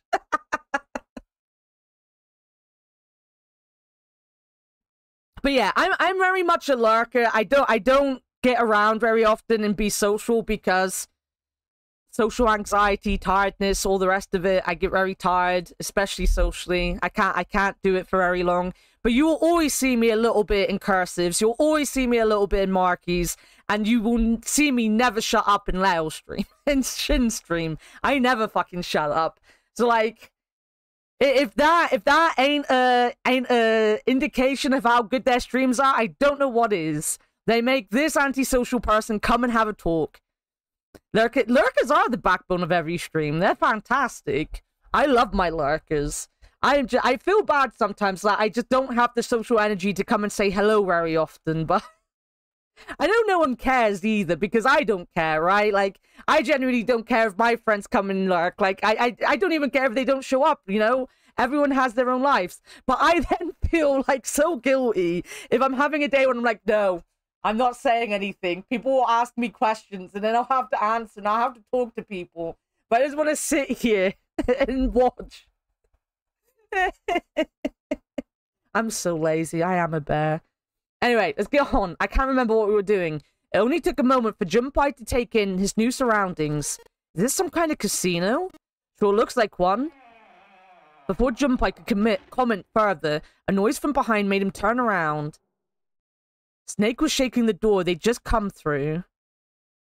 As Seven and Junpei watched, he threw up his hands in frustration and then kicked the door for good measure. It looked as though they were once again locked in. There was no reason to panic, however. Even if the door had been left open, there was nowhere for them to go back there. They would have to find another way out. Alright guys, let's split up and search this room. Come on, no dawdling, let's go. Quickly now. Spurred to action by Seven's words, Junpei and Snake began to examine the room.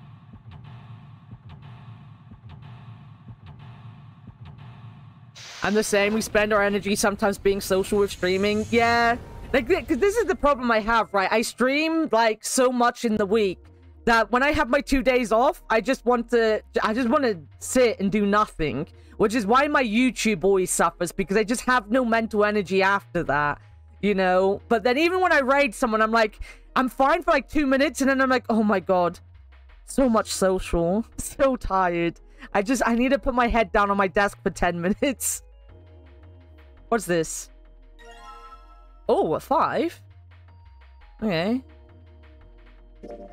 The 5 of spades.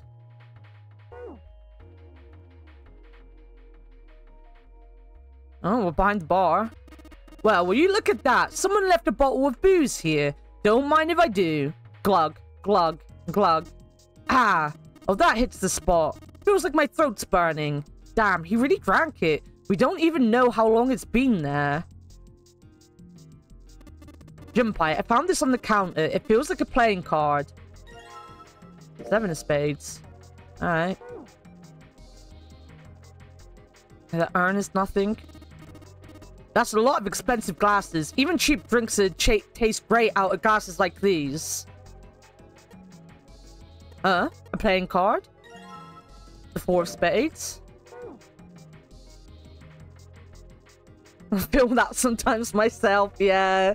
Yeah. I think, like, I can stream for as long as I can stay awake, right? I've done very long streams. But it's the moment I finish stream that the tiredness from it all hits. Like, I could stream. I've done, like, 19-hour streams and stuff before. And it's never affected me until I press end. And then I'm like, geez, that was a lot of talking I did today. Getting buzzed in a death game is a great idea, 7. I mean, I'm not going to judge because I would probably be like, yes, give me alcohol, please. That urn just looks so out of place. I just determined it's something, but it's not. I also don't like that we couldn't turn around and see the wine cellar here. Well, not wine cellar, but you know what I mean. There's firewood in the fireplace. It's a weird-looking thing floating in there. The weird-looking thing floating in there, too.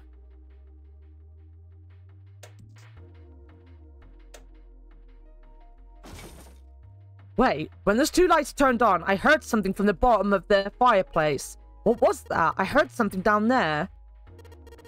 Clubs, diamonds, and hearts. What's that? Well, when I turn these lights on these lights, they make these shadows on the canvas. And that shadow looks like 3 symbols, right? Yeah. Clubs, diamonds, hearts. And we've got spades. Oh, wait a minute. No, go back. There's a spade there. Didn't think I'd find a card here. Alright, that's the 8 of spades. No, that's the 6 of spades. I know numbers. It'll be fine. Seen a coin. A whole bunch of coins stuffed into this velour bag. Look at those coins. Perhaps these coins will allow us to convince the machines to move. Alright. I want to go over here first, though. Look at that stained glass. How beautiful. What? Huh? Stained glass is colored pieces of glass placed together in a frame. As I said many times before, I need only touch it to know. I can at least discern the basic structure. There are 4 chairs surrounding the square table. All of these people are really rude. 3 of spades. Okay. Oh, this place is, like, super amazing. What's this place for? Probably for playing Baccarat. It looks a little off, though. Yeah, look at the middle of the table. There's something mounted on it, see? Suddenly, 7 began to speak. Ah, Baccarat. You ever played Junpei? Junpei shook his head. He'd barely even heard of the game. Alright then, how about I explain the rules to you a bit? See, Baccarat is kind of an unusual game. You've got the banker and the player, and the whole point is that you guess which one's gonna win. And whether the banker or the player wins all depends on their hands. The way each hand works is different from other games too. So you take the number from the ones placed... So you take the number from the ones placed after you, add up the value of all your cards. Wait, I didn't get what that meant. At peak capacity, I'm already useless so I can drink all I want? Excuse me? I can drink if I want. I'm a responsible bear. Whoever gets the number closest to 9 wins. If your number is smaller than your opponent's, you lose. And that's it. That's the explanation. Got it? Well, actually, there's a lot more to it. Strategy, details, that sort of stuff. What I just told you sums the core game up pretty well. The single digit of the sum of all the cards you have. The strongest hand is a 9, and the weakest hand is a 0. You just ignore the number in the 10 spot. Do you get it? You hadn't been asking for it, but 7's explanation, rushed though it had been, was helpful. Although he had only half understood most of it, Junpei now felt as though he had some grasp of how victory was won in Baccarat. However, Junpei had no way of knowing if the puzzle in the Baccarat table in front of them made use of those rules, and if it did, in what way. No problem, he told himself. He would simply have to try everything he could think of. Feeling more confident, if only slightly, Junpei approached the Baccarat table.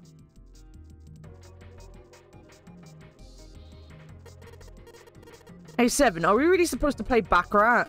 It's a Baccarat table. What the hell else would we do? I stopped worrying about it. It's real simple.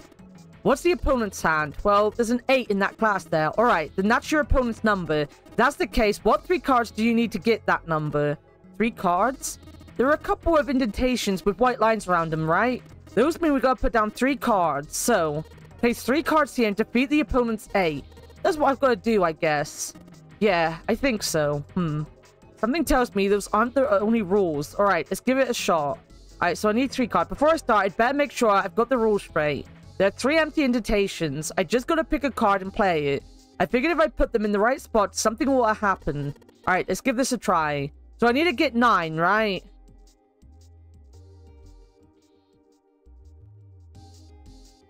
Which I don't think I can right now.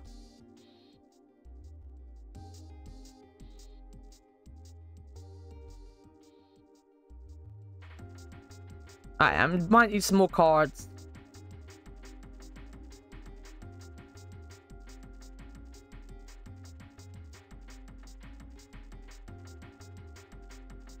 It says 1 on the plate. Alright, let's put the coins from that bag in here. What happened? I heard an odd noise. Well, to be honest, I don't know. I pressed some of the buttons and smacked the machine once or twice, but nothing happened. Oh? Looks like the coins got stuck. Oh dear. Coins are stuck in there, but good. This machine will... Wait, the coins are stuck in there, but good. This machine won't be working anymore. The drawer they used to pick up the money is locked tight. I can't get it open. Alright. There's a plate on it. It says 2. Alright, let's drop the coin in this coin slot. Come on, you little bastards. I only need 1 of you.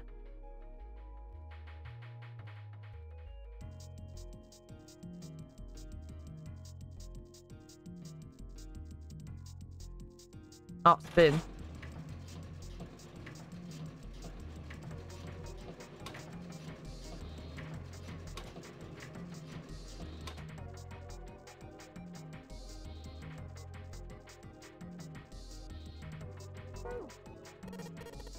That's a tough one.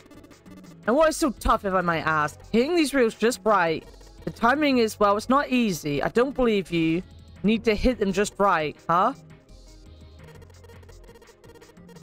The rules that match, a whole bunch of coins come out.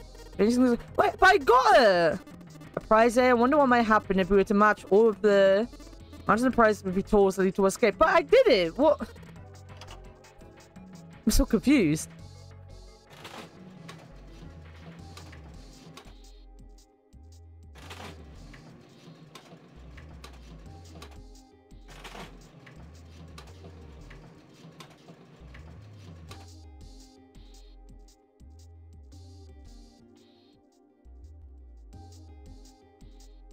Oh, wait a minute. I get what I need to do. Okay.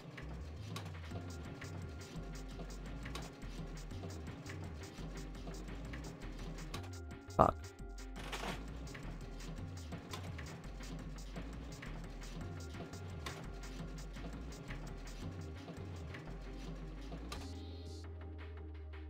Is it not that?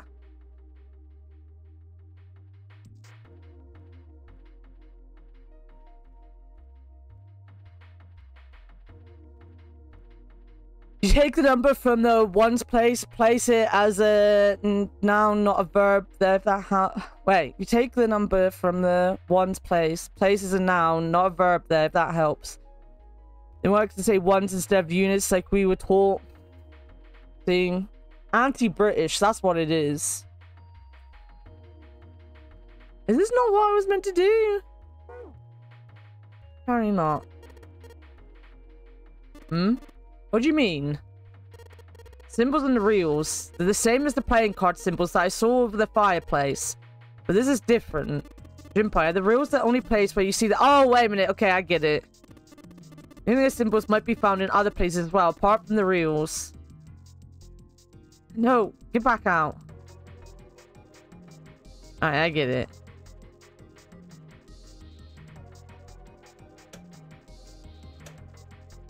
Alright.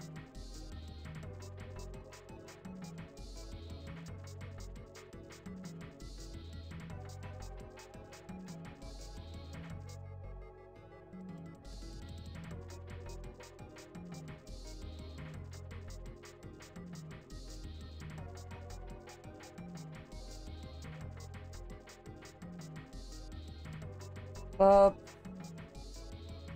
Diamond.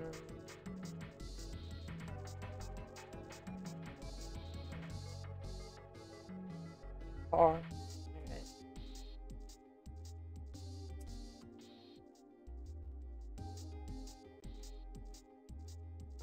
Okay. Yeah. Oh, fuck my life.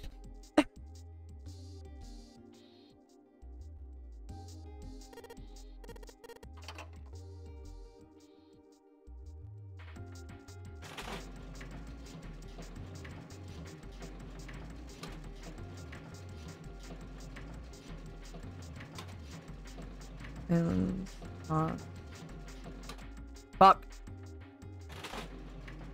Hope you have a great rest of the stream. Yo, Lovejoy, have a good rest of your day. And if you're going to be watching Money in the Bank, I hope you enjoy it, my friend.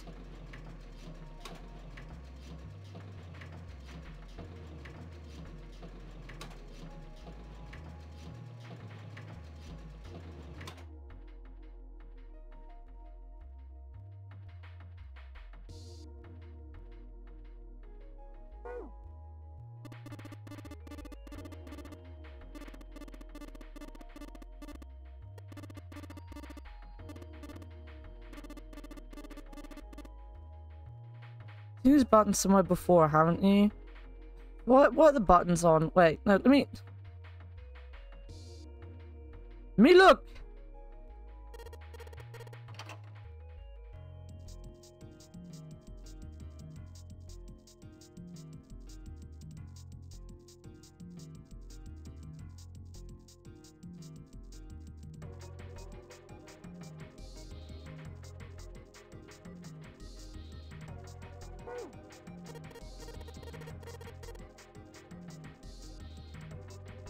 Well, I'm not focusing on buttons. I'm going to this one. Perhaps you should be more careful in the future. Got the coin stuck in the machine on the left. Please don't make the same mistake again. That would be bad. I know that. I'll be fine. Jerk. I'll put this coin in the slot and that'll show him. Huh? Ah, that's weird. Do you intend to lock us in here? It's not my fault. The coin just got stuck on its own. Oh boy. Oh, I think I get what they're saying now. I think I get what they're saying.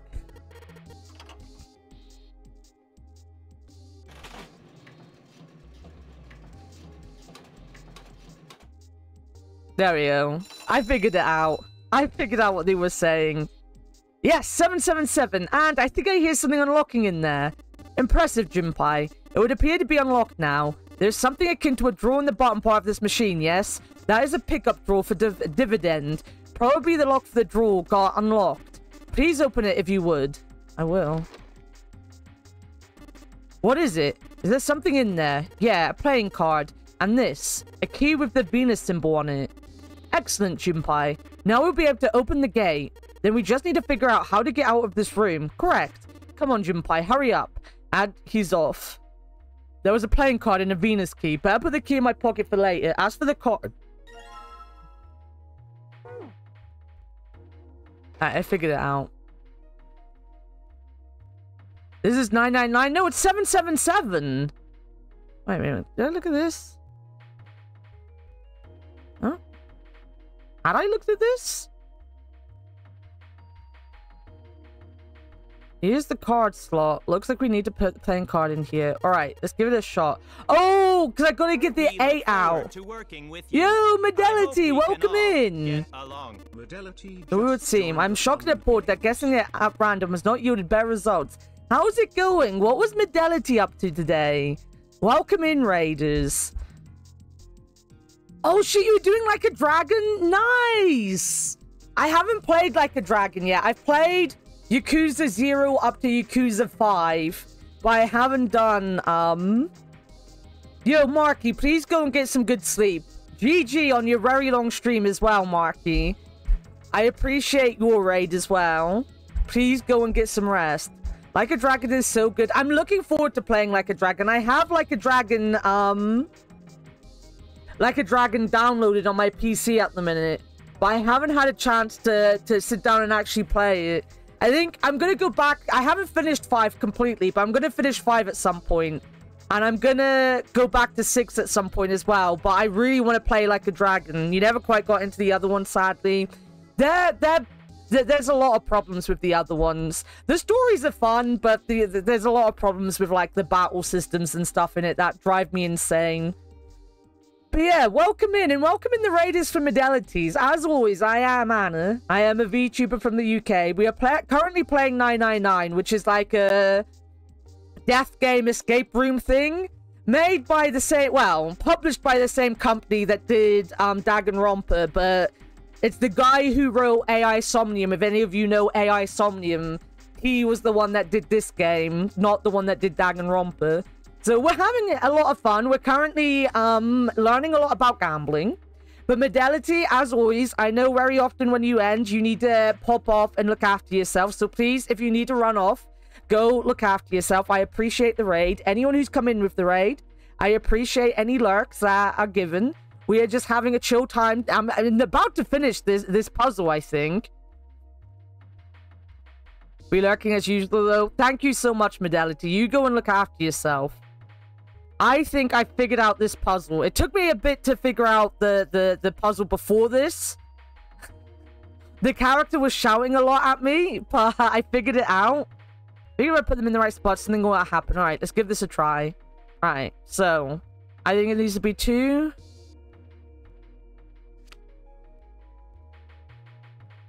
5, 9. Alright, if I just put these down these 3 cards, yes, open for me. Great, you did it, Junpei. You think it's telling us to take the 8 card? Come on, let's grab it. And then we take the 8. Alright, let's take this card. And then we have this that wants us to make 9, which has a 1. So we're gonna put the 8 card in. And in you go. Hey, alright, it opened up. It seems we have another device to contend with, yes? There are 3 slots in this one. Do we need to make 9 now? Let's see. 3 slots for cards. And there's a 9 right below them. So that probably means we've got to make 9 with 3 cards we put on the slots, right? Just like that, what we did over at the Baccarat table. Alright, let's give it a shot. What cards do I have? Alright, I need to go and grab my other cards, maybe.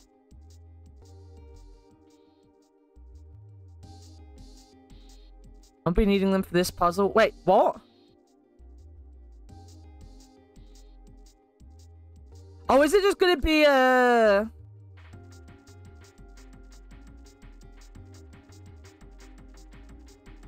digital root one? 5, 6, 7, 8, 9, 8, 5, 11.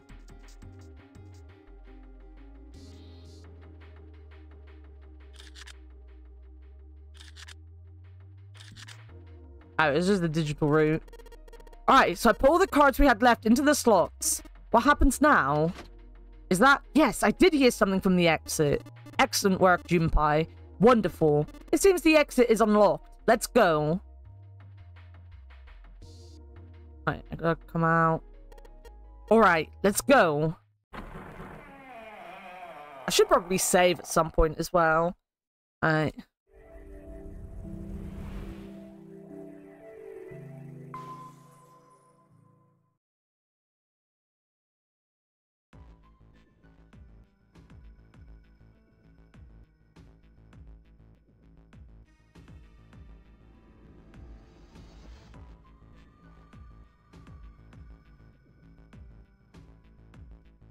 I'm also making extensive notes on what's happening because this is a game where you go back and play again and stuff, so I'm making lots of notes. Junpei and his companions ran out of the casino and went into a large open room. A room, in fact, that they had been in once before. There was little to surprise them there. They already knew what their next step had to be. The iron gate still stood in place, locked tight, blocking the stairway. In the center of the gate was the keyhole engraved with the Venus symbol. This time, however, Junpei had the Venus key in his pocket. Wasting no time, he pulled it out and shoved it into the keyhole. He turned it. With the distinctive sound of metal on metal, he felt the lock click open. Alright, let's get this thing open. No problem. Let me help with this one. Junpei grabbed the handle on the left side, and Seven took the handle on the right. On Junpei's signal, they both pushed, and the gate creaked open. Open, see? It sounds as though you have opened it. We should be able to reach C deck now, I imagine. Snake, are you going to be alright? I mean the stairs. Please, do not do yourself the embarrassment of underestimating me. I would be unlikely to trip even if I were running backwards. Good to hear. Let's move. Yeah, like... It's like Junpei's never seen a blind person. I know, like, proper, like, full blind people will have a stick and he doesn't have the stick and stuff. But they genuinely aren't clumsy. They know if they're gonna go upstairs to be careful. See Dex nuts. Wow. Wow. I have been gutted. I have been absolutely gutted by a whale. God damn have I been gutted.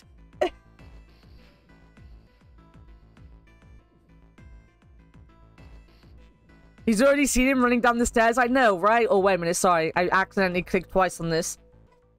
As Seven's words, they leapt onto the stairs and jogged quickly down them. In no time at all, they found themselves on C deck.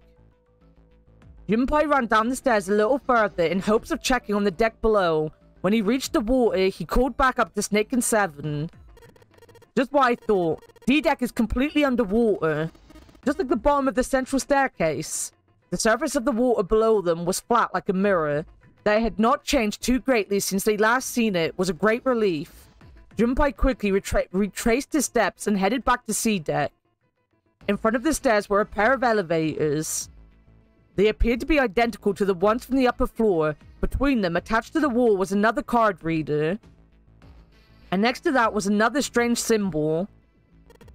Hey, check it out. It's a symbol for Lotus. It's a symbol for Lotus? What? See? It's got the woman's symbol, and then it's got devil horns, right? Wait, is this a joke about Lotus's expense?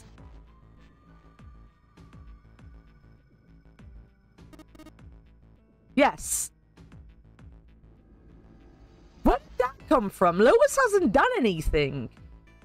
I don't really get that. Why are they being so cruel? Like, she hasn't really done anything. She just didn't want to see a dead body, and, like...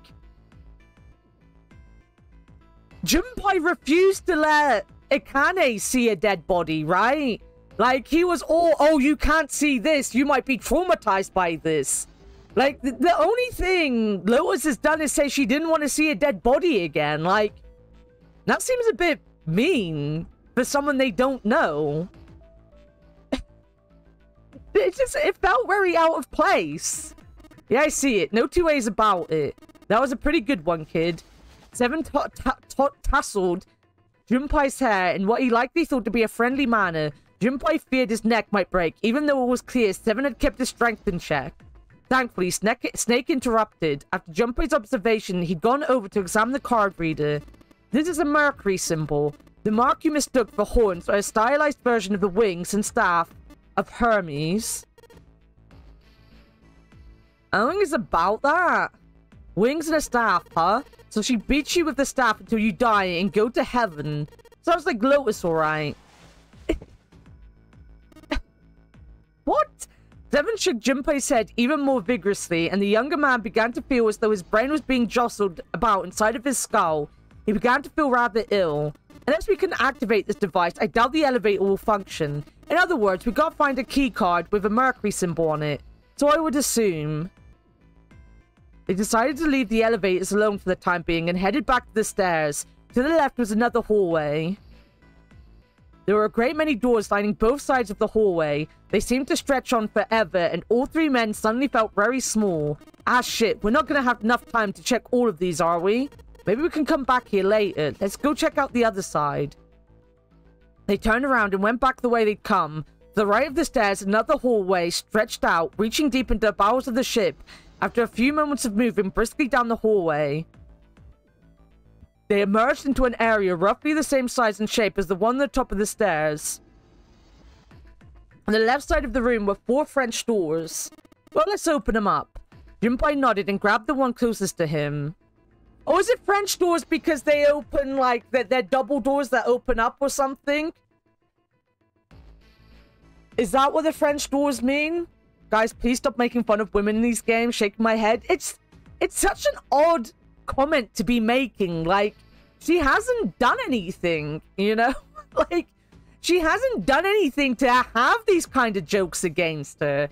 Just because she's a dancer and got her tits out don't mean that she's, like, evil or anything. Yeah, that's what French doors are. Okay, that makes sense then. It took me a good 15 times of sitting there wondering about French doors to realize I think I'd heard people call, like, double doors that move, that open together French doors before. I'm not the smartest sometimes. It takes a while. He gave it a small tug and felt it move. It was unlocked. Thrilled to have found another unlocked door, he threw it open.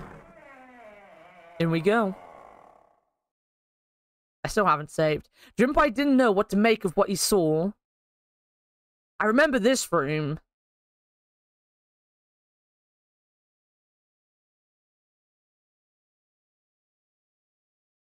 Do we accuse the French as we open them? We do. He simply stood, unable to speak. Seven's eyes opened wide and his mouth gaped. After a few long moments, Seven at last managed to speak. Hey, what is this place? A massive room stretched out in front of them, more a cavern than a room. Its vastness was oppressive, and it bore down on Seven and Junpei. It was not empty, however. The entire room was filled with lines upon lines of beds. They were simple things, little more than pipe and thin mattress. Is this a hospital? He had at last been able to put a name to the harsh scent that pervaded the room. The room was full of clean smell of antiseptic solution. In the center of the room were shelves stacked with medicine and a number of medical devices, the function of which Junpei did not know. More importantly, however, on the back wall of the room were 4 doors. Oh no. You always assumed French doors had windows in them, like they were specifically doors to outside. I don't know. I'm not sure. I don't know. I thought they just, when I first heard it, without engaging my brain, I just thought they meant like the decoration. It was like a French period, like, kind of thing. Because, like, they'd already talked about, like, Art Nouveau and stuff. I thought it was, like, someone commenting on, like, well, I guess it wouldn't be the period. France isn't a period, but you know what I mean? Like, that kind of thing. And it was only that time that I was like, oh, they mean it's the double door that opened, but... I don't know. Doors are not my specialty. 3 of them were emblazoned with large single-digit numbers made with thick red paint. The door on the left was labeled 3. The second door from the left had no number, but the third had been given a 7. The door on the right bore an 8. There could be no doubt they were numbered doors. It did strike Junpei as strange, however, that the door between 3 and 7 should be blank. What, he wondered, could it mean? Let's take a look at those doors. Yeah, good idea. The 3 of them threaded their way through the beds toward the back of the room. Upon reaching them, they proceeded to investigate each door in turn, but to no avail. Bop, bop, bop, bop. Bop, bop. Yep, locked, just like I thought. Naturally. After all, there are rules to the nonary game, and to allow those doors to open easily would violate those rules. Unless we can authenticate ourselves with the red, the numbered doors will... Whoa, check this out. Suddenly, Seven spoke up, interrupting Snake. Look at the red. There's nothing on it, huh? Don't you remember the red back of the main staircase? If there wasn't anyone in it, it said vacant on the little screen, remember? Oh, yeah, you're right. For this one... There's nothing, right? You think it's broken? Only one way to find out. Junpei and the others put their hands on the panel, but nothing happened. The red refused to change. They tried pulling the lever and still nothing. As they soon discovered, it wasn't only the red on the door 8 that seemed to be malfunctioning. The red on door 7 and the red on door 3, none of them worked. What they wondered did it mean? They've got to be broken. Man, that bastard. I didn't think Zero was the kind of guy who'd screw around with something like this. Whoa, whoa. Zero's been prepared for everything so far, and you're saying he's gonna make a mistake now? Well, that's the only thing I can think of. This thing ain't working at all. While Junpei and Seven talked, Snake busied himself with examining the red. After a time, he lowered his hands and spoke. It seems as if some of the internal hardware has been removed. Internal hardware? That is what I said. Take a look at the underside of this red, if you please. Junpei obliged and bent over to look at the underside of the device. A long thin slit ran along the bottom of it.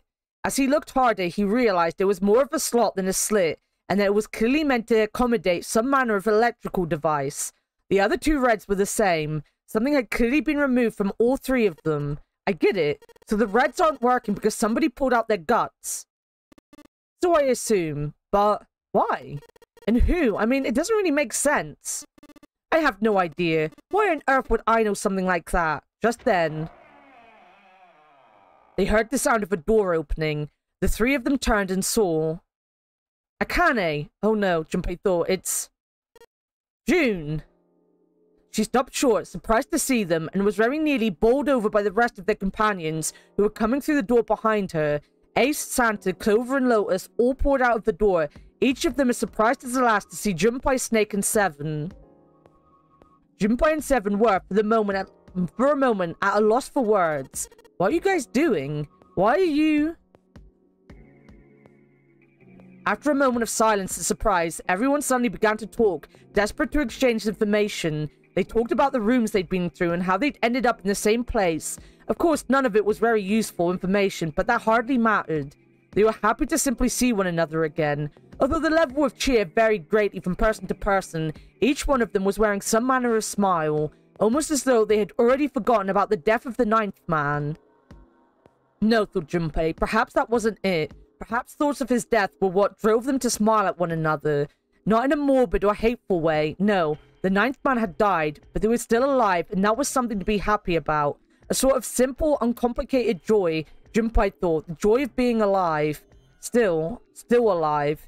He felt sorry for the ninth man, but more than anything, Junpei was just happy to be alive.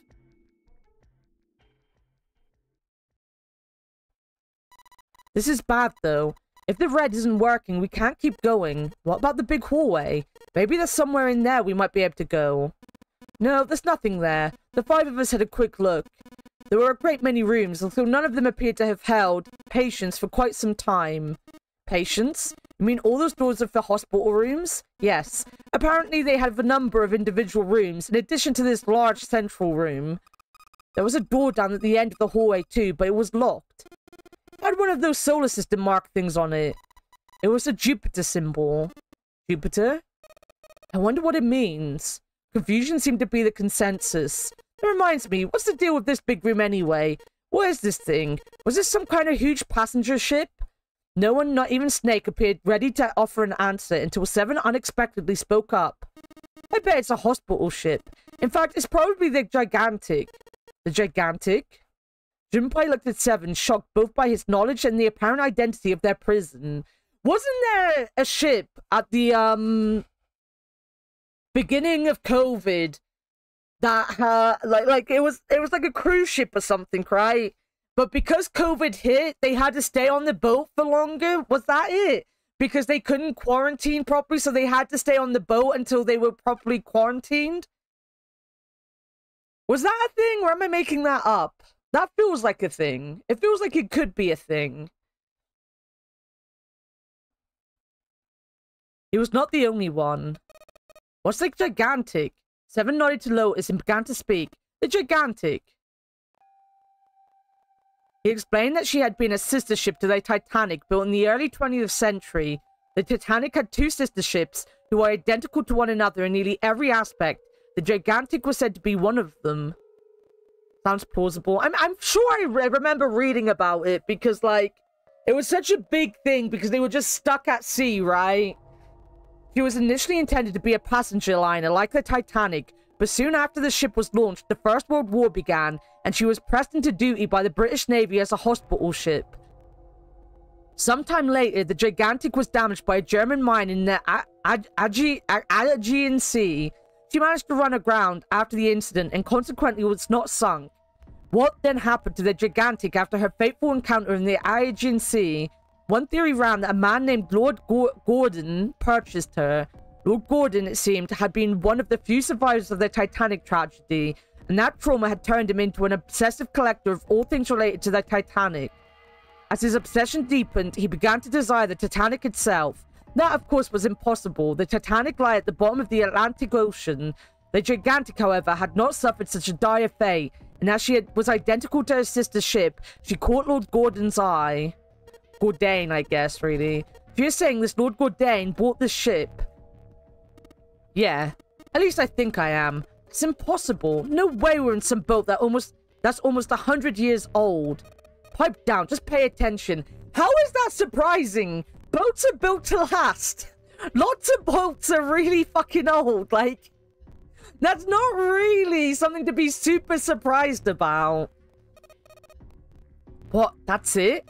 Well, have you got any proof? Proof? Proof that this ship is really the Gigantic? Well, this ship's got stuff that's like the Titanic and a hospital ship, so I just figured. Oh, for goodness, don't tell me that's your only reason. No, I've got more. Like? Well, I mean... Seven looked around desperately, doing anything to avoid meeting Lotus's piercing stare. He scratched his head for a moment and gave up. Finally, he opened his mouth. I don't know. Lotus sighed and shook her head. I guess your memory isn't back yet, is it? No, sorry. Then almost as if to save Seven from further embarrassment...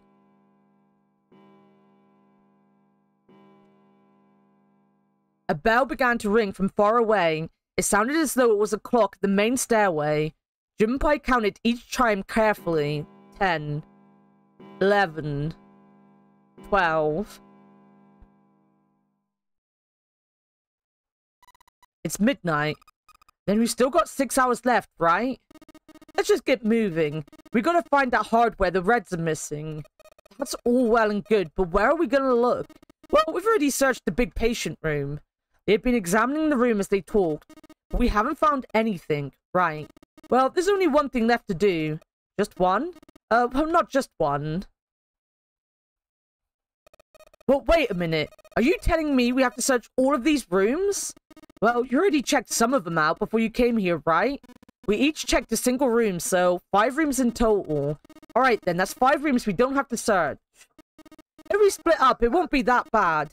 If each of us can do 6 rooms apiece, we'll have the other 48 rooms cleared in no time. There are 48 other rooms? Lotus did not seem excited by the prospect. Seven fidgeted nervously before responding. Maybe? Yeah, someone knocked on the door. After some discussion, the 8 of them decided which rooms to begin with, and in what order they would go. Junpei was chosen to search the rooms on the starboard side, moving from fore to aft. They also determined when they would return to report their findings, the next time the clock sounded the time. When it did, they would meet back in the large central room full of beds. If, during their search, any one of them were to locate the missing components, they were to yell for the others. If this strategy failed, they'd return to discuss their options later. The details decided, they left to begin searching. Out into the hallway they went, each to the rooms they'd been assigned. However...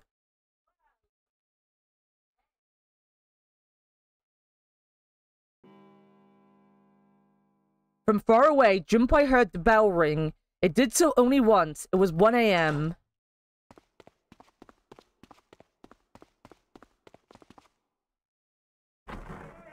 Bloop bloop. He jogged through the entrance of the large hospital room to find 6 of the others already there. Ace, Santa, Clover, June, Seven, and Lotus. They had gathered in front of a door numbered 8. Or perhaps to be accurate, they had gathered in front of the red next to the door number 8. Had one of them found the missing piece?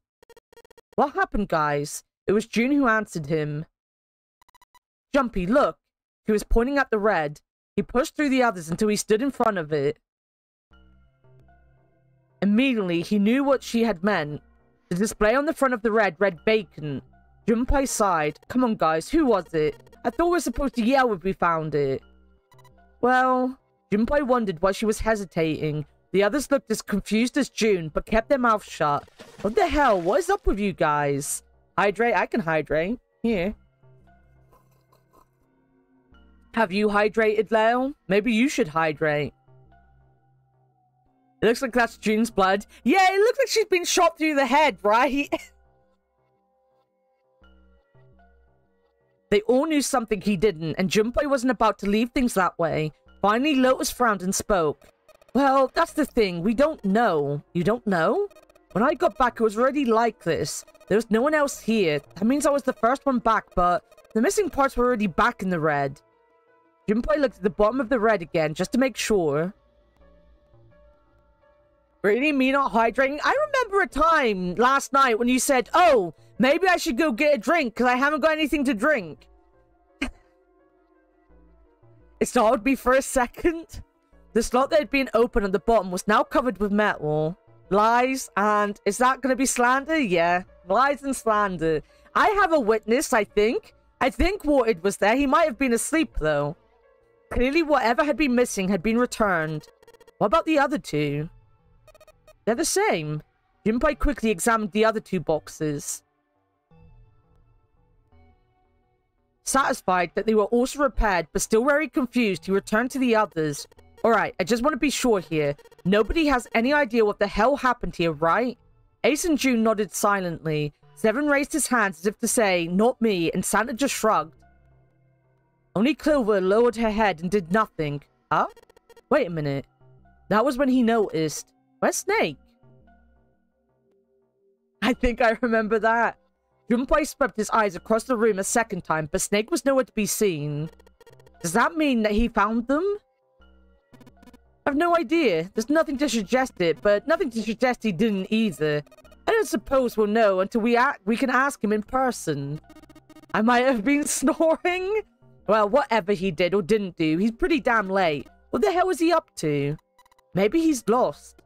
Yeah, well, that seems likely. Dude can't see. I don't know how he gets around in the first place.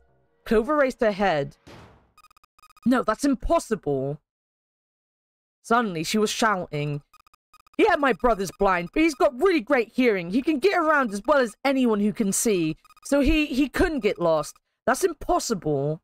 Clover had started to shake, and the knuckles of her hands had gone white. She spun around, but before she did, Junpei noticed tears welling up in her eyes. I'm gonna go look for him. The words were barely out of her mouth when she began to run. Hey, hold on, Clover, wait. Junpei cried out to her, but he was too slow. She kept going, and before anyone else could react, she was gone. Damn it. What should we do now? Well, the red is working now. No, we're not leaving two people behind. We should go look for them. Oh man, this ain't good. Oh yes, what an excellent idea. We just wasted a bunch of time looking for some piece of electronic junk. Now let's waste some more by looking for a couple of idiots. Then remain here if you feel you must, but there's no time. We've only 5 hours left. Junpei and the others nodded to one another and took off at a run. Not only that, they need each other to get through doors. In front of the stairs that led to B deck, they decided to split up. They quickly assigned search areas and went their separate ways. Soon, only 2 of them were left. Those 2 were Junpei and June, who had been a few steps behind the others. Alright, we should go too. Yes, let's go. But where should we start? Let's see. Alright.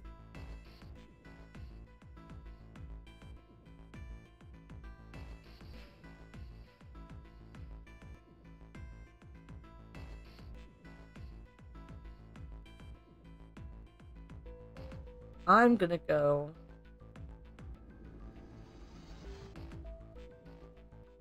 Casino. Yeah, let's go to the casino. No, I kind of want to go back to the large hospital room.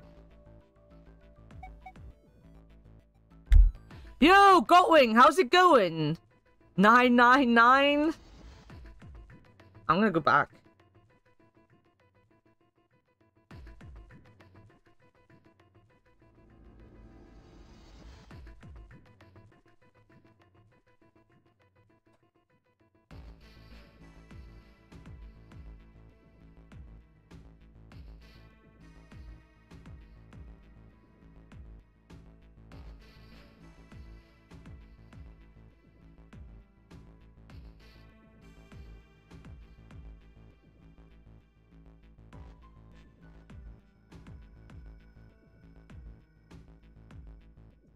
I'm going back. Well, I have to save anyway, but I did not mean to press the save button again. But I'll go for a walk. Typing is hard. Enjoy your walk. Let's go back to the lodge hospital room. Huh? Why would we go back? Well, I mean, we might have just missed him, you know? Maybe he really was just late. Oh, I hadn't thought of that. Okay, let's go. They turned around down the hallway to their right. On the way to the lodge hospital room, Junpei and June noticed Santa standing next to the number 3 door. Junpei paused. What should Junpei do?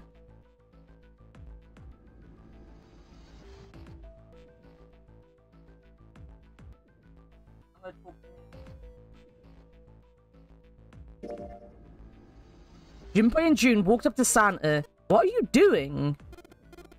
What, you can't tell? I'm checking out the red. Why is there something bothering you? What? It's not bothering you? Huh? This, the guts of the red. Why wouldn't you wonder who the hell put it back in there? Yeah, that's true. Well, I'm curious too, but who do you think did it? Santa's eyes narrowed as he looked at June. She shook her head. I don't know. Well, what about you, Jumpy? Who do you think fixed this thing for us? I'm gonna go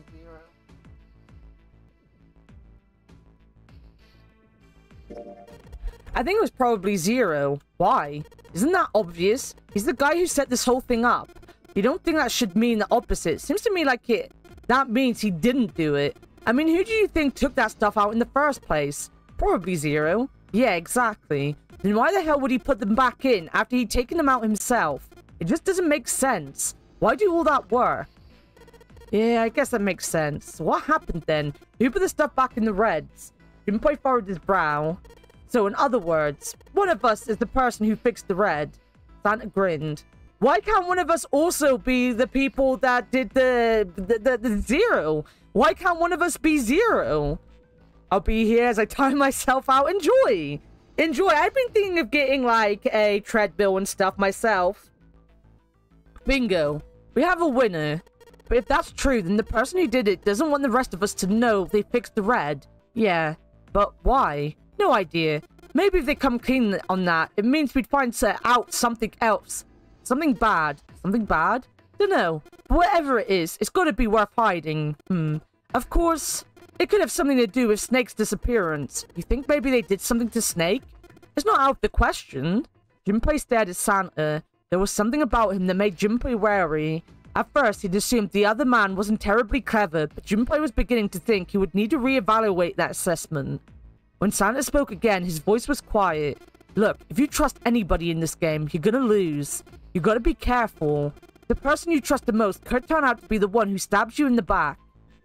With that depressing suggestion, he turned and quietly walked away. Junpei and June looked at one another and smiled awkwardly. Where would they go next? I guess we could go to the first class cabin.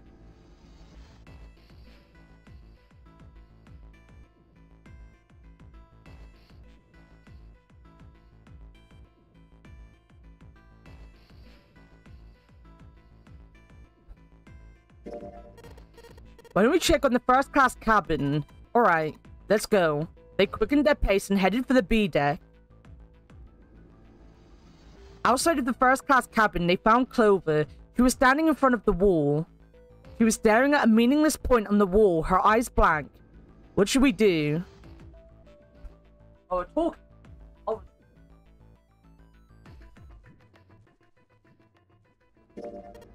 Are you alright? He did his best to sound friendly, but Clover didn't respond. Look, I know you're really worried, but, he could think of no words to say that didn't sound hollow and fake. Junpei hesitated. Clover was so consumed by worry and fear that Junpei feared it would crush her.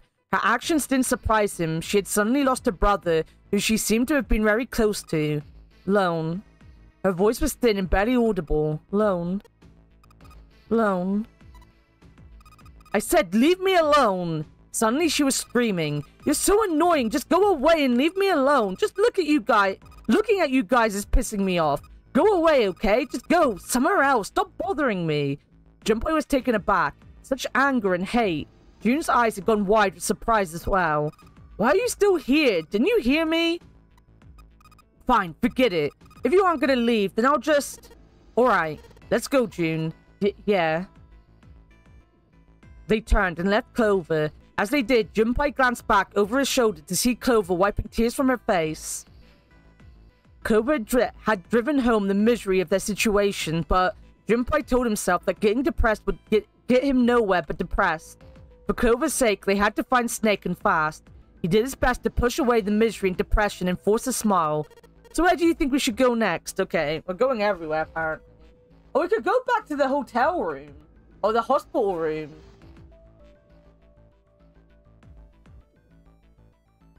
I'm doing it.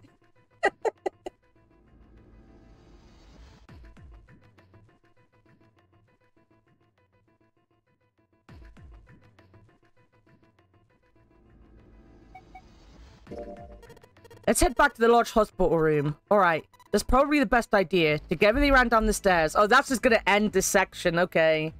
I probably shouldn't have done that one this time. There was no one to be seen. What next? Alright. I didn't. Let's go to the casino, I guess.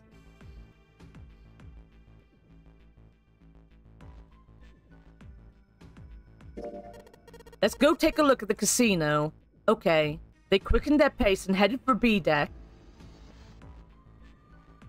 Before they knew it, they were there. So was Lotus. She was leaning against the wall, examining her nails. Hey, what do you think you're doing? He glanced up at him, unimpressed. Isn't it obvious? I'm looking for Snake. I'm just not seeing it. Really? Maybe you need to look harder. Junpei didn't think that was the problem. Oh, by the way, I've got a proposal for you two. Care to hear it? Yes. Let's listen.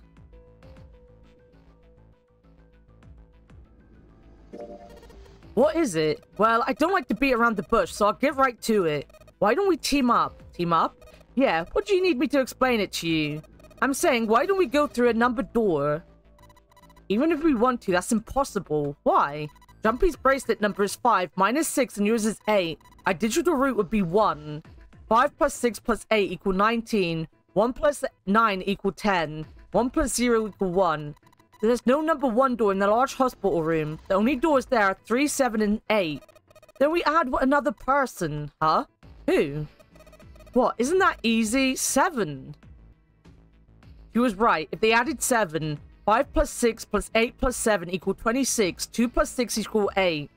Then the 4 of them would be able to go through the number 8 door. But, well, hold on a sec. What about the other 4? Why don't you add them up? That was simple enough. 1 plus 2 plus 3 plus 4 equal 10. It ends up 1. The digital route for those 4 would be 1. That's right. And you know the number 1 door isn't in the big hospital room, right? Of course I know that. No, are you saying you'd leave them behind? Of course not. What kind of a woman do you think I am? Once we get off the ship, we could come back and rescue them, couldn't we? Then we wouldn't really be leaving them behind. Thank you for bringing up Kenny. Don't try to lie to us. I don't think you'd do anything of the sort. Really? Why do you think that? You remember, don't you? We have less than 5 hours left. Even if we manage to escape, there's no way we could come back to rescue them in less than 5 hours. Well, you never know until you try. No, you're not thinking this through. Even if we brought 7 with us, we wouldn't be able to get off the ship. The 4 of us couldn't open door 9. Why, math? It is hidden, but an exit can be found. Seek a way out. Seek a door that carries a 9. Yeah, that's right. The digital route for us 4 would be 8, so we'd have to add Ace to make 9. Right. Unless we bring Ace 2, we'll be stuck. Lois scratched the back of her ear. Oh, well, that's unfortunate. She didn't sound particularly bothered by what Junpei said.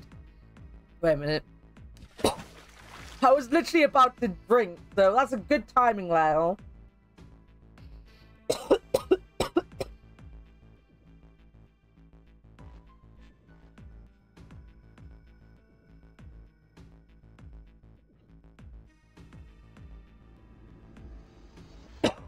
Nor did she seem particularly surprised. Well, let's try and find another way, okay? A way to get out of here with all 8 of us. That's impossible. Are you being serious? You do know that only 5 people at most can go through one of the numbered doors, right? the number 9 isn't going to be an exception to that rule. Regardless, at least 3 people will get left behind. You're right, that is true. The moment he said it, Junpei felt a chill run down his spine. It was true. How Lotus could remain cavalier about so terrifying a prospect was beyond him. When they found the number 9, they would have to choose which 3 of them would die. Lotus' forehead furrowed. Do you think I could have a moment alone? There are some things I need to think about. Junpei and June turned and began walking away from Lotus. Talking to her had left him feeling ill. Junpei's heart felt heavy and his footsteps sluggish. But he told himself pessimism would get them nowhere, so he forced himself to smile and turned to June. Let's just focus on finding Snake for now, okay? Yes, you're right. You can think about those other things later. Junpei nodded. Alright, where should we go next? I'm going back to the hospital room. Always go back to the hospital room at least once. Hospital.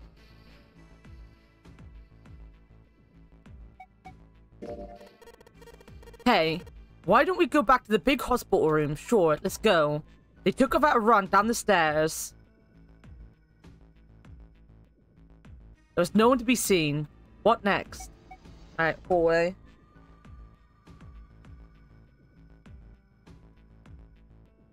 This was Lotus. This was over. And that was Santa. I'm guessing this is gonna be Ace we find. Let's go. Let's go have a look at the hall with all the rooms. I'll go wherever you do. Let's go. They quickened their pace and headed for the bow. Happy birthday, Mizuki! Oh, is it Mizuki's birthday today? Nice! Santa might be doing something cool in there. Ahead of them, further down the hallway, they spotted Ace. Hey, Snake!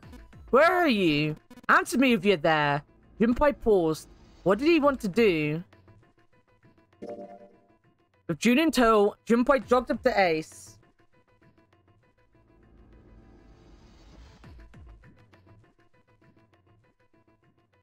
Hearing their footsteps, he turned to greet them.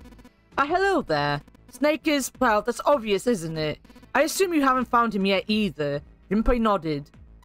I really wonder where he could have gone. Well, wherever he's disappeared to, we must find him as quickly as we can for Clover's sake. Right. June's face looked kinda enraptured. By the way, do you think Clover and Snake are really siblings? Why would you say that? Why would you say that? The question seemed somehow odd to Junpei. Well, why? Well, it's obvious, isn't it? They don't look alike at all. Oh my god. Like, this might be a plot point of some sort, right? It might be. But like... God fucking damn, Junpei. Ace looked at him for a moment and then spoke. Yes, you know, now that you mention it, they don't. Now that you mention it? Still, there are a great many siblings who do not look like one another. It certainly isn't rare. Junpei wasn't sure why, or even if he was seeing what he thought he was, but he could have sworn that Ace's face tightened as he spoke. At any rate, we really must find Snake as soon as possible. The clock is ticking. We really can't afford to waste any time. Very well, let's get back to the search, shall we? You can leave this area to me. Alright. Let's go, Jumpy. At June's urging, they left. They found themselves back at the stairs, but Junpei's mind was in turmoil. There was so much to think about, but no, it would have to be put aside for now. As Ace had said, finding Snake was their top priority. Junpei did his best to clear his mind. Alright, where should we go next? Oh, we can go... There's loads of places we can go again. Alright, we're going back to the hospital. We always go back to the hospital.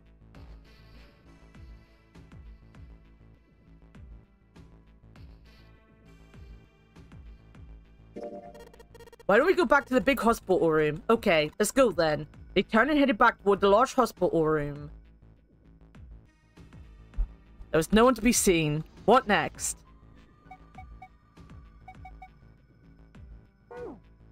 Alright. They looked everywhere they could think of, but Snake was nowhere to be found. Maybe I would have found something more interesting somewhere else. A second golden kappa for... Well, you keep the golden kappa for 24 hours, don't you? They looked everywhere they could think of, but Snake was nowhere to be found.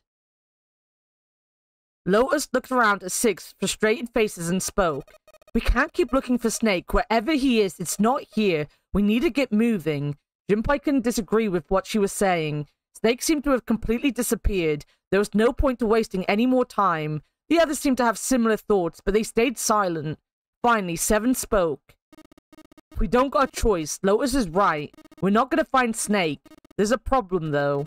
We gotta figure out who's gonna go through which door. Yes, I have a proposal. She walked back and forth across the floor, her heels clicking against the wood. Finally, she stopped. Why don't we decide on one person to sacrifice? Sacrifice? Well, perhaps that's a bit of a harsh word, but yes. You've all figured it out by now, haven't you? We can't all make it through those doors. If we split into 2 teams of 4 and 3 people respectively, then 3 people will be left behind. If we split into 2 teams of 5 and 2 people respectively, then 2 people will be left behind. But if we split into 2 groups of 3 and leave 1 person out, then only 1 person will be left behind, leaving behind 3 people with 2 teams of 4 and 3.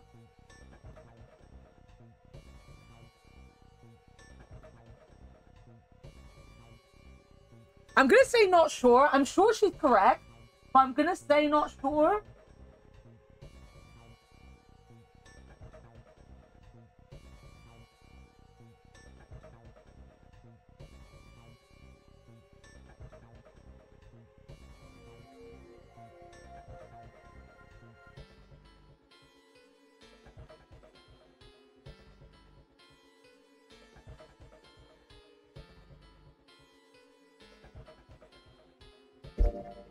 Junpei wasn't quite sure that was true. Wait a minute. 2 people get left behind if we split into 5 and 2, and 1 person is left behind if we split into 3, 3 and 1. I got that part. You can't go through the numbered doors with any less than 3 people.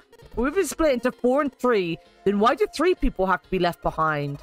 Just run the numbers. Let's say we go through door 7 with 1, 4, 5, 6. Who's left over? That would be 3, 7, 8.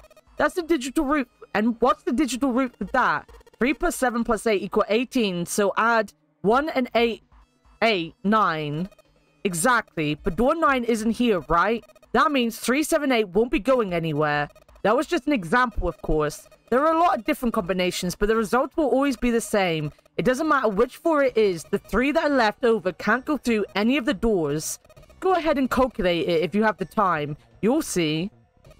Anyway, that's how it is. Now, if we can get back to my proposal, we only have to sacrifice 1 person if we split into 3, 3, and 1.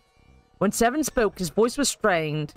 Then, you're saying we gotta decide who's gonna stay behind? Yes, we do. Given our circumstances, it's logically and morally the best solution. If the other 6 are to survive, then 1 person has to sacrifice themselves.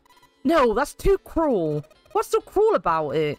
To just sacrifice someone like that? Then what's your plan? Maybe we should sacrifice 2 people instead of just 1. That's not what I meant. We shouldn't sacrifice anyone. I told you that's impossible. Wake up. Whoa, calm down, you two. Santa stepped between Lotus and June. Look, what Lotus is trying to say is that you should aim to bring the greatest amount of happiness to the greatest amount of people, right? Exactly. That's how democracy works. And for that reason, I think the only fair way to decide who'll be sacrificed is through a vote. What do you think? No, that's terrible. I'm not asking you. Shut up. I mean, it's a vote. She will be asked. What about you, Santa? Me? Well, I agree, I guess. Alright, that's 1 vote for 4. Counting mine, that's 2. 7?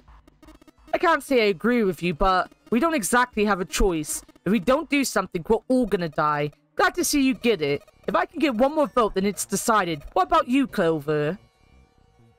Clover had moved away from the group and was sitting on one of the beds. Her whole body drooped. Junpei didn't know if she'd even heard Lotus' proposal. Lotus walked over to Clover and gently laid a hand on her shoulder. Your brother has to be behind one of the numbered doors. We searched everywhere, but we didn't find him. Doesn't that mean he has to have gone through one of them somehow?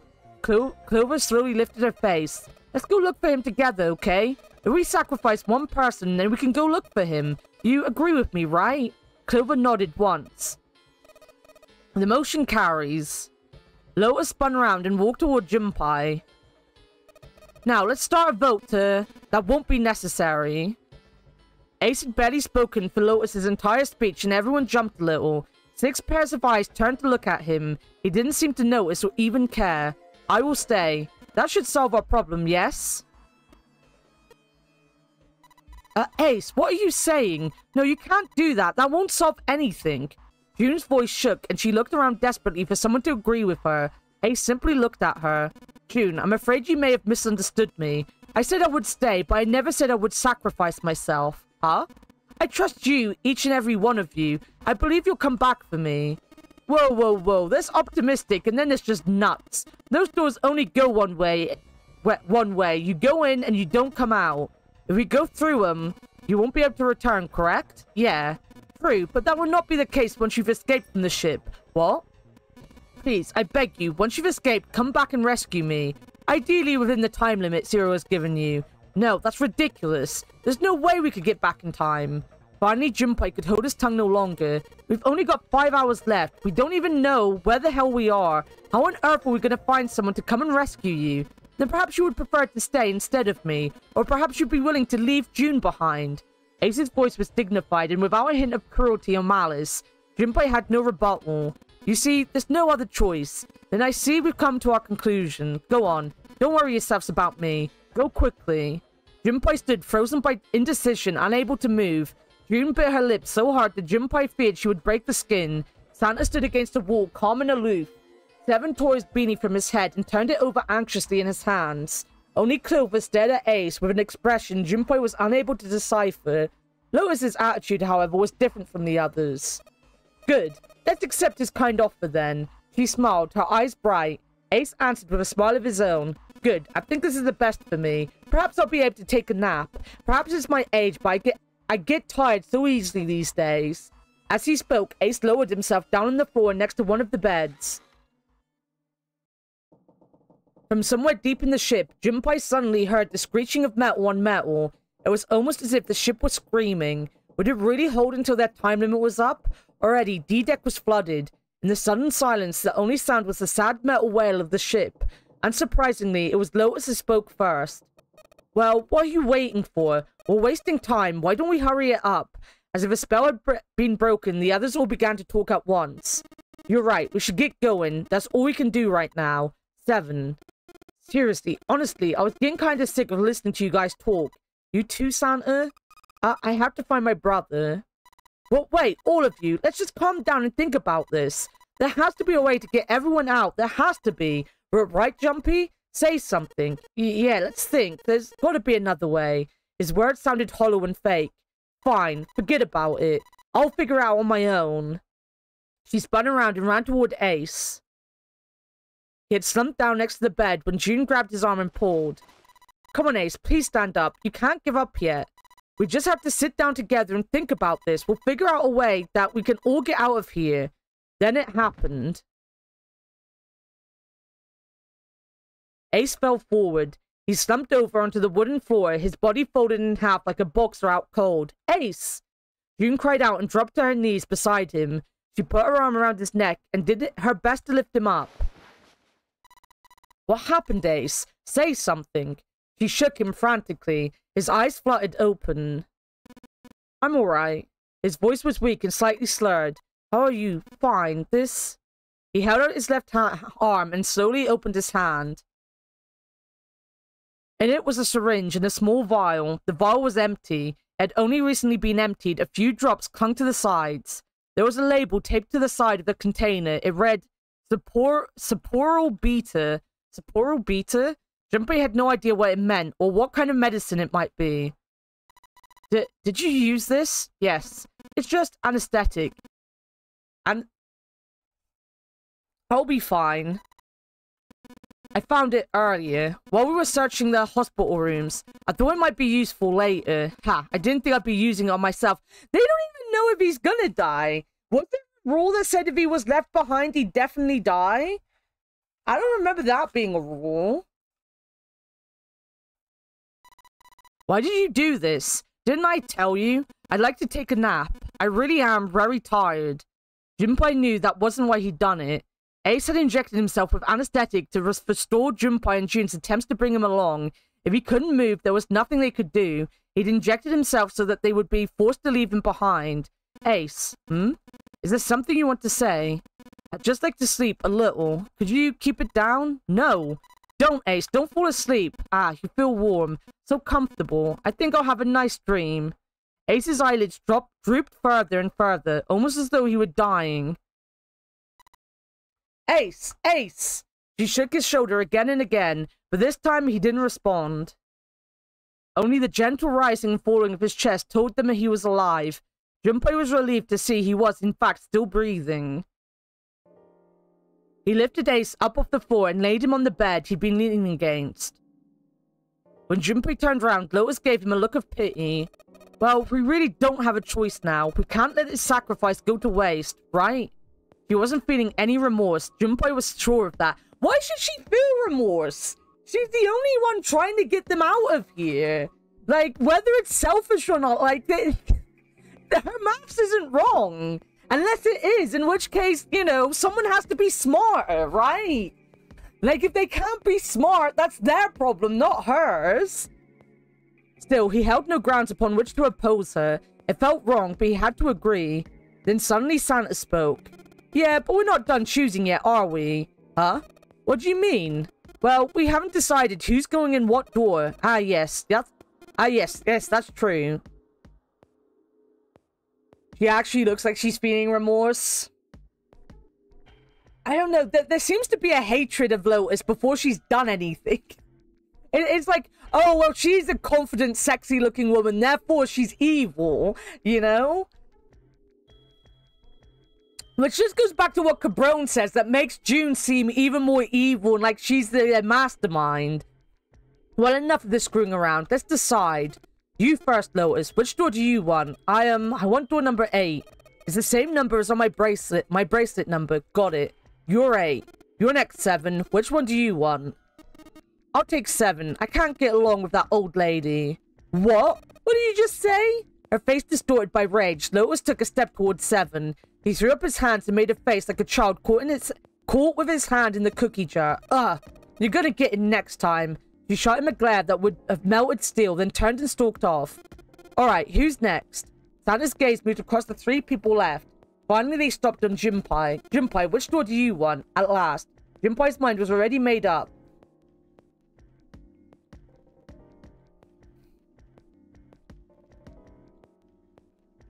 When have you learned more about her that will make this make more sense if you go through door 4?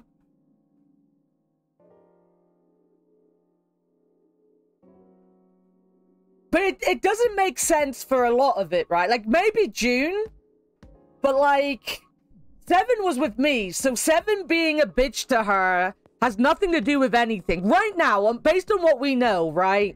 Me, Junpei, and 7 have had nothing, no problems with Lotus, right? Right now. So the hatred of Lotus is really weird to me. I don't know who I want to go with. Who have we got left? How do I make sure I don't go through a door with, with Akane? What numbers do I need?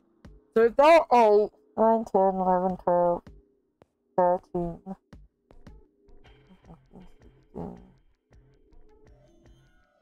We need 3, so we need Santa. So I'm going through door 8, I think. I think I'm going to go with door 8. Okay, 8 it is. Yeah. Alright then. That means June's got to go through door 7. What? Why? What? Santa grimaced and muttered angrily to himself, but finally began to explain. The 6 of us are going to keep going without leaving anyone behind. There's only 3 ways we can do it. Plan A. Go through 7 with 3, 5, 8. And go through 8 with 4, 6, 7. Plan B. Go through 7 with 4, 5, 7. And go through 8 with 3, 6, 8. Plan C. Go through 7 with 3, 6, 7. And go through 8 with 4, 5, 8.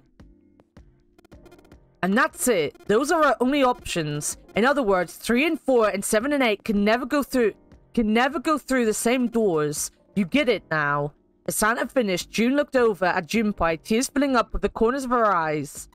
Oh no. You're saying we aren't going to see each other again for a long time. Junpei felt just as June did. He wanted to be at her side through whatever trials they were preparing to face. No, I don't. Game, I don't think you've noticed that I'm literally avoiding her. But he knew if they were to survive, he had to swallow his feelings. In order for the 6 of them to move forward, he and June had to be separated.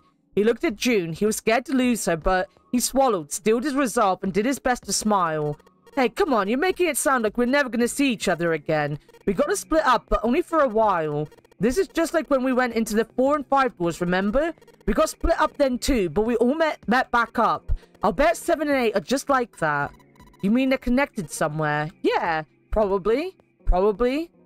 She didn't sound very hopeful. It was 7 that interjected. I'm sure they're going to connect somewhere. Why? What makes you think so? If they don't connect, neither team could get through door 9. In other words, the game would end right here. Zero's been on top of this ship so far. I don't think he'd blow it now. I'm damn sure that son of a bitch wants to have his fun as long as possible. He's not going to end this game until we get through the 9 door. June said nothing. The tears were gone, but her eyes were still sad as they looked at Junpei. He met them, and with what reassurance he could manage, laid his hand gently on her shoulder. Everything's gonna be fine. We're gonna see each other again, I promise. June bit her lip and gave him an almost imperceptible nod. Yes, promise? Her voice was barely above a whisper. Santa's voice shattered the moment. Ugh, you guys are done right.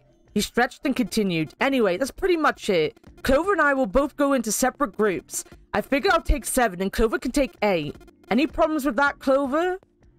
Clover looked away and was silent for a moment. Whatever. It was more of a dismissal than an agreement, but Santa didn't seem to care. Alright, we're ready to go then. Let's move. At Santa's command, the group split and headed for their respective doors. Santa, 7, and June walked toward door 7, while Clover, Lotus, and Junpei headed for door 8. For a long moment, they stood in front of the door. Then, Lotus laid her hand against her chest and turned to Junpei and Clover. Are you ready? Yeah. Yes. Then shall we go? I think I did go through door 8 last time, to be fair. If this is a freezer and I'm in a freezer with the girls, then I think I did this one. The door had opened. A narrow hallway stretched out before them. Lotus and Clover leapt through the door. The moment they did, their bracelets beeped. The detonators in the bracelets had been activated. Junpei stepped forward to follow them. But as he was about to step over the threshold, he stopped. He looked to his left, toward door 7. June stood there, a mirror image of Junpei. She turned to look toward him. Their eyes met. They nodded. Their farewell took almost 1.5 seconds. He totally planned this 100%. Then someone took hold of Junpei's arms and hauled him bodily through the door. Yeah, you don't have time, my dude. You could kill people by being that bloody pathetic. He heard the sound of the numbered door slam shut behind him. I think this is my problem. Like, I genuinely don't like romances like that, right? Or like this. Like, I don't like when characters are like this. Not that I'm against people enjoying this. If you like these characters, that's fine. But this is such a cliched and cheap way of building a character. You know, oh, when I was in school, I spent 6 years with this girl that I never talked to again, and now I'm in love with her, and it's breaking my heart to be... No! You wouldn't be thinking of falling in love when you're in a death fucking match. You just wouldn't. Especially from someone that you apparently haven't spoken to since you left school.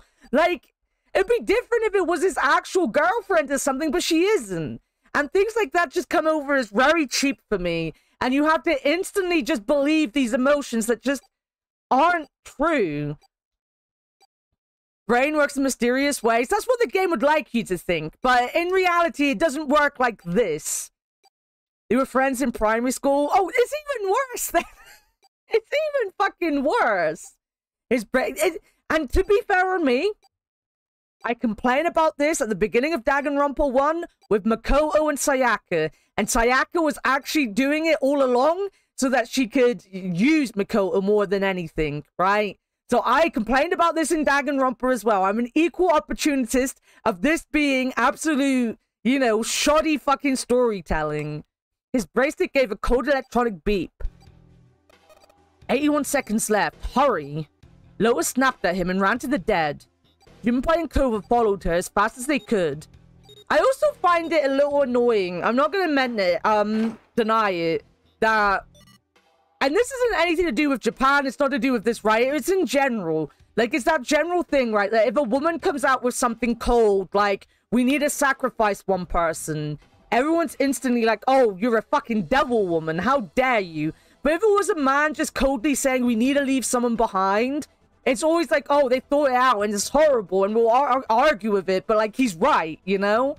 Like, I see that a lot in media and it's really fucking annoying. Like, I'm not sat here saying I'm a Lotus fan. I don't remember anything about her. I have a feeling well, I mean, we've just seen that she's out to save herself, but I'm not going to fucking blame her for that. But I think I remember not liking her by the end of my first playthrough.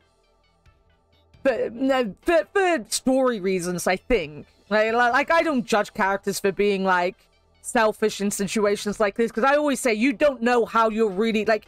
You can sit there and you can moralize about something, but you generally don't know how you'd ever react when you're in a life or death situation. Like, and you do it, like, even if you had been in one, you don't know how you'd react, you know, in this specific situation. You know, like, it is one of those things that you can't judge a character just because they want to stay alive. Because I feel a lot of people would want to stay alive. It's nice to be able to sit there and go, oh, Ace is, you know, Ace is wonderful because he sacrificed himself. But, you know, it's not wrong for people to want to survive. But I do think I did end up disliking her by the end of my first playthrough. But I didn't really... I think I did maybe this one with her. I think I did go through door 8. I need to write down that I've gone through door 8 quickly. I think I did go through door 8 with her last time.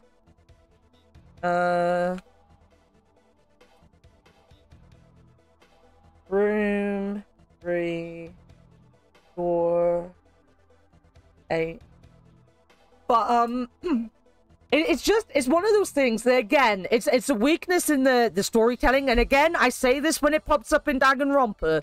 You know, this isn't just me picking holes because it isn't Danganronpa, but there's something that's just not well written by the fact that, like, even if it turns out like this is all timey-wimey and stuff like that, it's just, I feel it's badly presented to have characters be that already made up on a character for no reason when you're trying to pretend that they don't know each other and stuff, right? Like, they've taken a disliking to Lotus, and I feel the point of them taking a disliking to Lotus is so that the audience takes a disliking to Lotus. So they had to be like...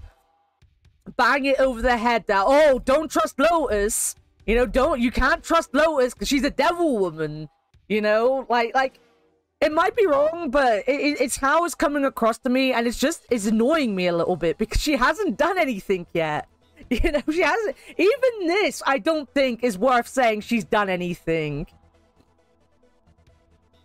She does have a reason to get out of here. I mean, all of them have reasons to get out of there, like... Well, except for if you believe 7. 7 doesn't have a reason, because 7 doesn't even remember anything, according to 7. But Lotus so sexy, you can totally trust her.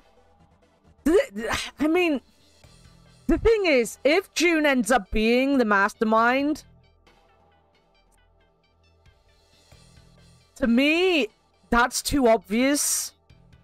And I feel that would be a poor ending. You can quote that. Well, don't quote it because it won't come up in the quote box. You can clip that. Focus on the plot, not her plots. You can't help it. They jiggle a little bit.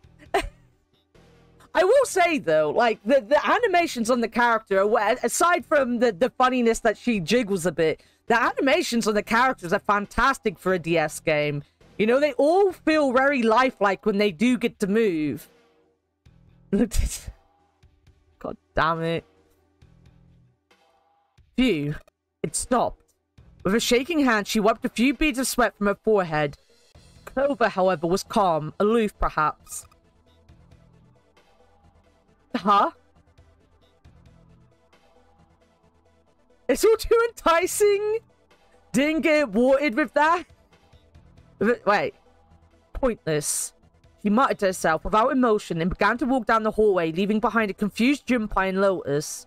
Lotus watched the girls receding back with a mix of frustration and curiosity. What an unpleasant girl. I bet she's not very popular with the boys.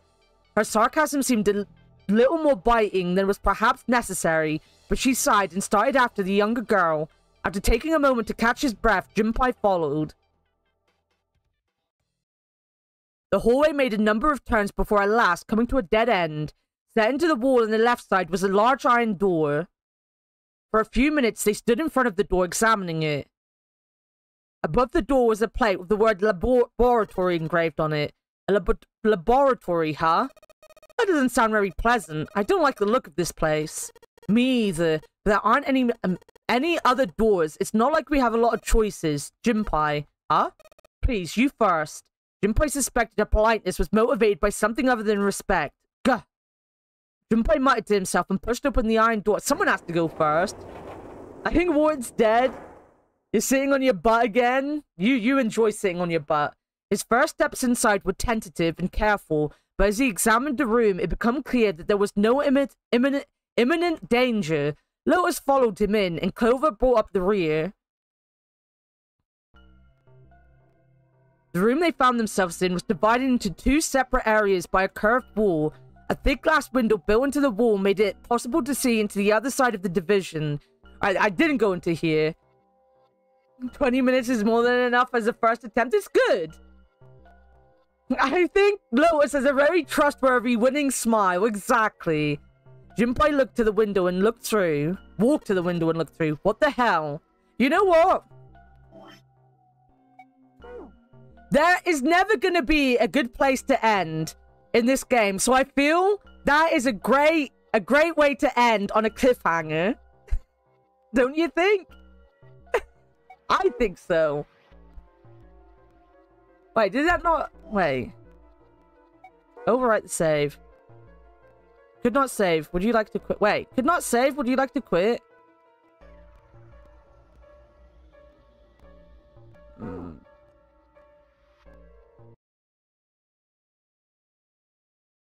What is the save state?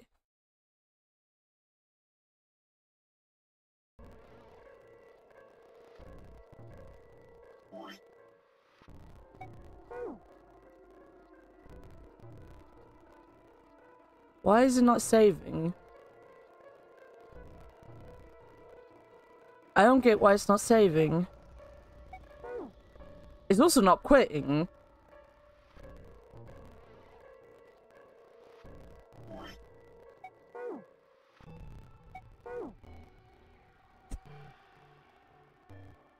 I have a really worried feeling. It's a survival game. You don't save your side. Can you not save in the middle of this? Do I have to wait? I'm not quitting though. I wanted to quit save on a... I feel I'm worried. Can you quick save? I have quick saved. I've save stated. So we've got a save state. Let's have a look.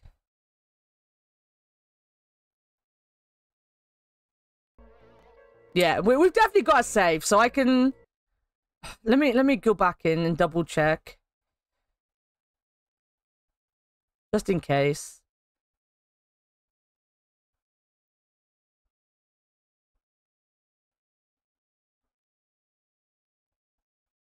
There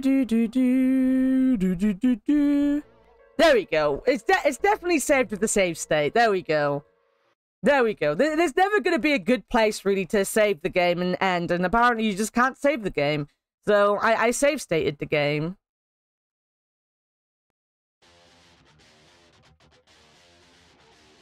We've gone for a little longer than we usually do on a Sunday to be... Saturday, not Sunday. I keep saying Sunday. Oh, look, Emma. Because I was watching Marky. I had Marky on a thing. Boo boo. Bum bum bum bum bum bum.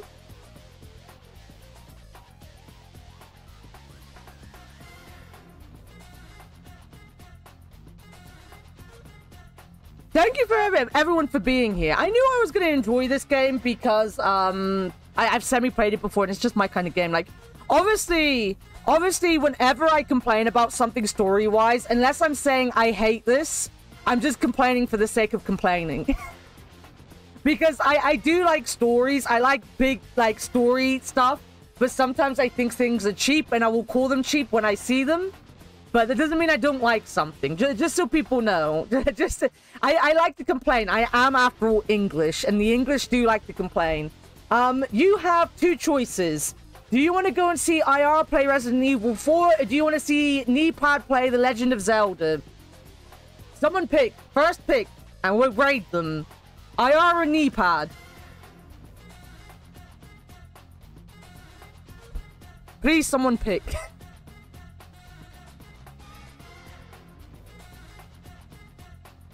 God damn it.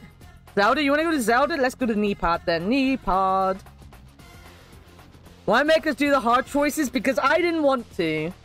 Zeldor, we are going to Zelda. Make sure... Wait, let me get this raid going. We got the raid. Make sure to also go and watch Botanical Cyber Weeb as well. Because they are also streaming. And you can watch at least 2 streams. So if you've not got another stream, please make sure to go give them a stream. I will be back tomorrow. We will try to do some golf. If there's not enough people to do the golf, then we will figure something else out to do. I might do some practice. We might do some 999 again. I don't know. But we'll see how many people want to do golf tomorrow when we get up. And then... yeah, we'll figure it out all from there. He's doing Link's Awakening. The Switch one, not the DS one. I like this Link's Awakening. I have this one. It's one of the games I'm thinking of playing. But yeah, I will go and I will probably be in Discord. Because we did not hang out in Discord last week. So I will probably go hang out in Discord this week. And yeah, give Neepad some love. They're a very wonderful streamer. They've been around a bit this week. They have all the great people with them as well. Like Yarrow and Bean and stuff like that. So they're a great streamer. They're also a little rat boy. But yeah, I'm back tomorrow, and then Monday we're back to Final Fantasy. And we're doing 2 weeks of Final Fantasy during the week, and then we'll be doing speed runs as well at some points.